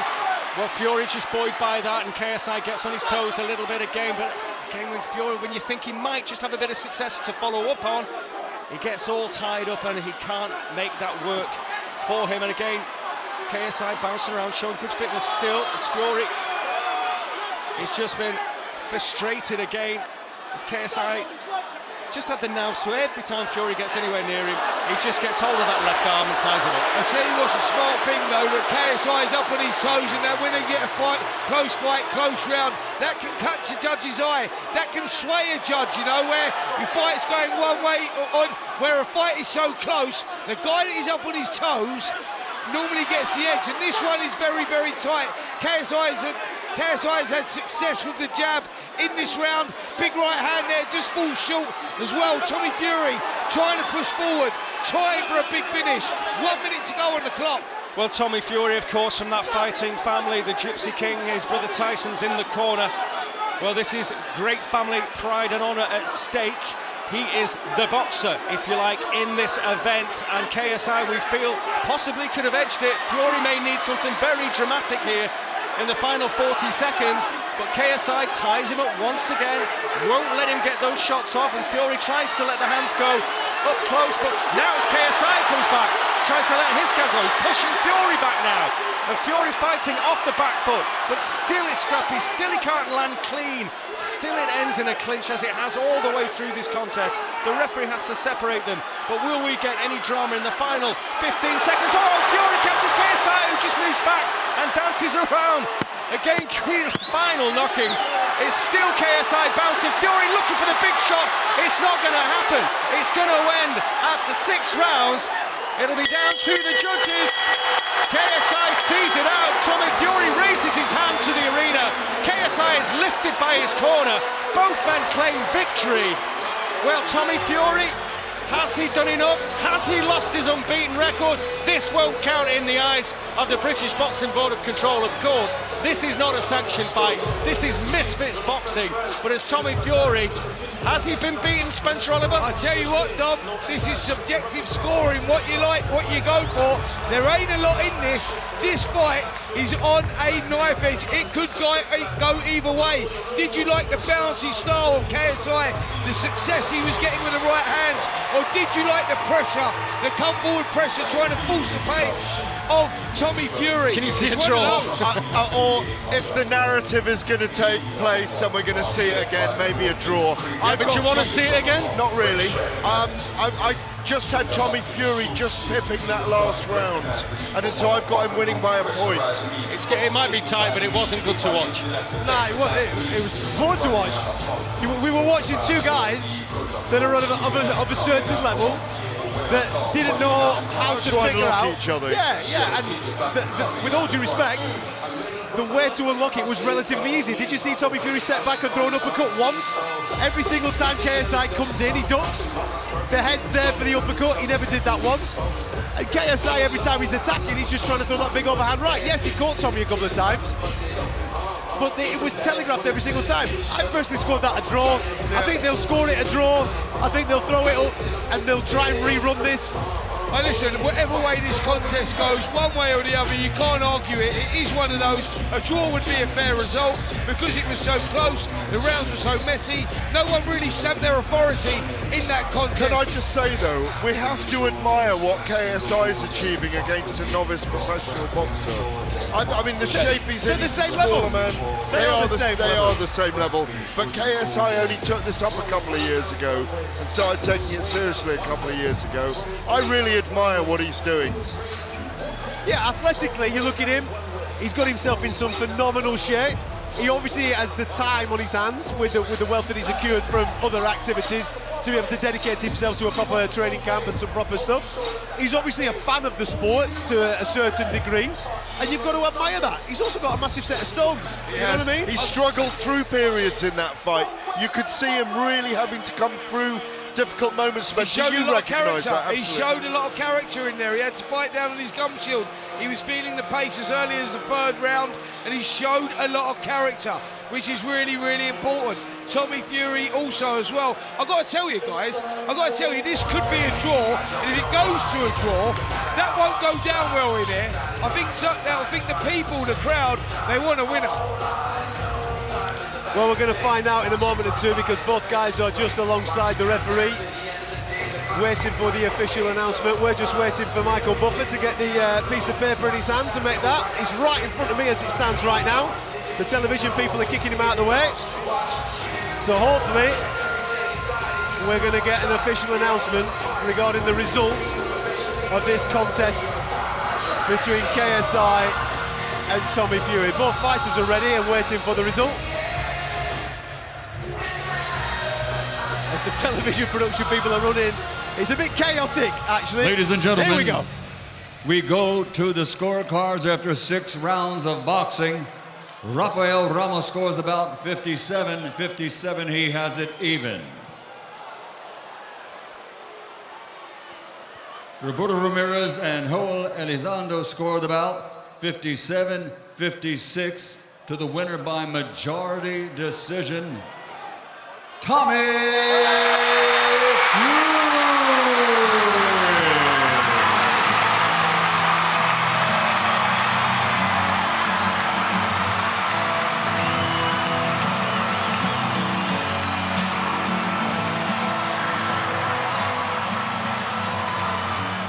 Well, Tommy Fury has managed to get himself a majority decision against KSI. KSI looks absolutely dumbfounded. One judge scoring the fight a draw with 2 judges going in Tommy's favour by a point.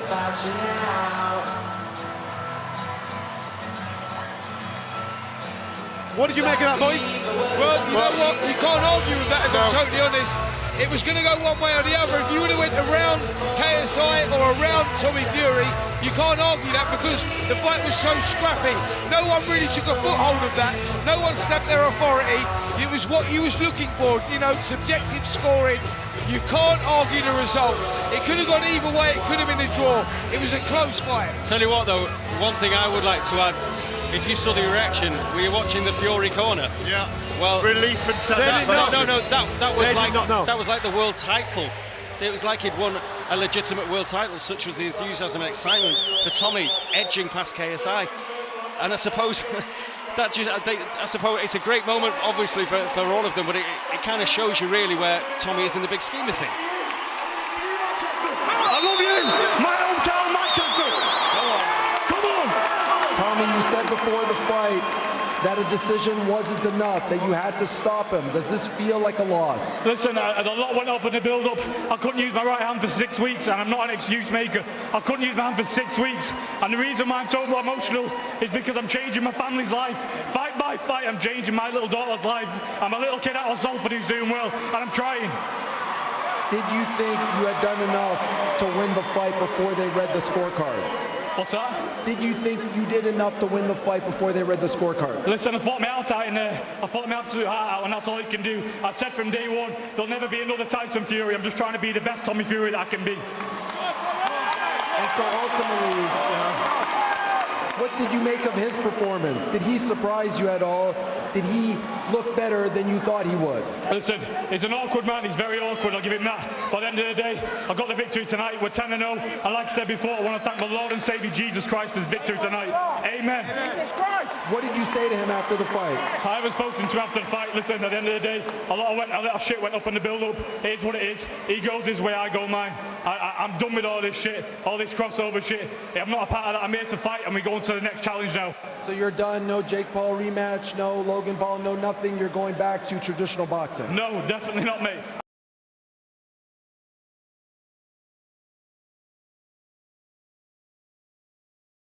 For the language that you've just heard there coming out of Tommy Fury's mouth, obviously he's incredibly emotional off the back of the victory. I, for one, am actually glad to hear that he's done with the BS and that he wants to come back to... Is he done? Listen, a pound note will... Oh, there's a little bit of back and forth now going in the ring right now. KSI just addressing the crowd. I'll tell you one thing. He can land 2 right hands around, but I was pushing the pace, I was throwing the shots, and I was the one working. You weren't landing. You weren't landing. Look at him out. You weren't landing. Look at your face. Look at your eyes. Look at you. Look at you. I understand. I'm the YouTuber, and you're the boxer. You have to win. I understand. It's all good. Hey, you're a sore loser, you bum. Back to YouTube, bum. Okay, KSI. There you go. Do you want a rematch? Would you like a rematch? Yes. KSI just in the crowd, in the ring right now, just addressing the crowd. Which rounds do you think you won decisively? Do you remember? 1 to 3 and a point off. How'd you lose a 6-rounder? How do I lose a 6-rounder? You're 3 rounds in and 1 point off. Unreal. And he said before the fight that a decision win over you is a loss to him. Are you surprised that he is so happy to win a decision like this? He's the man that's meant to be the pro boxer, and he a split decision or majority decision? It's outrageous, man. And I have to ask you about the shots to the back of the head. Bro, the amount of times he hit me in the back of the head, so many times, and the referee gave only 1 point, and he kept doing it over and over. You think he was doing that on purpose?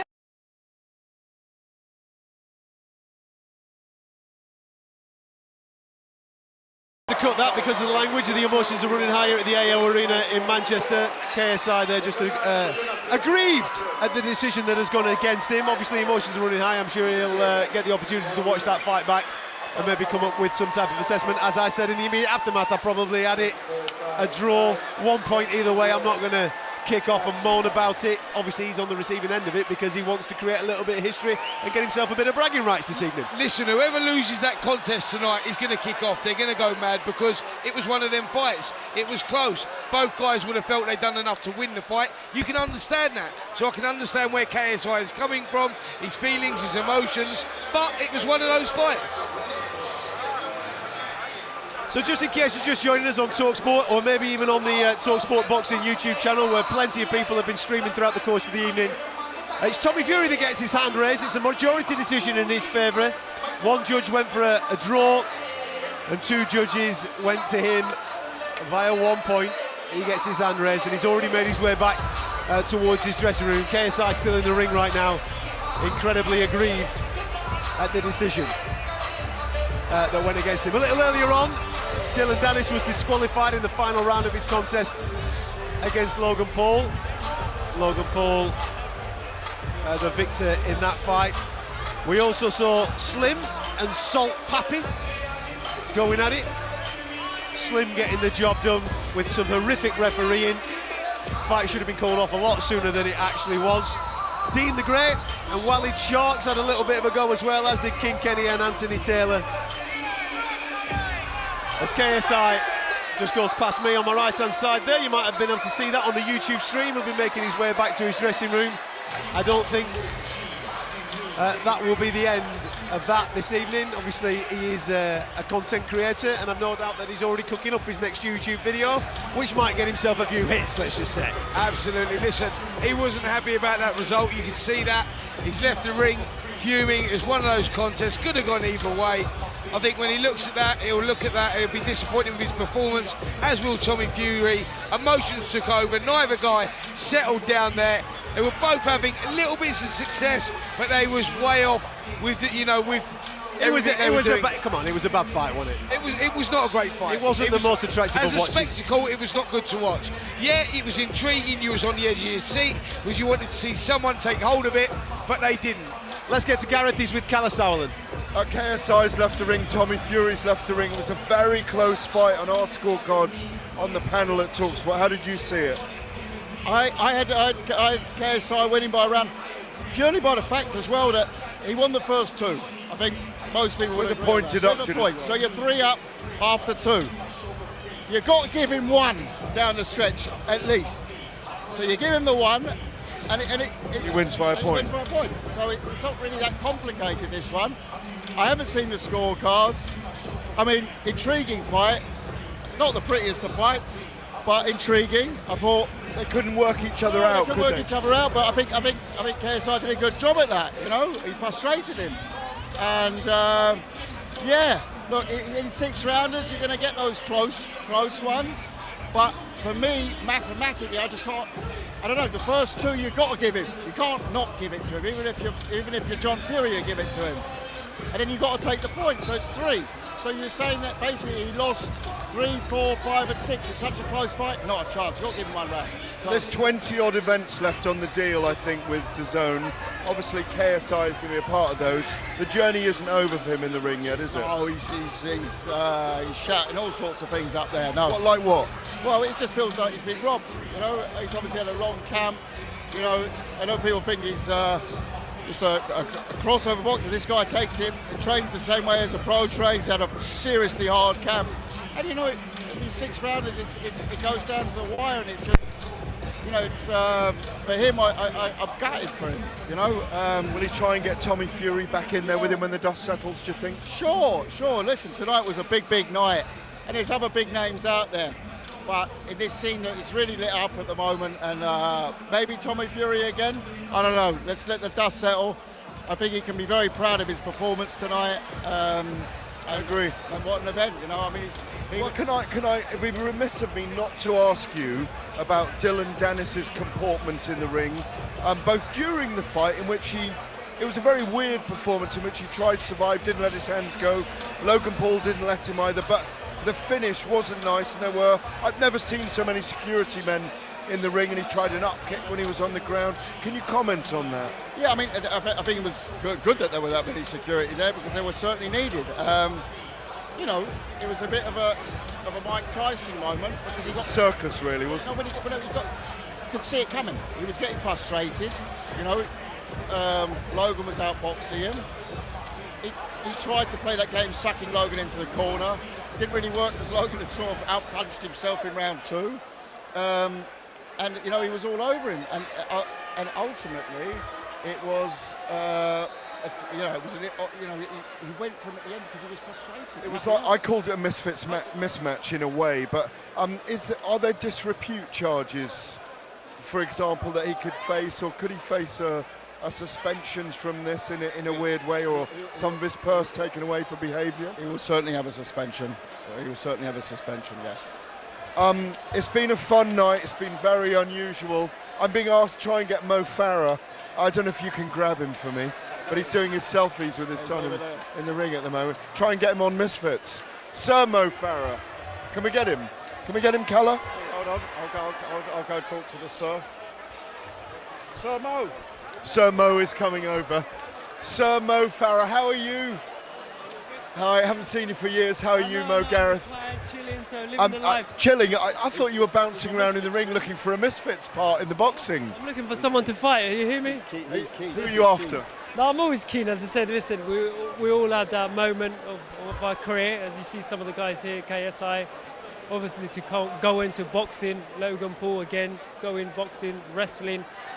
They make it look easy, but it ain't easy, I'm telling you. Are you training already then? No, I'm not training. So you're not going to have a flyweight fight or anything like that? I'm always up for challenge in life, you know. Again, it's about having a laugh, but when you do something, you're about commitment. And if I were going to do it, well, I have got a bit of time. A little bit of time. This is being talked up here. We've got the promoter and then I've got his number. Logan Paul, I'm coming for you. There we go. There we go. Shall we end on that note? Kalle Sauerland, thank you very much. Sir Mo Farah, thank you very much. Top stuff. Back to you. Gareth on the ring apron there with KSI and the event organiser, and of course, a man that absolutely needs no introduction to any sports fan, Sir Mo Farah. Conclusion, Spencer, from the evening, what do you think? Well, very surprised that Mo Farah's called out Logan Paul. I think there's a little bit of weight difference there, but there you go. That's another conversation. We'll have to pump him up a little bit, but that would be interesting to see old Mo Farah in there, wouldn't you? You would suspect he would box on the back foot him, and he would do a few laps right of the round ring. the outside, a mate. few laps of the ring as well. Yeah. But listen, and like I said, you know, I know we know exactly what these events are, and they are events, you know. And I think that, you know, there's a fun factor about them. There's a carnival atmosphere that you get in here as well. But like I said right at the beginning, and I don't change on where I stand with that. Things need tweaking. Things need changing. The refereeing needs to be better. You know, much better, because you know, in the event of a fight going on too long, when people have not conditioned to fight the way that they're not really conditioned, they've not been doing it as long, you know, injuries can happen. So we need to be more stringent on the refereeing, but and you know, a little bit of behaviour as well with the fighters, the YouTubers, etc. But overall, listen, it's a great event. It's a solid event, yeah.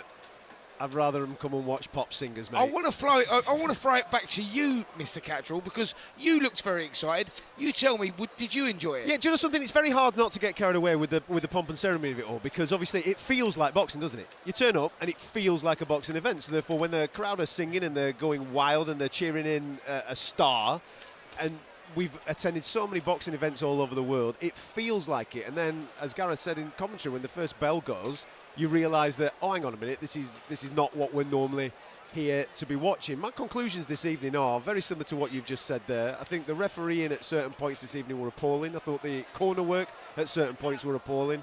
And obviously the standard of boxing, if we're calling it that, wasn't up to what we're used to. I think we're in a really dangerous place to obviously, with these crossover fights, where it's obviously infiltrating professional boxing. I think we're very fortunate on talkSPORT that next week we're back to proper boxing. We've got Buatsi versus Aziz, and we're looking forward to bringing you that live from London next weekend. I'm sure we'll have a full fallout for you on Monday morning on the Breakfast Show. Keep subscribing to the talkSPORT Boxing YouTube channel. I believe there's 30,000 new subscribers that have come and joined us this evening, so thank you very much for that, and I'm sure we'll have plenty of fallout in the not too distant future for you. I'm absolutely shattered. I'm going to go home and digest everything that I've just seen, and I've no doubt throughout the course of the week on talkSPORT we'll give you a proper synopsis and overall of what has happened here. The overriding take is that KSI and Tommy Fury had a bit of a go, and Tommy Fury got his hand raised. From Manchester, good night. We know it's a different audience, but there's no reason it can't cross over in some respects. But, you know, just relax, enjoy it. Like I said, I'm here, I've got a trainer, I walked from the station.